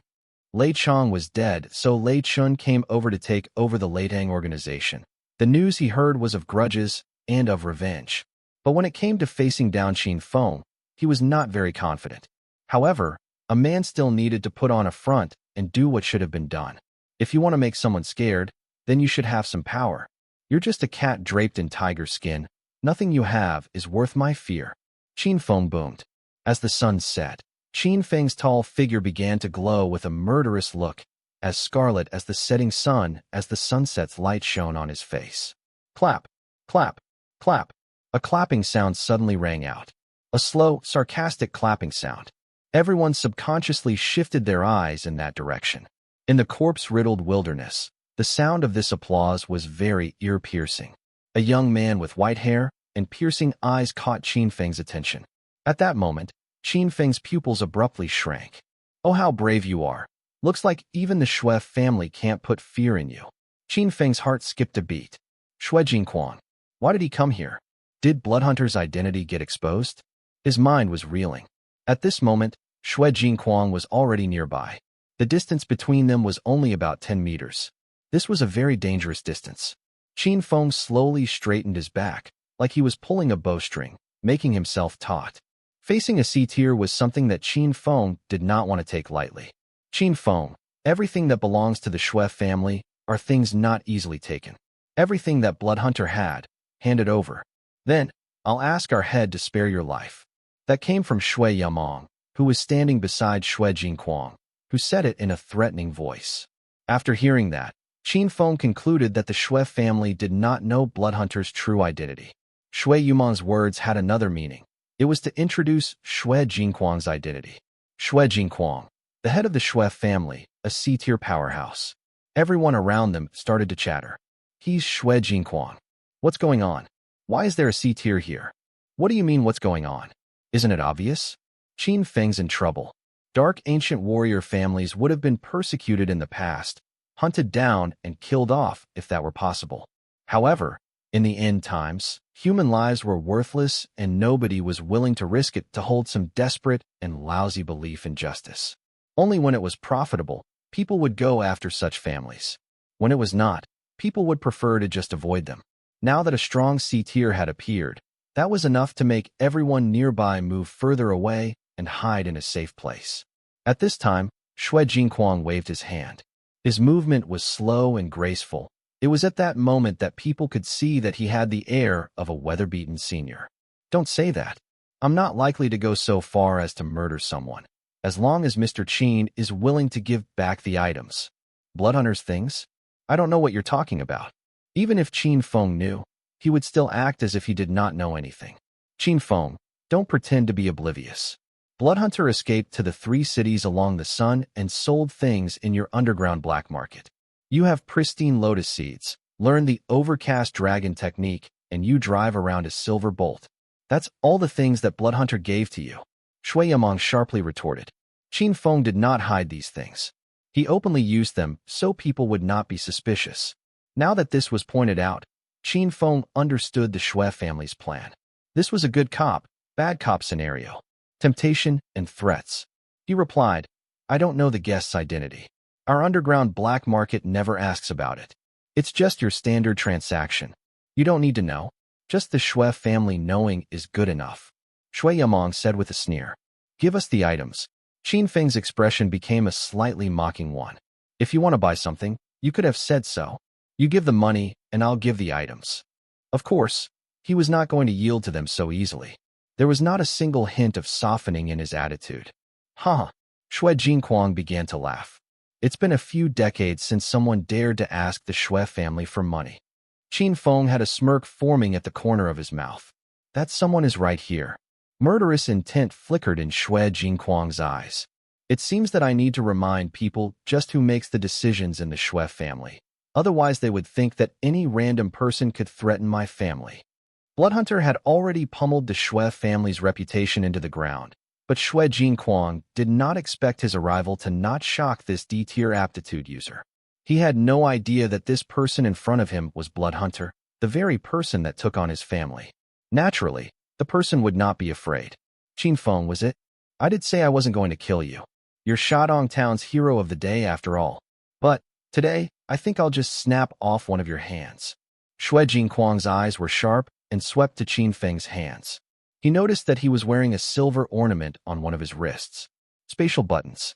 How could a C-tier like him not recognize this kind of item from the very beginning? If he were to remove Qin Feng's hand, he would be able to get those spatial buttons as well. Killing 2 birds with 1 stone. With a cry, Shui Jingquang was the first to make a move. A sea of blood suddenly filled everyone's vision. He moved abruptly and boldly. A C-tier had a deep pool of internal force. Qin Feng's internal force was just liquid and only had around 11 groups, and was just a little bit above what could be considered as a deep pool. He was akin to an ancient warrior who had just recently reached C-tier. Shui Jingquang was a C2 tier ancient warrior. His internal force was double that. He had Qin Feng beat in the internal force department. Qin Feng turned and ran without hesitation. Using Qin Gong, he frantically raced toward the direction of the North Sea desert. Trying to run? You could have at least left me a hand. Shui Jingquang's form flickered. He was giving chase and was much faster than Qin Feng. As the two started to move, they disappeared from the other's view in the blink of an eye. This caused an uproar among the people. Qin Feng's going to die. It's the tallest trees that get their tops blown off. I think it's because they want his wealth and don't want to expose their own. What's saying that going to do? At this point, Hu Liang also had a sullen expression. Ever since Qin Feng came, he had been relieved of a lot of work. He even wanted to suggest to his superiors to make Qin Feng the new general of Shadong Town, as the man would be an incredible force to be reckoned with in the war that the 4 cities were fighting. Who would have thought that the Shui family would be so tyrannical? The sun was setting and the sky was starting to get dark, but the cat and mouse chase between Shui Jingquang and Qin Feng had just begun. Qin Feng, why bother struggling? Xue Jinquang's speed was incredibly fast, and he was already 10 meters behind Qin Feng. In the next moment, a claw made out of blood swiped at him. In the air, the blood claw seemed to be blurry, but the scent of blood could be detected from the sanguine claw. A terrifying wave of internal force was being emitted from it. Qin Feng knew that he could not lose this time. If he were caught by his opponent, even if he did not die, he would at least have his skin peeled off. He activated his internal force to surround himself with it. It was like a layer of glass as it merged together. Bang! When the sanguine claw collided with this shield, it collapsed. The shield around Qin Feng's body collapsed as well. That attack took 1/10 of Qin Feng's internal force to resist. Xue Jinquang naturally did not expect this to be the case. After all, Qin Feng was only a D-tier aptitude user, and Xue Jinquang had used 1/20th of his own power in that attack. That was like a D1 tier aptitude user going in at full force. That did not even break Qin Feng's internal power. Heh, interesting. If that's your trump card, Qin Feng, then you're really underestimating me. Xue Jinquang accelerated again. But this time, a terrifying burst of magma rose out from the ground.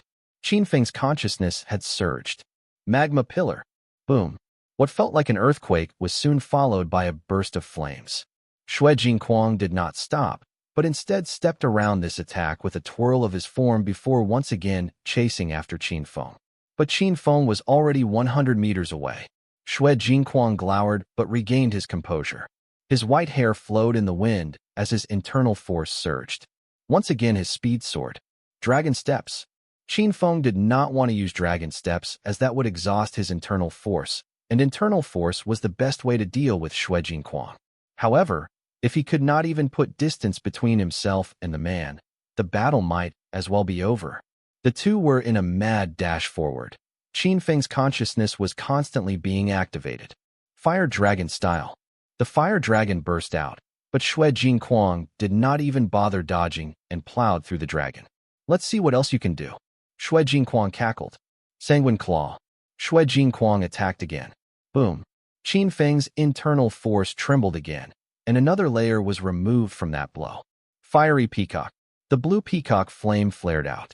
Xue Jinquang's internal force was also being shaken time and time again under Qin Feng's assault. Qin Feng did not stop his attacks. Fire beam. Impacting flame. Hellfire. He was constantly manipulating his runes with his consciousness, launching abilities one after another. When the runes dispersed after the impact and returned to his sphere of consciousness, Qin Feng reissued the previously activated ability. Magma pillar. Fire dragon style. Fiery peacock. Xue Jinquang was being bombarded by an endless barrage of abilities, and that was making him extremely irritable. Whoosh. Another object was sent directly at him, and he still moved forward without thinking. Pop. The black flat object instantly latched itself around Xue Jinquang's internal force shield. It was only then he realized what it was. Click. BZZZT. A purple light burned his eyes as his internal force shield was blasted with electricity. What Qin Feng just threw out was an electromagnetic explosive. That made Xue Jinquang battered and exhausted. He had to drop his shield so that the electricity would stop. The clothes on his back had been scorched by the attack, and his hair stood on their ends. He no longer seemed to have the elegance from before. He was on the verge of being driven insane. At this moment, Qin Feng suddenly appeared in front of Xue Jinquang with a silver large-caliber pistol in his hand. Click. The sound of the trigger being pulled was heard. Xue Jinquang instinctively dodged, but he then realized that the bullet Qin Feng fired was unusual and had a massive range. Suddenly, some kind of a white object flew toward his face. He wanted to rip it away, but the object quickly stuck to his body. What is this? He roared in frustration. Looking closely, he realized that this was only a spider web made out of F-tier materials. It was the silk of the steel-limbed broodmother. This item was low-level, but when used in crucial moments, it could be extremely effective. B-Start. Xue Jinquang's internal force emerged, and the spider silk that shrouded him was drenched in blood before being eroded away. When he had his vision back, Qin Feng was gone. He was seething with anger at this point. He was a C-tier. How could a D-tier manage to run circles around him? If Qin Feng were to really escape, he would become a laughingstock. Using his consciousness to detect the surrounding auras, he once again resumed the chase. Qin Feng had sprinted for a kilometer and also shrouded his entire body in darkness, fading away into the night. Whoosh! He disappeared from where he stood. When he reappeared, his surroundings had changed. He was inside the battle god tomb. The first thing he did was go to a meditation room. Without Qin Feng watching over her, Bai Li's promotion area was exchanged for a meditation room. When he looked around, he found that she was asleep. The box carrying crystal cores was empty. It seemed like all of the crystal cores had been eaten. Bai Li had ranked up too fast and needed rest. From the looks of it, Qin Feng had to face Xue Jinquang all by himself. He found another meditation room and sat down. Asteroid assimilation. A whirlpool formed in his dantian, quickly picking up the energy around him in the meditation room and restoring him to his full strength. He did not dare stay in the battle god tomb for long. If Xue Jinquang were to actually lose the chase, who knew what manner of madness the man would bring? What if he was unsatisfied and went to the Fengli colony to massacre everyone there? That was the colony that he had built up. No one should be able to touch it. He picked up the battle god token and exited the tomb. In the next moment, he felt someone's consciousness lock on to his presence. That had to be Xue Jinquang. Xue Jinquang's consciousness was not strong, but ancient warriors had their own methods of detection.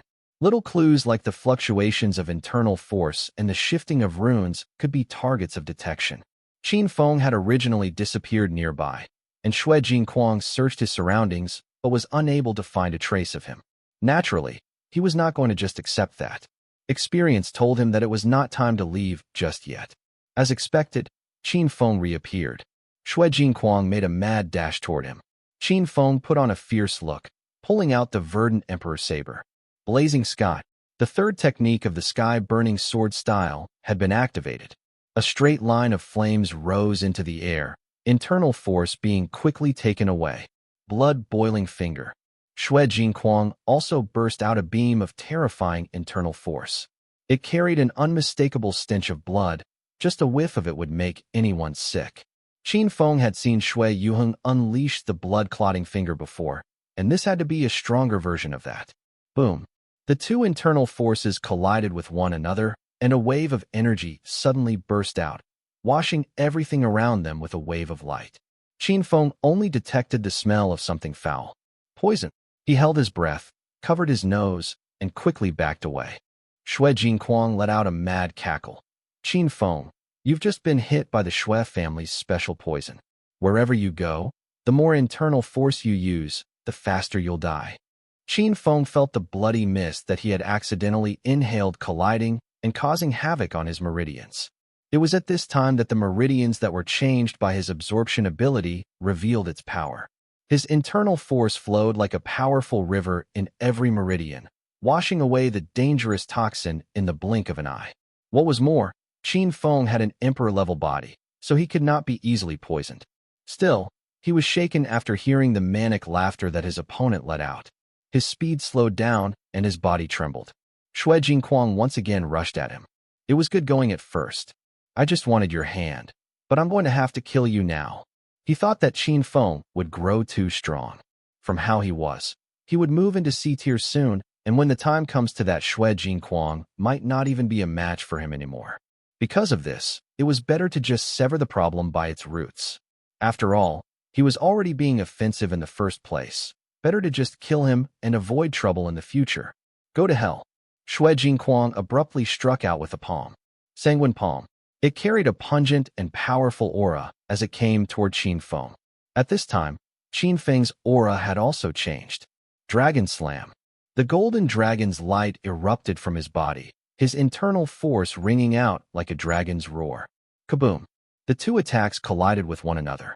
As the internal force attacks slammed together, it began to create violent tremors as the energy was spread in all directions. Then, the attacks broke past their collision and affected the internal force that either have yet to use.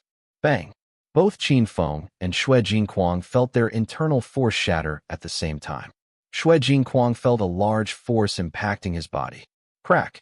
From the impact, his shoulder blades were shattered. Whereas on Qin Feng's end, he felt the internal force rush into his body, directly attacking his internal organs. Uft. Qin Feng coughed up a mouthful of blood. This was the first time he had suffered such a serious injury since his rebirth.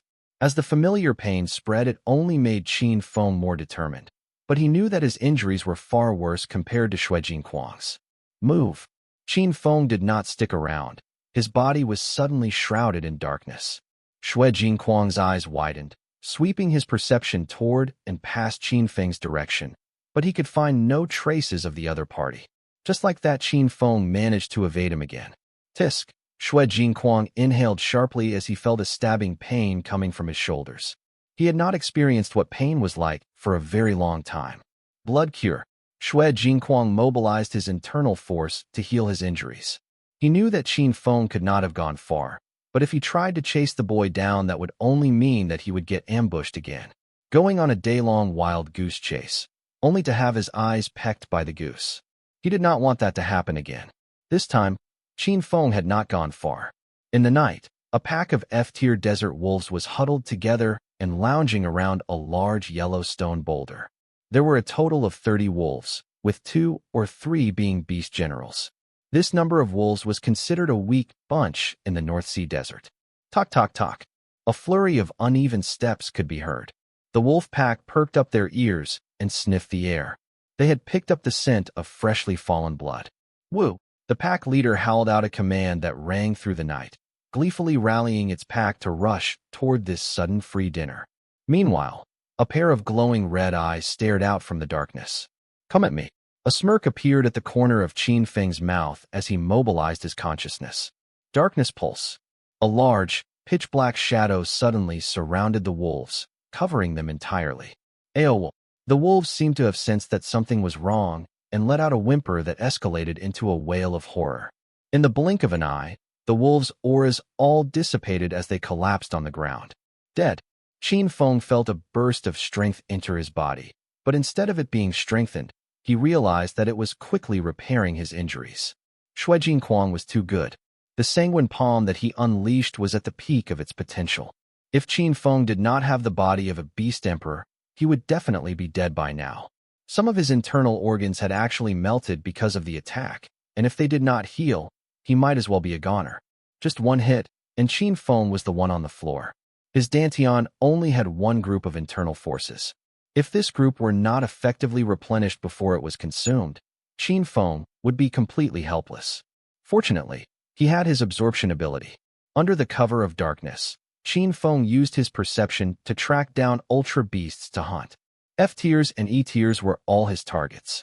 He preferred to not go after D-tiers at this time because he needed to recover, and he was not in the best physical condition. After half an hour, Shui Jinquang followed the trail of blood Qin Feng left behind and eventually caught up with him. Both tried to attack one another the moment he spotted his opponent. Fire Dragon style. Sanguine Claw. The two attacks collided again, and Qin Feng learned that Shui Jinquang's combat prowess did not weaken at all while he was getting weaker himself. Boom. The battle between the two got fiercer, and at that moment, countless insectoids began to surface. Obviously, they had been disturbed by the battle between the two. The huge swarm rushed toward them. Shui Jinquang's eyes widened while Qin Feng's eyes lit up. In an instant, Qin Feng disappeared again. Damn it! Shui Jinquang gave chase again. But Qin Feng had once again disappeared without a trace, and the insectoids had locked onto Shui Jinquang. He could only grit his teeth and flee the area, not wanting more trouble than it was worth. The battle between the two was put on hold again. After another half an hour, the two met again. During this battle, Shui Jinquang managed to brush Qin Feng's arm with the sanguine palm.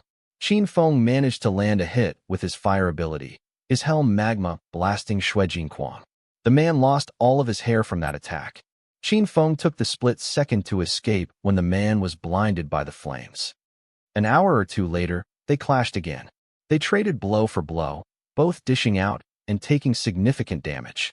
Qin Feng blasted a special bullet into the air and ended up attracting a herd of ultra beasts. He once again used the opportunity to escape. In a single night's time, the two had crossed fists 7 to 8 times. Each battle ended with Qin Feng escaping one way or the other. But if Shui Jinquang could not find this tricky enemy, then he would not be considered a C tier. It seems that Qin Feng has two abilities. He has a dark ability. That must be why he can disappear into the darkness like that, Xue Jinquang thought to himself. While Xue Jinquang knew of this ability now, he had no intention of telling other people. In his eyes, Qin Feng was already a dead man. Only the human alliance would take fame into consideration when they were trying to get someone. He was not like that. What was more, he was a C tier. Even if Qin Feng had the dark ability, he would not try to find someone stronger to deal with the whelp. The status of Xue Yamong and the others were beneath him. He had no need to report to anyone either. Qin Feng's abilities had not been exposed to the world yet. And on Qin Feng's end, after facing someone in battle using his dark ability for such an extended period of time, his ideas had begun to change. I'll use my dark ability to kill Xue Jinquang. With that set in mind, he planned to act on that idea as soon as possible. However, what he did not expect was that Xue Jinquang had changed his mind as well. Qin Feng has too much advantage at night. I'll fight him during the day. After fighting for a day, both of them were tired. When Qin Feng ended up waiting 30 minutes for Xue Jinquang, he also realized what his opponent had come up with. He did not try to find Xue Jinquang. Instead, he hunted ultra beasts to replenish his energy and restore his body. The sun rose from the horizon, and another day of the morning light once again enveloped the North Sea desert. Qin Feng was looking quite haggard by now. Because of the previously damaged combat uniform, he had not replaced it with a better one. It had been completely destroyed after an entire night of fighting. He swapped into another set of clothes, but was unable to deal with the sand and dust in his hair and on his face. Return. The dark fog gradually retracted back into his consciousness. On the ground in front of him was a pile of bleached white bones. His absorption ability had consumed everything his opponent had, including its flesh and blood. Although his body had not returned to his peak state, most of his injuries had been healed. Now, it's time to fight to the death. Qin Feng had a murderous look in his eyes. As he spread out his consciousness, he quickly locked onto Xue Jinquang's position. At this moment, Xue Jinquang was also on the move. Ancient warriors could replenish their energies by absorbing the aura from their natural surroundings. After sitting down for 2 hours, he was recharged from an entire day's exhaustion. He looked like he had not changed much since they first encountered. The Xue family's secret technique seemed to have completely healed him from the damage he suffered the day before.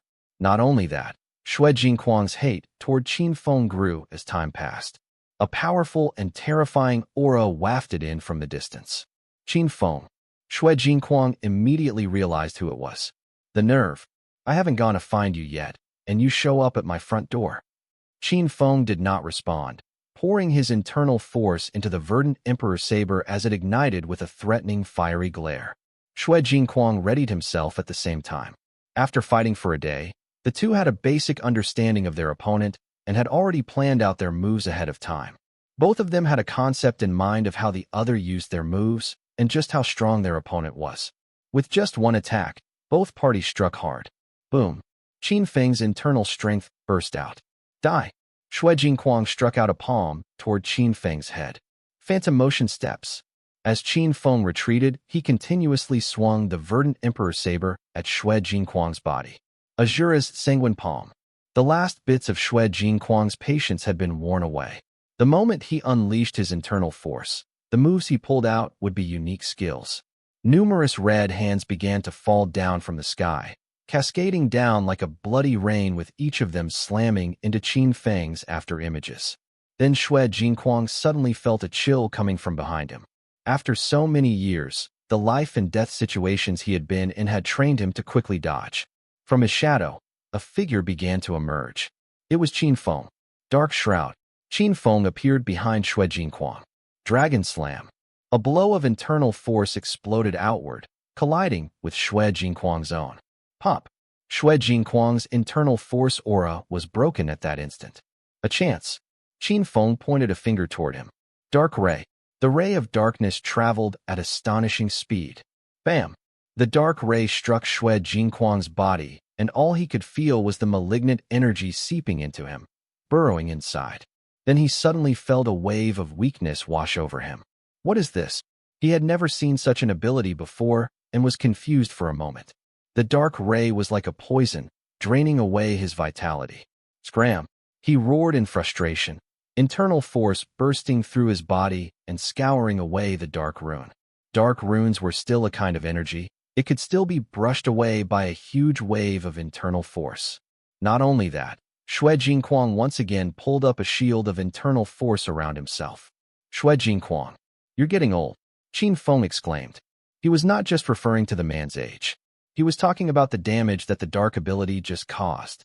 From his originally 20-year-old appearance, he looked like he had begun to age. Wrinkles began to appear at the corner of his eyes, and from the looks of it, he was looking like he was 30 now. His blood secret art was being reversed. Qin Feng's dark ability was meant to reduce someone's life force after all. Xue Jingquang was furious. Qin Feng, you're only just struggling on your deathbed. You think by having this ability, you can kill me? A thought from an idiotic dreamer. This entire thing had driven Xue Jingquang into an unending state of anger. He was a C-tier, and he had spent an entire day's time chasing after Qin Feng. The most important thing was not just Qin Feng escaping, but the fact that Qin Feng had fought him 7 to 8 times. His hard bones and thick skin were driving Xue Jingquang insane. His murderous intent was overwhelming. Qin Feng was like an annoying and hard-to-kill cockroach. He looked damaged before, but now he looked like he had everything still intact. There was a trace of doubt in Xue Jingquang's heart. Qin Feng naturally noticed this doubt, and his eyes lit up with an astonishing eagerness. Then we'll see who wins and who loses, and just who is the idiotic dreamer. He chopped forward with the verdant emperor saber. Xue Jingquang's attack flowed down like a bloody rain. Boom, boom, boom. The force put out by the clash between the two turned the area around them into a terrifying aptitude user's battlefield, sending rocks and sand flying. Lower-rank Ultra Beasts dared not approach the area at all. With his internal strength being rapidly consumed, Qin Feng's Dantian ended up becoming empty. A C-tier powerhouse, his internal force was too overwhelming. Xue Jingquang had twice as much strength as Qin Feng did, but he did not have the asteroid assimilation move or the absorption ability. As such, he would not have been able to recover his internal force as fast as Qin Feng did after one night. Before, he only had 6/10 left of his internal force, which was 2 groups bigger than Qin Feng's. Now, Xue Jingquang was also out of internal force. At the end of the fight, both sides were left completely depleted. He was suffering from all kinds of wounds, and his body was racked with pain. But victory was close. Xue Jingquang, the time of the Xue family has passed. He raised his weapon and rushed toward his opponent. The verdant emperor saber no longer carried internal force, but Qin Feng's beast emperor-level body contained tremendous power. As Qin Feng slashed, one of Xue Jingquang's arms were lopped off and sent flying. There was a sinister look on Xue Jingquang's face. The man did not even look like he was in pain at all. Instead, he pointed his remaining arm at Qin Feng, and a red glow appeared from under his cuffs. Whoosh! Qin Feng suddenly felt a stabbing pain in his heart. His heart suddenly contracted. He looked down and realized that on his chest, where his heart would be, there was a blood-red snake biting into him. This little snake was not high level, only E-tier, and it was just a beast king. If it were before, Qin Feng would have easily crushed this thing. But now, he was out of internal force and had mobilized his consciousness so much that he was getting a splitting headache. After battling Xue Jingquang to this point, there was no more oil in the lamp, and this little snake had just seriously injured him. Qin Feng only felt all the strength in his body suddenly collapse away. Bloody Jade Snake. He did not expect Xue Jingquang to also rear Ultra Beasts. Ha! Xue Jingquang let out a mad cackle. Right now, he looked like he had advanced into his 50s, his body shriveling up from the effects of Qin Feng's dark ability. It seemed that Xue Jingquang had paid a heavy price as well. But the price was worth it. It was 200 billion. Qin Feng, you're dead. Qin Feng felt that he had already done his best to survive this long. Although reviving gave Qin Feng a sufficiently huge advantage, it was not significant enough for Qin Feng to challenge someone above his tier. Hypothetically, if Qin Feng had reached D8 tier or D9 tier, then even Xue Jingquang was no match for him. Unfortunately, this was merely a hypothetical situation. In reality, Qin Feng was only at D1 tier. With Xue Jingquang's attacks getting closer and closer, Qin Feng sighed before a piece of jade suddenly appeared in his hand. Battle God Token. Since Qin Feng was unable to defeat his opponent, he could choose to escape. Not only were secret territories very rare, they also involved more than the issue of having enough resources. Anyone who had mastered the secret territory ability could choose to enter it at any moment to arrive at safety during a crucial point in time. Although Qin Feng had been bitten by the bloody jade snake, it was only a skin-deep wound, and the bite had not pierced through his heart. After all, Qin Feng already possessed a beast emperor's body. A mere E-tier beast king like the bloody jade snake could not possibly bite through Qin Feng's flesh. However, the poison which seeped into Qin Feng's body through his wounded skin still posed too significant a risk to his life. Amid the battle, every minute and every second could make a difference between life and death for Qin Feng. Meanwhile, Xue Jinquang would not let him off the hook. The attacks came at Qin Feng one after the other. After triggering his conscious energy, Qin Feng's body was now enveloped by a layer of silver light. However, right then, a ray of silver light suddenly appeared next to Qin Feng. In the next moment, an alluring female appeared next to Qin Feng. She seemed to be very out of place on the battlefield. Now, on the battlefield, on one hand, there was a heavily wounded young man who was also covered with sweat and mud. On the other hand, there was a mad-looking old man with a broken arm. It was a horrendous scene to behold. Meanwhile, this young lady seemed to have appeared out of a painting. Bailey, Qin Feng exclaimed gleefully. Right then, Bailey had a stern expression on her face. With the lift of her finger, a silver ray of light instantly exploded. The little snake, which had its teeth sunk into Qin Feng's chest, was cut into segments of 1 centimeter long. Boom. The bloody jade snake was naturally not a tiny being. It only turned into its current form using a shape-shifting ability. Now that it had been killed, its body expanded into its original size. Meanwhile, Xue Jinquang, who had originally been right in front of Qin Feng, was now pushed away by this humongous snake's body. He had missed the golden opportunity to kill Qin Feng. As such, Xue Jinquang's face became twisted and appeared extremely terrifying. The bloody jade snake had always been Xue Jinquang's favorite pet. Now, it was killed by someone else with the snap of a finger. Even more so, Xue Jinquang felt a chill in his heart. The young lady, who had appeared suddenly, was so capable that she could kill an E-tier beast king with the lift of one hand. Even Xue Jinquang himself would not have been able to do it with such ease. You are Bailey, Xue Jinquang exclaimed with his eyes wide open as he stared at Bailey. Meanwhile, Bailey appeared to be in a fit of anger. All she did was leave to train for a while. As soon as she woke up, she could sense Qin Feng's weakening conscious energy. In fact, there was an instant when she felt that he was at the brink of death. After only being away from her master, Qin Feng, for one day, Qin Feng was already being bullied by others. Bailey felt that someone was intentionally provoking her. Right then, Bailey was emanating a terrifying aura without being aware of it. This kind of aura certainly did not belong to a human being. Xue Jinquang was stunned because he could sense the aura from Bailey's body. C-tier, Beast Emperor. The pitch of Xue Jinquang's voice had changed. You are actually an ultra beast.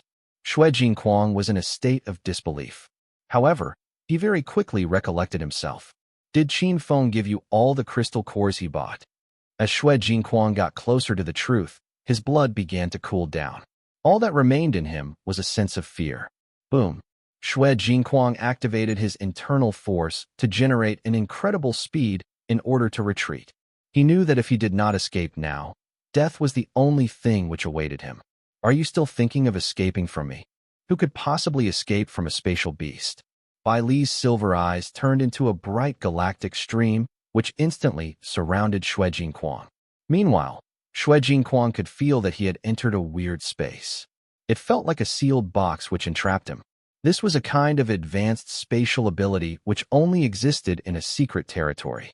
It had trapped Xue Jinquang inside with no hopes of escaping alive. A more terrifying thought occurred to Xue Jinquang. Bailey is actually a spatial beast on top of being a beast emperor. She was such a rare being. Xue Jinquang was wildly jealous. How could Qin Feng possibly be this lucky? Meanwhile, Qin Feng, who had been rescued by luck, sighed in relief. With the death of the bloody jade snake, energy now began seeping into Qin Feng's body, resulting in a slight recovery of his wounds. Qin Feng had now been saved from the brink of death. Ability Absorb. As Qin Feng activated his ability, the flesh of the large bloody jade snake rapidly shriveled and eroded away. All that remained was its weak bones, which gradually turned into dust as wind blew against them. Bai Li, kill him right away. Qin Feng feared stalling when facing this kind of enemy. More importantly, his opponent had already found out about Bai Li's identity. Qin Feng was anxious that Xue Jinquang might announce Bai Li's identity right before his death. If that were to happen, never mind a C-tier backup. Even a B-tier or A-tier backup might come to rescue Xue Jinquang. When Bai Li heard what Qin Feng said, she immediately nodded. She extended her tiny, fair hand and gripped it tightly into a fist.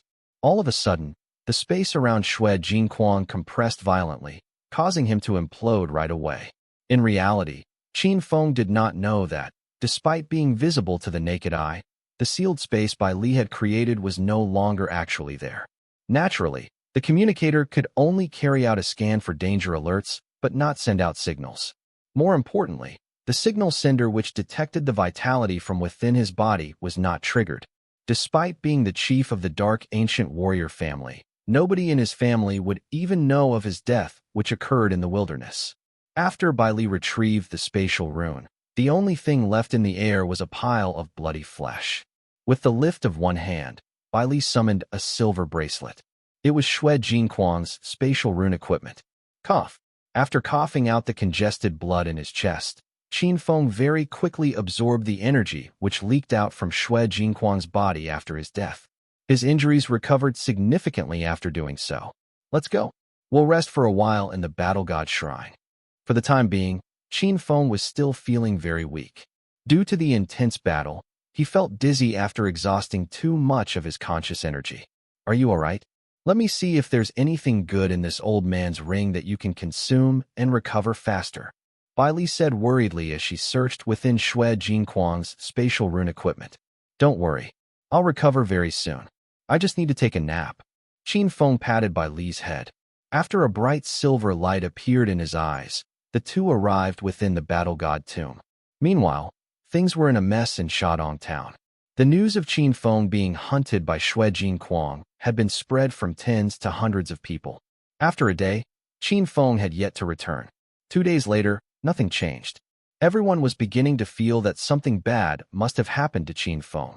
As of now, Han Wan, who possessed Qin Feng's resources, had become everyone's target. Shui Yamong, who had done a detailed investigation on Qin Feng, now showed his true colors. Several houses built from sandy clay materials had all collapsed as a result of the battle which took place in Shadong town. Dozens of citizens who lay dead in the pools of blood would perhaps have no idea what had caused their horrible deaths. Shui Yamong, you have gone too far, Hu Liang shouted angrily. Meanwhile, Han Wan's pupils began to dilate a little as she stood behind Hu Liang. Nearly every E-tier aptitude user in Shadong town was envious of Han Wan for becoming Qin Feng's agent. On top of possessing a lot of resources, Han Wan could do anything she wanted with them since Qin Feng trusted her completely and did not get involved in the details. Of course, Han Wan did not embezzle anything which belonged to Qin Feng. Even so, the amount of reward she received was beyond the imagination of many people. Within a month, Han Wan progressed rapidly and came to possess many trump cards. Moreover, she improved significantly in her mastery of machineries. This was the nature of a gunslinger's profession. With money, anything was possible. This was also one of the reasons Han Wan managed to escape from Shui Yumong's deadly pursuit and made her way to Shadong town's headquarters. Fortunately, Shadong town was not very large. However, Han Wan was not in a good shape now. With her conscious energy nearly exhausted, and one of her arms affected by sanguine palm, Han Wan was in terrible pain and suffered from internal bleeding. It felt as if she would soon lose her life. She was trying her best to stay alive. Hu Liang, stop pretending. Who are you putting on a show for? Shui Yamong asked. I'm only going by the rules and regulations. Meanwhile, you are the rule breaker. Hu Liang responded angrily. Shui Yamong was clearly looking down on Hu Liang. It was all because Xue Jinquang, a member of the Xue family with C-tier capabilities, had showed up. Within the 4 cities of the North Sea, he was indeed a terrifying existence. Ha ha. Rules and regulations? What kind of crap is that? Hu Liang, hand that woman over, or you will have to pay for it with your blood. Shui Yamong was being extremely unbridled. Since Shui Jingquang had already arrived at Shadong town, there was a huge possibility that he might have already killed Qin Feng. If Hu Liang did not do as he was told, he could be killed if Shui Yamong reported him to Shui Jingquang. Naturally, Hu Liang knew that this was the case. He was in a dilemma. General Hu, Han Wan suddenly called out. There was a spatial button in her hand. It contained the unused materials Qin Feng had given to Han Wan. As for the rest of the resources, Han Wan had passed them all to Qin Feng a few days ago when she visited Qin Feng. General Hu, this belongs to Mr. Qin. I hope you can hold on to it. If Master Qin comes back, return this to him. If he is dead, you can do whatever you want with it. How does that sound? It would be better than if it were to fall into the wrong hands. Although Han Wan knew that she was incapable of protecting the item, she did not want Shui Yamong to snatch it away from her. Moreover, I believe that Mr. Qin is not dead. Han Wan gritted her teeth so hard that blood nearly spilled out from her mouth. In the entire Shadong town, Han Wan felt that she alone knew Qin Feng the best. Moreover, she knew what Qin Feng was truly capable of. How could he possibly die so easily? Qin Feng was bound to become an invincible expert. Take care of it? I would like to see who can take care of it. Shui Yamong exclaimed as he reached out to snatch it. However, Hu Liang stopped him from doing so. Hu Liang still thought very highly of Qin Feng. Even if he was dead, Hu Liang still wanted to protect Han Wan. The Shui family has gone too far. As soon as the voice was heard, a sharp soil thorn appeared from the ground and was heading for Shui Yamong. From afar, Qin Xiang had also appeared. Of course, Qin Xiang was by himself. As an ability user, he was very confident. Meanwhile, those who had fought alongside Qin Feng did not show up. Perhaps, when Qin Feng decided not to form a group, or when he continued to sell Beast King materials, most of these people had already become envious of him. Qin Xiang was the only person who still stood up for Qin Feng without fear, just as he did from the beginning. When Hu Liang saw Qin Xiang's appearance, he felt much more confident. Hence, he proceeded to give Han Wan some medicine to prevent her from dying. Shui Yamong glared at the two men. You two won't feel afraid until you see your own coffins. Once my family's chief returns, let's see if you can still protect this woman. By then, it won't just be about Qin Feng's possessions. Your stuff. Shui Yamong chuckled creepily. By then, Shui Yamong would probably say the stuff Han Wan possessed was not enough. He might even accuse Hu Liang and Qin Xiang of stealing some of it, thus justifying his will to take their possessions too. It would not be the first time Shui Yamong had done such a thing. However, right then, Hu Liang and Qin Xiang's facial expressions had changed. In fact, there was a glow in Han Wan's eyes. Sensing that something was amiss, and as if someone was staring at her from behind, she turned around to find two other people standing behind her. They were Qin Feng and Bai Li. Right then, Qin Feng had a horrible expression on his face. On top of not having fully recovered from the previous battle, he was more upset because of what Shui Yamong was doing. With Qin Feng still alive, Shui Yamong was already bullying his subordinates. What if he had really died? Apart from Han Wan, the entire Fengli colony might be absorbed by the Shui family. On top of that, there were also others like Lei Chun or Yin Feng. Shui Yamong, we meet again. There was a terrifyingly powerful aura around his body which deterred anyone from getting close. Even from looking at him directly, it sent chills down Shui Yamong's spine. Qin Feng's imposing manner was too intimidating. It seemed as if Shui Yamong had lost his ability to speak. His mouth was wide open while his eyes appeared as if they would fall out from his eye sockets at any moment. How dare you return? Shui Yamong exclaimed in disbelief. Qin Feng chuckled coldly. Why wouldn't I?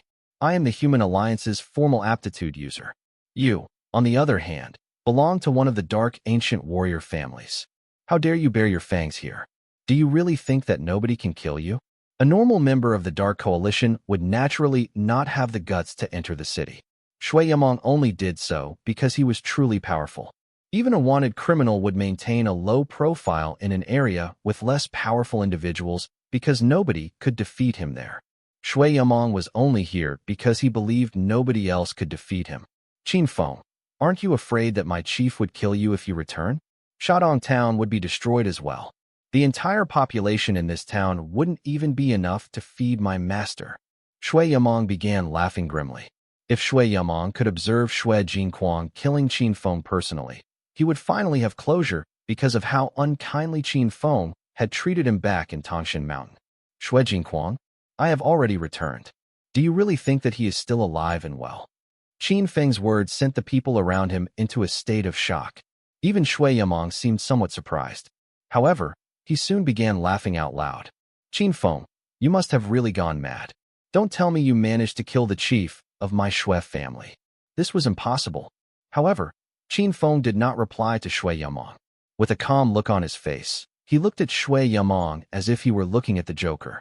She resembled the Joker, who refused to accept reality once his fantasies had been destroyed. Due to Qin Feng's overly calm expression, Shui Yamong's laugh faltered. In the end, he picked up his communicator and made a call. The message which appeared caused Shui Yamong's heart to go cold. Beep. Communication device could not be found. The communicator had been destroyed. If Shui Jinquang had gone to an unknown region, it should have only been a missed call. The fact that Shui Jinquang, who was a C-tier individual, had his communicator destroyed by Qin Feng was quite a terrifying thought by itself. If his communicator were destroyed, that meant that what Qin Feng said earlier was even more terrifying to think about. What have you done? Shui Yamong was visibly upset. Qin Feng had already drawn out his verdant emperor saber. What did I do? You can ask Shui Jinquang when you join him down there in hell. Qin Feng dashed toward Shui Yamong. In everyone else's eyes, Qin Feng's blatant act was a solid declaration that Shui Jinquang was dead. Of course, they found it somewhat hard to accept. Perhaps Qin Feng heard Han Wan's cry for help and came back after shaking Shui Jinquang off. Since Qin Feng was already an enemy of the Shui family, he might as well kill Shui Yamong because Shui Jinquang is a much tougher opponent, Qin Xiang said. Ever since Qin Feng killed Lei Chong, everyone acknowledged that he had become much stronger than a normal aptitude user. That might be the case, but what really happened to Shui Jinquang? It's still a mystery. A C-tier aptitude user was a cause for concern because it was equivalent to being a region overlord. I didn't contact Mr. Qin, Han Wan said with much difficulty as she endured the pain all over her body. Even so, there was a look of faithfulness and joy in her eyes. Mr. Qin is not a person who likes to lie. Shui Jinquang must be dead. Qin Xiang and Hu Liang looked at each other. If this were real, that meant that the Shui family would be crossed off the list in the 4 cities of the North Sea. After all, only 2 D-tier elders remained in the Shui family. Moreover, they were both old men of over 100 years old. Despite being of the same generation as Shui Jinquang, they had not progressed in their skills. They were D-tier beings who could die at any moment. Therefore, one could only imagine how weak they were. Right then, Qin Feng and Shui Yamong were still engaged in a battle. However, Shui Yamong was no match for Qin Feng. Meanwhile, Qin Feng was charging at Shui Yamong with his verdant emperor saber, which contained his internal force. Afraid of going against him directly, Shui Yamong began dodging his attacks. Qin Feng, you will pay for what you are doing. You're only struggling in the final moments before your death right now. Are you still trying to take me down with you? Think again. Shui Yamong had already begun thinking of ways to make his escape. However, Qin Feng would not give him the opportunity to do so. You should listen to yourself. Those words of consolation don't make any difference. You will end up dead anyway. Qin Feng chuckled coldly as he began dashing even more quickly toward Shui Yamong. Shui Yamong immediately turned around and began running away. By then, everyone on the street had already gone back to their own houses because of the fight between Shui Yamong and Han Wan. It was impossible for Shui Yamong to ask for help from anyone. That's it. Stop running. Qin Feng chuckled coldly before he channeled his conscious energy. Magma pillar. The ground below Shui Yamong instantly turned into magma. After a moment, a huge magma pillar thrusted him into the sky. Zap! Zap! Zap! A huge energy force thrusted against Shui Yamong's internal force in his body. Zap! His internal force was being depleted rapidly. Fortunately, Shui Yamong had already used his Qin Gong skills to dodge the magma pillar in a different direction. Even so, his internal force had been reduced by 1/3. Qin Feng continued to pursue after him. Burning Sword Glare. Once the Burning Sword Glare had been activated, a huge blade of over 10 meters descended from the sky. Shui Yamong gritted his teeth and activated his internal force once again to protect himself. Bang! As soon as the blade struck Shui Yamong, the shield of internal force was instantly crushed. Another slash. Qin Feng's internal force seemed to be unlimited as he continued to use different powerful skills. Qin Feng, I'll fight with you until I die. Shui Yamong channeled the blood in his body before he turned around and pushed his palm against Qin Feng. The gust of wind energy imbued with his internal force collided against the blade energy of Qin Feng's verdant emperor saber. In that moment, the gust of wind energy was split into half by the blade energy. Meanwhile, the blade energy continued to move forward before eventually landing on Shui Yamong's body. Without the protection of his internal force shield, Shui Yamong's flesh received the full brunt of the damage from the slashing attack. Splutter! Shui Yamong was instantly knocked 20 meters away before he crashed into a banister by the road, crushing it along with the huge internal force in his body. Qin Feng took the opportunity to pursue after him. Go to hell. The glimmer of a blade appeared before a person's head rolled off onto the ground. Shui Yamong dead. People were shocked by Qin Feng, who could kill a D-tier being with 3 strikes of his blade. Right then, the people observing this battle in secret felt extremely remorseful. It was always a difficult thing to offer help in a timely manner. They could only make themselves feel better by thinking that Shui Jinquang was not dead. Now that Qin Feng had gotten into trouble with a C-tier being, he might end up being killed too. If these people were to help Qin Feng, would they not be killed by the C-tier expert as well? However, did Qin Feng really kill Shui Jinquang? Despite being curious, none of them had the courage to ask Qin Feng about it. Since Shui Yamong was not a wanted criminal, none of the D-tier elders could offer help in the 4 cities of the North Sea. As Qin Feng gathered Shui Yamong's spatial rune equipment, he activated his asteroid assimilation to absorb all 3 internal force mists from Shui Yamong's body. Thereafter, he burned Shui Yamong's corpse into ashes. When Qin Feng returned, Hu Liang had already summoned a water healer to take Han Wan away in an ambulance. Han Wan, you've done well, Qin Feng exclaimed. By then, Han Wan seemed to have recovered the glimmer in her eyes. Boss, have I earned your trust? Despite nearly losing her life, Han Wan felt that it was all worth it. The feeling of trust is mutual. Don't think too much about it. Tend to your wounds and get well soon. I won't mistreat you, Qin Feng responded. Han Wan nodded. At that moment, Hu Liang approached them and handed the spatial button over to Qin Feng. Earlier, Han Wan wanted me to look after this until you returned. We didn't expect you to return this soon. Hu Liang had the intention of speaking up for Han Wan. He was implying how Han Wan was a great assistant. Despite not knowing if Qin Feng was dead or alive, she still stood up to a D-tier expert. It was clear Han Wan was a loyal person. Getting the hint from what Hu Liang said, Qin Feng accepted the item. However, he then returned it to Han Wan. Nothing had changed. Hu Liang could not resist asking. Qin Feng, tell me the truth. What happened to Shui Jinquang? He's dead, Qin Feng said. Hu Liang's eyes became wide open. Are you certain? I have no reason to lie to you about things like this. Hu Liang's heart pounded while his mind began to race. How could that be? Qin Feng, you are merely at the D1 tier. How were you able to kill Shui Jinquang? Shui Jinquang has dominated the 4 cities of the North Sea for many years. Nobody has dared to assassinate him. Perhaps it's not even something one would dare think about. How did you do it? Qin Feng laughed. General Hu, I never said that I was the one who killed Shui Jinquang. Hu Liang was stunned. Who did it then? Qin Feng's gaze shifted to somewhere in the distance. In front of a shop with broken walls and fashionable clothes still on display, Bai Li seemed to be engrossed with checking the clothes out. It was her. Qin Feng pointed at Bai Li. When Hu Liang's gaze landed upon the same direction, he could see Bai Li picking clothes out like a shopaholic. Hu Liang's face turned dark. Qin Feng, don't mess with me. How could it possibly be Bai Li? Although she is very strong, it's still. Haha, I'm telling the truth. Don't you believe me? Qin Feng chuckled. All you need to know is that Shui Jinquang is dead. That is all. If you don't believe me, just wait for a while. Time would prove everything. Although nobody knew if Qin Feng was telling the truth, they could observe his actions. After killing Shui Yamong, Qin Feng did not depart from Shadong town. Instead, he stayed in the high-class apartment Hu Liang had arranged for him. Meanwhile, although the Shui family was in a fit, No one in the family dared to come look for Qin Feng. That was because they were uncertain if Qin Feng was telling the truth either. Most importantly, without Xue Jinquang, anyone who came looking for Qin Feng was bound to die one at a time.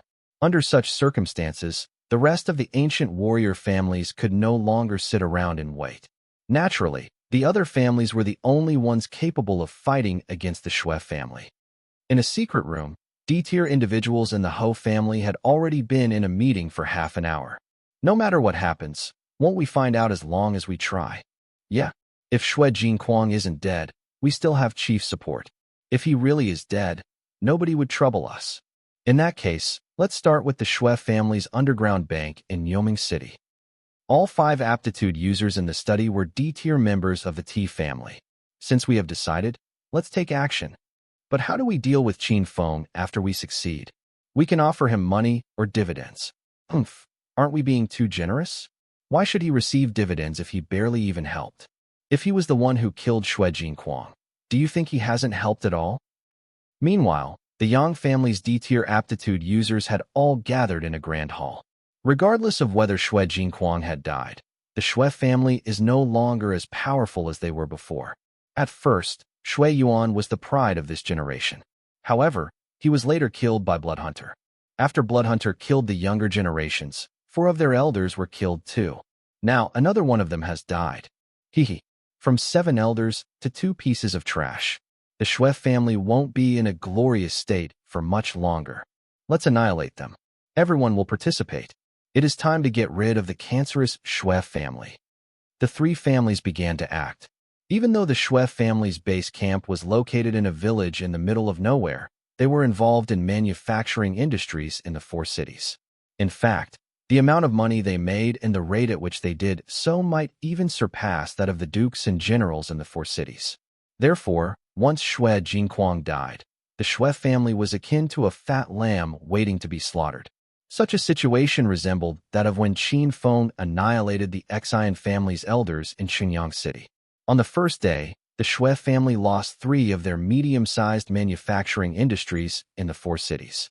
Naturally, the Xue family was enraged and, as a result, sent people to fight with those who advanced against them. However, this was a battle of 1 against 3. While fighting against 3 families simultaneously, the Xue family was outnumbered. Although they managed to kill some of their foes, the Xue family was left with very few of their own people as well. Therefore, the existing elders in the Xue family naturally announced their withdrawal from those manufacturing industries. The Xue family seemed to have fallen into a deep abyss. Is there any news about Chief? No, we still can't get in touch with him. Has the vitality signal been sent? Not yet. Perhaps this might be good news. What good news are you speaking of? Qin Feng is only a D-tier aptitude user. What could he possibly have done to Chief? The first elder and second elder of the Xue family could only make themselves feel better by saying such things. However, there was still no news about Xue Jinquang after 4 days had passed. Meanwhile, Qin Feng had already fully recovered from his injuries. The conflict between the 3 big ancient warrior families and the Xue family was becoming increasingly heated. The movement had already become a massive one. In Qin Feng's high-class apartment in Shandong Town, he was leaning partially against the couch as he rested with his eyes closed. Han Wan sat across from him. She was here to report to him about what was going on out there. Mr. Qin, are we going to just sit and observe while the 3 big families take action? The Xue family has a lot of industries which are worth getting our hands on. Han Wan explained. If they could gain control over these industries, the profits each year would be sufficient for them to kill a D-tier beast king. However, Qin Feng was not exactly tempted by such a thought. A D-tier beast king? If there were so many of such beings, Qin Feng would not have minded killing one of them each day. Besides, within a year, Qin Feng had already developed unimaginable capabilities. It's such a trouble, Qin Feng exclaimed. Han Wan would not give up. Mr. Qin, based on your current status and capabilities, many E-tier aptitude users would willingly serve you if you so asked. Your subordinates could solve these issues for you, and you wouldn't have to be troubled at all. I know you are not satisfied. Forget about gaining control over those industries. Once those ancient warrior families are done with the job, we'll just take some money from them. Han Wan pouted. I'm just worried that they won't even offer us money. The Ho family doesn't seem to have that intention at all. What about the other families? Qin Feng asked. The T family, despite being a little unwilling, are willing to give us 5% of the dividends. The Yang family, on the other hand, are quite sincere in offering 20% of the dividends.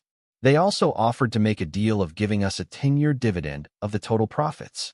With terms like these, Qin Feng would be able to obtain $10 billion if the industry was worth $5 billion per annum.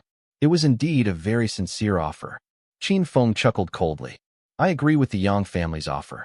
In the T family's case, charge them 30% of dividend on top of a 10-year period buyout. As for the Ho family, I demand a 20-year period buyout.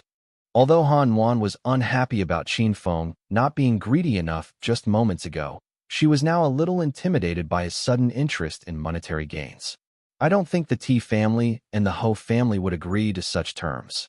Don't worry. They will agree. Since Qin Feng had recovered from his injuries, he wanted to go out for a walk today. It was the first time Qin Feng and Bai Li had left the apartment together. On their first trip outside, they arrived at the Wanzhong auction house at lightning speed. The 6th floor of the Wanzhong auction house had already been renovated. Today was the beginning of a half-month-long conference. When Qin Feng appeared by the door, many D-tier aptitude users noticed him. They wondered if they should even speak to Qin Feng.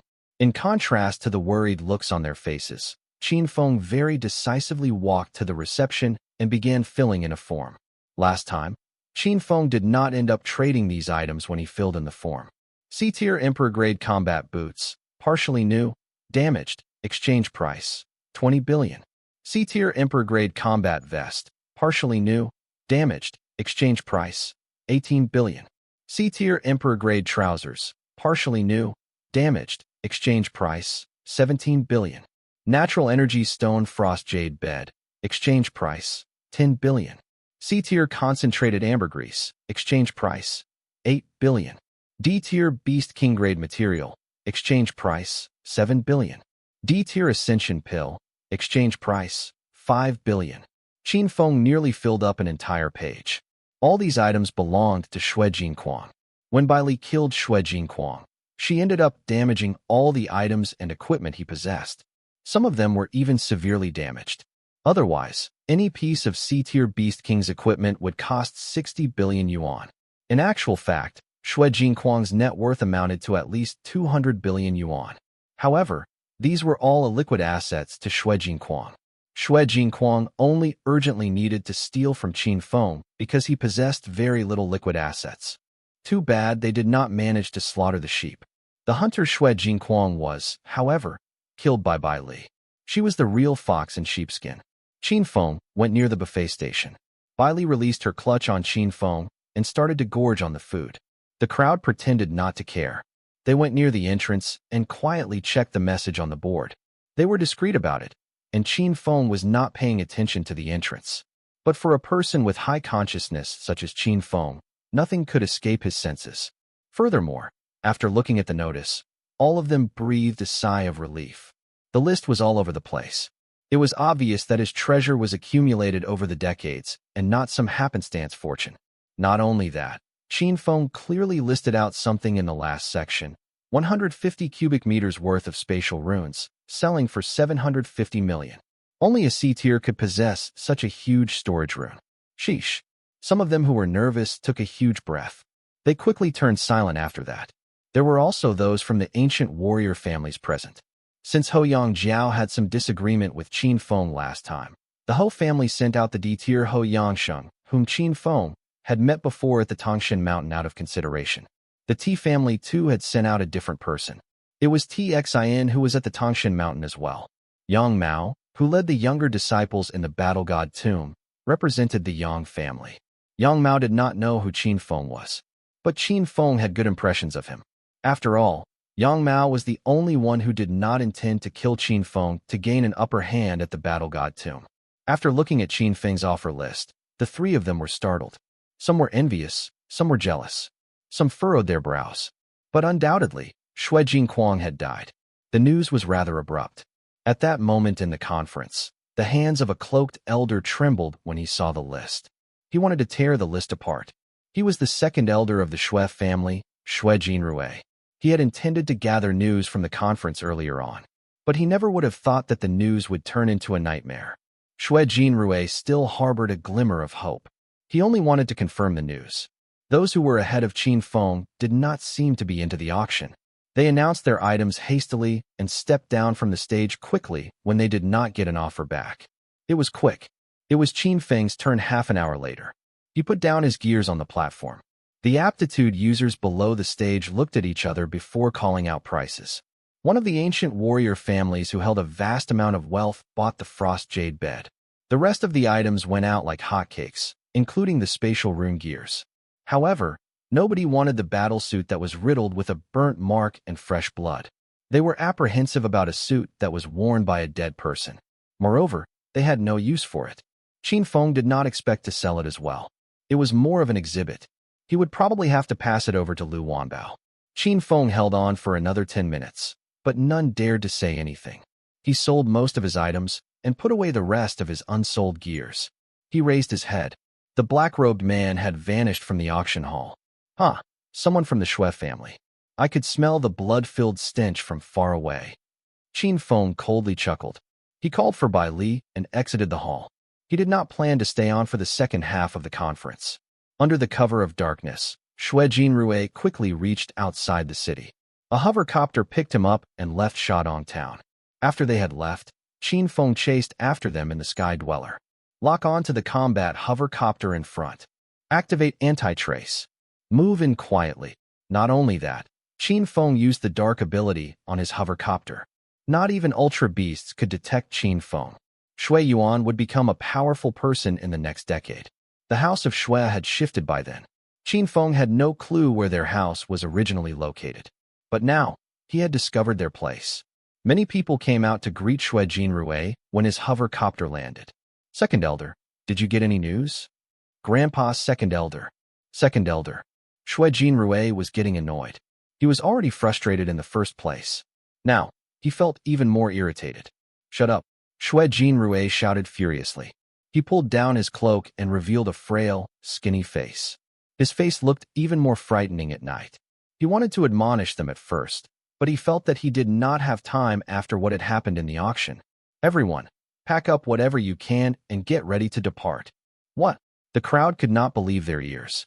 The Xue family, a great ancient warrior family that had terrorized the northern seas fearlessly, was asked to pack their things and get ready to leave? Don't you understand? Go! Xue Jinrui screamed. At that moment, the Sky Dweller landed on a small mound outside the Xue family's village. Qin Feng raised his hand and stored the Sky Dweller away. The village was visibly well lit from afar. The dark energy barrier that was used to hide their traces had been retracted. The energy stone that powered up the energy barrier was worth quite a bit of money. The Xue family was packing their bags. Qin Feng coldly chuckled. He stood on the hill without any movement. The Xue family seemed well trained. They had their things ready within an hour. The treasures in their vault were stored away in their storage ruins. The herbal weeds and fruits that they had cultivated were also plucked, regardless of their ripeness. Briefly, a few hundred people gathered around. Xue Jinrui grinned as he looked at the family members. Kill all of those who are not aptitude users or direct blood descendants of the Xue family. The members of the Xue family turned pale. A beautiful-looking lady wailed, Sir, you can't kill me. I have your child in me. He's a blood descendant. He must be. The rest of the ladies followed suit and claimed that they were all pregnant. The Xue family had gained so many grandchildren at the very end. The Xue family was hedonistic and authoritative. These ladies became their lovers out of greed. It was rare for real aptitude users to join the Xue family. Now, their lives had become trivial when it came to the survival of the Xue family. Back off. A middle-aged man who was the first to be approached furiously delivered a palm strike to the lady's temple. PSHH. The lady's head was mutilated. Her body twitched for a moment before collapsing. The rest of them followed his lead. Moments later, the few hundred-strong crowd was left with only a little over 100 people. Now, only Xue Jinling and Xue Jinrui remained as the strongest members of the Xue family. They were at the same level as Xue Jinquang. There were 7 other E tiers, 26 F tiers, around 53 G tiers, and dozens of youths who had yet to awaken their abilities. In Qin Feng's eyes, The remaining people were the true definition of old and weak. He walked slowly in the darkness without concealing himself. "Who goes there?" Shui Jinling yelled. The crowd all turned toward Qin Feng. "You sure saved me from dirtying my hands with blood. You've outed yourselves." Qin Feng chuckled grimly. Qin Feng. There was not anyone in the Shui family who did not know him. It was all because of him that the Shui family fell into despair. The Shui family harbored deep contempt toward him. But when Qin Feng appeared in front of them, fear consumed them to the bones. "Run!" Shui Jinling could only call out a single word. In the next moment, he had already run tens of meters away. He could not care less about the Shui family members. But Qin Feng would not let him escape. "Get over here." Qin Feng raised and thrust his palm in Shui Jinling's direction. Asteroid assimilation, absorb. Shui Jinling was escaping at full speed. However, the suction force of Qin Feng's asteroid assimilation was like a terrifying vortex that had captured Shui Jinling in an instant. Shui Jinling could not escape from Qin Feng's palm no matter how he tried. His body was being pulled back. His internal aura was being pulled away like a torrent of floodwater. Crack! Qin Feng pressed his palm on Shui Jinling's internal force barrier, sucking his internal force dry and causing his internal force barrier to collapse. After a match with a great master like Shui Jinquang, Shui Jinling was an easy feat. Qin Feng had now pressed his palm behind Shui Jinling's waist. Crackle! Qin Feng delivered a palm strike that instantly broke Shui Jinling's spine. Shui Jinling merely twitched for a while before slumping down like a deflated balloon. The patriarch of the Shui family, dead. It all happened too quickly. "Qin Feng, I'll kill you." Shui Jinrui shrieked in rage as he delivered a bloodied palm strike. Qin Feng did not even need to use the verdant emperor saber. He raised his other palm. Dragon slam. Boom. The strike produced the wail of a dragon. The winds from the palm caused a vicious downforce. The bloodied palm became disintegrated. The huge claw mark from the dragon slam tore out the internal force barrier of Shui Jinrui and landed a direct hit on his body. Shui Jinrui was knocked back into the crowd. For a moment, there were cries and screams everywhere. Qin Feng radiated an aura that could only be found on powerful masters. The Shui family members who were frantically trying to escape just now could not even move. Arg! Some of the common folk who have yet to awaken their ability were dripping blood from all their orifices. They had been crushed to death by the powerful aura. G-tier aptitude users collapsed on the ground. The F-tier aptitude users were kneeling on the ground. They could not even stand up. Even the E-tier's legs were trembling as if they could give way anytime soon. Each time Qin Feng stepped forward, the crowd struggled to take a step backward. As for Shui Jinrui, none dared to pick him up. Qin Feng came near Shui Jinrui. The Shui family is destined for extermination today. Qin Feng stomped. Crack! Shui Jinrui's chest collapsed. His heart was mangled by Qin Feng's stomp. Qin Feng proceeded to absorb his internal force. Shui Jinrui turned his head to the side. Blood poured out from his mouth. He died with his eyes open. The rest of the Shui family members looked at Qin Feng fearfully. The 100 people could not even put up a resistance in front of Qin Feng. Qin Feng raised his hand. A terrifying flame engulfed the crowd. Hellfire carpet. The blaze raged on. Arg! The Shui family members shrieked. But the remaining people were too weak. They were turned into ash in the blink of an eye. Qin Feng raised his hand. A few runic spatial gears fell into his hand. He surveyed around. These were probably all that was left of the Shui family's treasures. Since they were leaving, they had probably brought all their stuff. The total worth of the treasures was about 100 billion. Nothing more. From this day onward, the Shui family would be delisted from the 4 cities of the northern seas. Qin Feng took out his sky dweller and started his journey home. That night was never meant to be a calm one. The 3 great ancient warrior families were planning to attack the Shui family's territory. But what made them wonder was that none of the members of the Shui family put up a fight. They had even ran away faster than everyone else. Those who stayed back to fight previously had all ran away. The Yang family caught a live one and immediately found out what happened. The Shui family members had their own special device that reported on the death of their family members. About half an hour ago, the device reported that all blood descendants of the Shui family, from young to old, had died. There was no one alive. Who could have done this? We haven't even planned to attack their base camp. since there were still D-tiers there and all. The clan leaders have yet to return.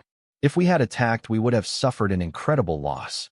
We could even get jumped by the Shui family. There's no way we did it. The three families communicated with each other and denied responsibility. But once they thought of the Shui family's wealth, none of them could sit still. They flew by copters into the small village which was the Shui family's headquarters. When they arrived, they saw the bodies of old women and children, dead by their own hands, most of them by the sanguine palms. Imbeciles, spread out and search. Soon, they discovered the patch of burnt mound. At that moment, all of them could only think of one person. Qin Feng. This must be Qin Feng's work. No one had any doubts. After all, it was rare to find a fire ability user in Shadong Town. It was even rarer to come across someone with Qin Feng's ability. Sheesh. The crowd took a deep breath. This Qin Feng is too scary. Let's look for Qin Feng after we've gathered the Shui family's loot. Tally up the treasures and share our find with them. The Ho family could no longer ignore Qin Feng. If Qin Feng could wipe out the Shui family today, he could wipe out the Ho family tomorrow. By then, Qin Feng had already returned to his apartment in Shadong Town. He fell asleep while embracing Bai Li. The next day, Lu Wanbao contacted Qin Feng through his communication device. He wanted to buy Qin Feng's loots. Qin Feng expected his call. Hence, the two of them agreed to meet in the apartment. Lu Wanbao had raised enough capital. He executed the deal with Qin Feng immediately. Qin Feng sold everything he took from the Shui family to Lu Wanbao. Therefore, including the deal from the day before, Qin Feng's wealth had reached a new height of over 300 billion yuan. Manager Lu, how many lifestream pills do you have on hand now? Asked Qin Feng. If pills and medicines were classified like ultra beasts, the materials that made up a lifestream pill would be of the emperor level. Only a small amount of pills could be made from the rare materials. It was often sold in auction houses as a single item. One pill could fetch around 2 billion yuan. It was said that a pill like this could increase the level of a D-tier ancient warrior by a small degree. Lu Wanbao knew there was a good chance of conducting a lucrative business deal with Qin Feng. Mr. Qin, how many pills are we talking about here? I'll take 50, said Qin Feng. 50 pills would cost 100 billion yuan. Qin Feng was used to splurging more than 100 billion each time he wanted to buy something. Lu Wanbao pursed his lips when he heard the amount. Although he knew that Qin Feng had great wealth, he did not have to spend it this way. His body would develop resistance against the pill after consuming past a certain amount. All right, I'll take the deal. Still, 100 billion yuan was a huge deal. Lu Wanbao would not want to miss out on it. Ever since Qin Feng had moved to Shadong Town, each deal that Lu Wanbao had conducted with him here had been high-value ones. Let me go get the goods. Please wait for an hour. Qin Feng nodded. Qin Feng's communicator then rang. Mr. Qin, the ancient warrior families are looking for you. They want to discuss something about divvying up the Shui family's commercial assets with you. Qin Feng did not want to waste his time on the others. He said, just send me what I requested. No need to see me. All right then, I'll ask them to transfer the money to your account. When Lu Wanbao came back, the money in Qin Feng's account had increased. Only the Yang family had transferred 10 billion yuan. The other two families were probably unhappy with Qin Feng's demand. However, since Qin Feng declined to meet them, they could only go through Han Yuan. Moreover, they could not hurt her at all. Was Shui Yumong's ending not terrible enough? Was the tragedy that befell the Shui family not enough as a wake-up call to the rest of them? In the training chamber of the Battle God Tomb, Qin Feng popped the pills one by one into his mouth. The pills melted in his mouth instantly. Bursts of energy began to explode in his body. The pills were created from a mixture of numerous herbs. Different herbs, when mixed together, produced different results. However, it was not something as simple as 1 + 1. The herbs had always had a multiplying effect on the ancient warriors. For the ancient warriors, pills were like powerful weapons were to the gunners. His internal energy became condensed before sinking deep into his body. Absorption. Qin Feng used his ability to absorb the energy from the pills. The energy enhanced his strength and returned to his dantian. A single pill could modestly increase the level of a normal ancient warrior. But for someone with a highly concentrated internal energy like Qin Feng, 50 pills had only increased his internal energy by 15 pools. The pill did not only enhance his internal energy, it fortified his body as well. Qin Feng could only feel that his physical body had reached a breaking point. The injuries that he sustained previously had disappeared. His body was bursting with energy. Boom. He shot out a crushing aura. He was at D2 tier.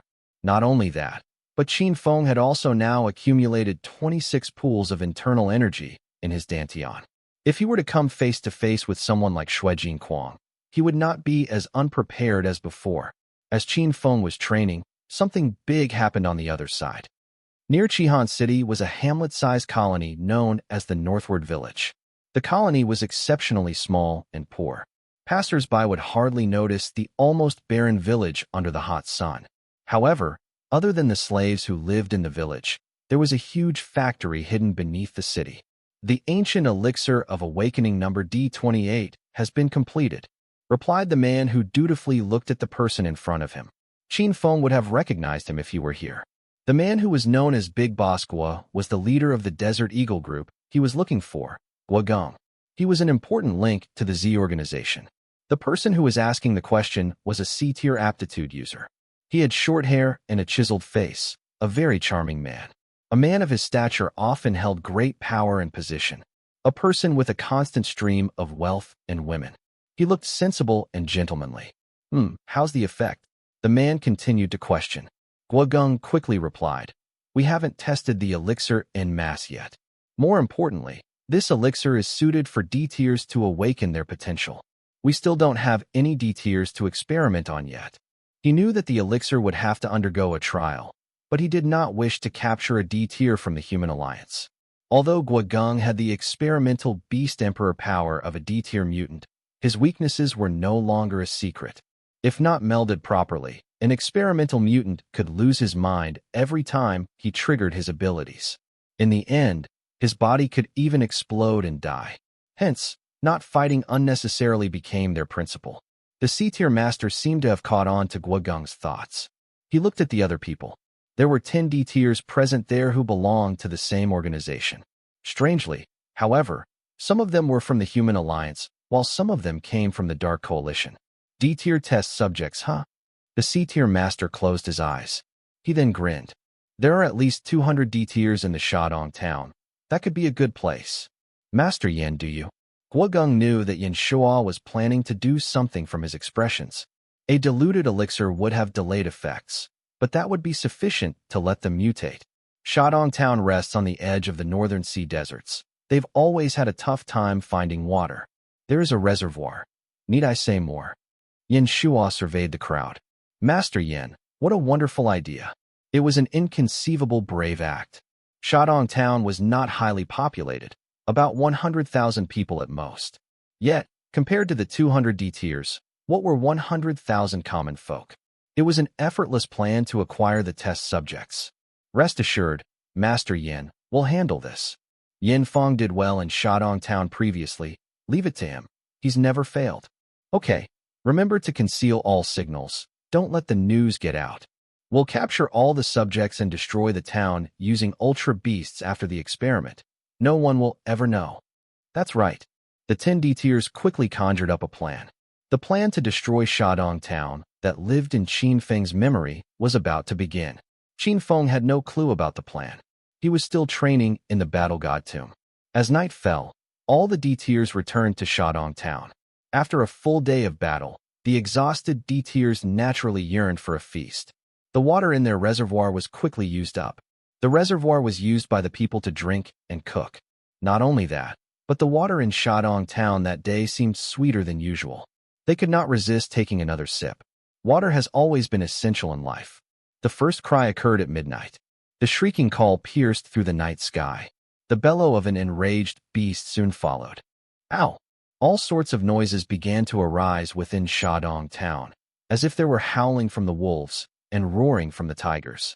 From the outside of the town, 11 people were dressed in pitch-black colored combat fatigues. Their presence was like fog clouds that had filled the area, and they were looking at the barrier at the center of the North Sea desert. Spatial lockdown. Signal interference. They were swift in their actions. Shandong town was immediately controlled as it went under lockdown. Top-tier aptitude users within the town were puzzled by the abrupt situation, and they were not paying attention to the situation that was ongoing at the outer part of the town. At that moment, Qin Feng had just come out from the battle god tomb. As soon as he walked out, he was alerted by an ear-piercing screech from the next room. Qin Feng heightened his consciousness and frowned. There were only D-tier aptitude users that lived within the high-end apartment, and every household was equipped with their own designated lift facility. Hence, Qin Feng did not know who his neighbors were. Indeed, it was obviously an unusual noise. However, the screeching only lasted for a short while, and the surroundings resumed into silence. Qin Feng instantly extended his conscious energy to spy on the situation next door. He was surprised by a gigantic beast that had suddenly appeared next door. It was incorrect to address it as a beast as it still had the facial features of a human on it, and it was the D-tier gunner that Qin Feng had met before.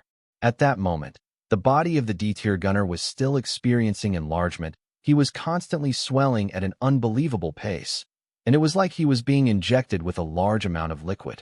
Moreover, his limbs seemed to experience deterioration during the enlargement. His entire body was covered in fur, while an elephant tusk was extending from above of his enlarged skull. The bizarre look was indeed horrifying. At the same time, the insane beast had already crushed his housekeeper and devoured the bones and flesh of the dead body. Qin Feng's verdant emperor saber was drawn out from his spatial rune equipment. He aimed toward the connecting wall to the next door and slashed across with an arc movement. The wall instantly cracked apart. Qin Feng booted the round slab of concrete wall, and it fell to the ground. Boom! The round slab of concrete wall slammed onto the monster that was in the room. Now, the monster was completely exposed before Qin Feng, and it looked familiar to him. Mammoth insectoids. Qin Feng felt that it resembled most of their physical features. Could it be a parasitic virus? Qin Feng did not have much time to figure that out as the horrifying beast that seemed to be a mammoth insectoid had begun to rush toward him. He was seen as the enemy and a prey to be feasted on. Qin Feng knew it was impossible to save this person. With that, ending his life would be a better choice. The verdant emperor saber was swept across the air. Poof! A giant piece of flesh was cut down. The mammoth insectoid beast let out a miserable shriek in agony and was enraged. It became even more violent. Boom! The beast had knocked down an entire wall. Surprisingly, it was equipped with the shocking combat power of a D2 tier beast general. Was it because of the parasitic effect that had increased its combat power? The insectoid was unable to move around freely with its insanely enlarged body. Furniture in the living room was trampled upon, and a grand feast on the table was also completely ruined. Qin Feng had nowhere to hide. Of course, he did not have to hide. The verdant emperor saber was immediately pierced into the body of the beast. Poof! Scorching fresh blood sprinkled out from the wound, and Qin Feng was surprised by the scalding blood. Qin Feng slaughtered the beast with his continuous slashes. Poof, poof, poof. Fresh blood dripped from the exposed wounds, and it appeared that the internal core was disturbed and had resulted in a humongous wave fluctuation. Boom! The explosion had obliterated the entire floor into ruins. Qin Feng was instantly trapped within the concrete ruins. While the surroundings underwent another round of collapsing, Qin Feng dashed out from the ruins while surrounded by his internal strength barrier. Qin Feng realized that things had escalated into a dire situation. He raised his head and observed from the windows of every floor. It was as if the entire building had turned into a chaotic scene that was filled with roaming demons. Unrecognizable ultra beasts were constantly ramming and crawling out from the ruins. Fortunately, some had survived from mutating into such beasts. A shadow dashed out and appeared near him. It was Chen Xiang. At that moment, Chen Xiang was very surprised to see Qin Feng there. "Brother Qin, Ms. Bai, are you guys all right?" Chen Xiang was constantly retreating while releasing clay walls. It was as if he was trying to restrain something behind. "Brother Chen, what is happening?" Qin Feng asked with a deep voice. Chen Xiang was clueless. "Why would you ask me? I was about to ask you the same question. I do not know either. I am guessing that it might be parasites. It is impossible." Before Chen Xiang could continue, the clay walls were already destroyed. Boom! As soon as the walls were crushed, a gigantic shadow of about 3 meters tall appeared before them. Obviously, it resembled the features of a gorilla, as its bulky body was packed with sturdy muscles that were covered with black-colored fur. Only his face was left uncovered by the densely grown fur around his body, and it instantly revealed his identity. Gao Li. Surprisingly, he was the aptitude user that remained in a close relationship with Qin Feng. The insectoids had the most powerful parasites known, and because of the D-tier aptitude user next door that had gone through the mutation of a mammoth insectoid, Qin Feng felt that it was parasites that had caused the mutation. However, the appearance of Gao Li had showcased a different development. Gao Li's capability had spiked tremendously. Qin Feng was no longer able to go against him anymore. Qin Feng drew out his saber and launched his attack toward Gao Li. Qin Feng, don't kill him, Qin Feng shouted, and he seemed to be extremely worried. Qin Feng stopped his attack and extended his hand that was accumulated with golden-colored internal strength. Dragon Slam. Gao Li, who had turned into a gorilla, did not know how to utilize his internal strength, and he had shockingly received the attack from Qin Feng with his bare hands. Crack! One of his arms was instantly impaired. One more. Qin Feng's internal strength gushed out as he appeared behind Gao Li in the blink of an eye, and landed another slam on his shoulder blade. Boom! Gao Li was instantly pushed forward, and he slid on the floor for more than 10 meters away. Both of his hands were already fractured. Qin Feng took advantage of the situation and continued his attack. Crack! Crack! Again, Qin Feng had impaired both of Gao Li's legs. Roar! Gao Li let out a roar as he suffered from the pain. His blood-red eyes were staring at Qin Feng. He had become insane. Has he gone insane? Qin Feng looked toward Gao Li and did not know what to do. It was at that moment, countless of unrecognizable half-human, half-beasts crawled out from the building. Their appearance had left Qin Feng and Qin Feng in shock. Every single one of the eyes of the beasts were red. They began to hunt down the humans as soon as they realized that they were not the same kind as them. Roar! A werewolf that stood up straight launched its deadly attack. Without much hesitation, Qin Feng drew out his saber and slashed it across the air. Poof! It was an instant death for the werewolf. They were merely life forms that had been awakened with G-tier capabilities, and none of them came close to being a worthy opponent against Qin Feng. It was then Qin Feng had finally figured it out. All of them are the mutant experiment subjects. Qin Feng clenched his teeth and explained. What? Qin Feng was in disbelief as he looked around. It had become a destructive hell, and he even began to doubt his own eyes. How were they able to do this? I'd love to hear from you. Thanks so much for watching. Did you enjoy this video? If you did, make sure to hit that notification bell so you never miss an update. And don't forget to subscribe and give this video a big thumbs up. Your support means the world to me, and I can't wait to see you in the next one. Thank you.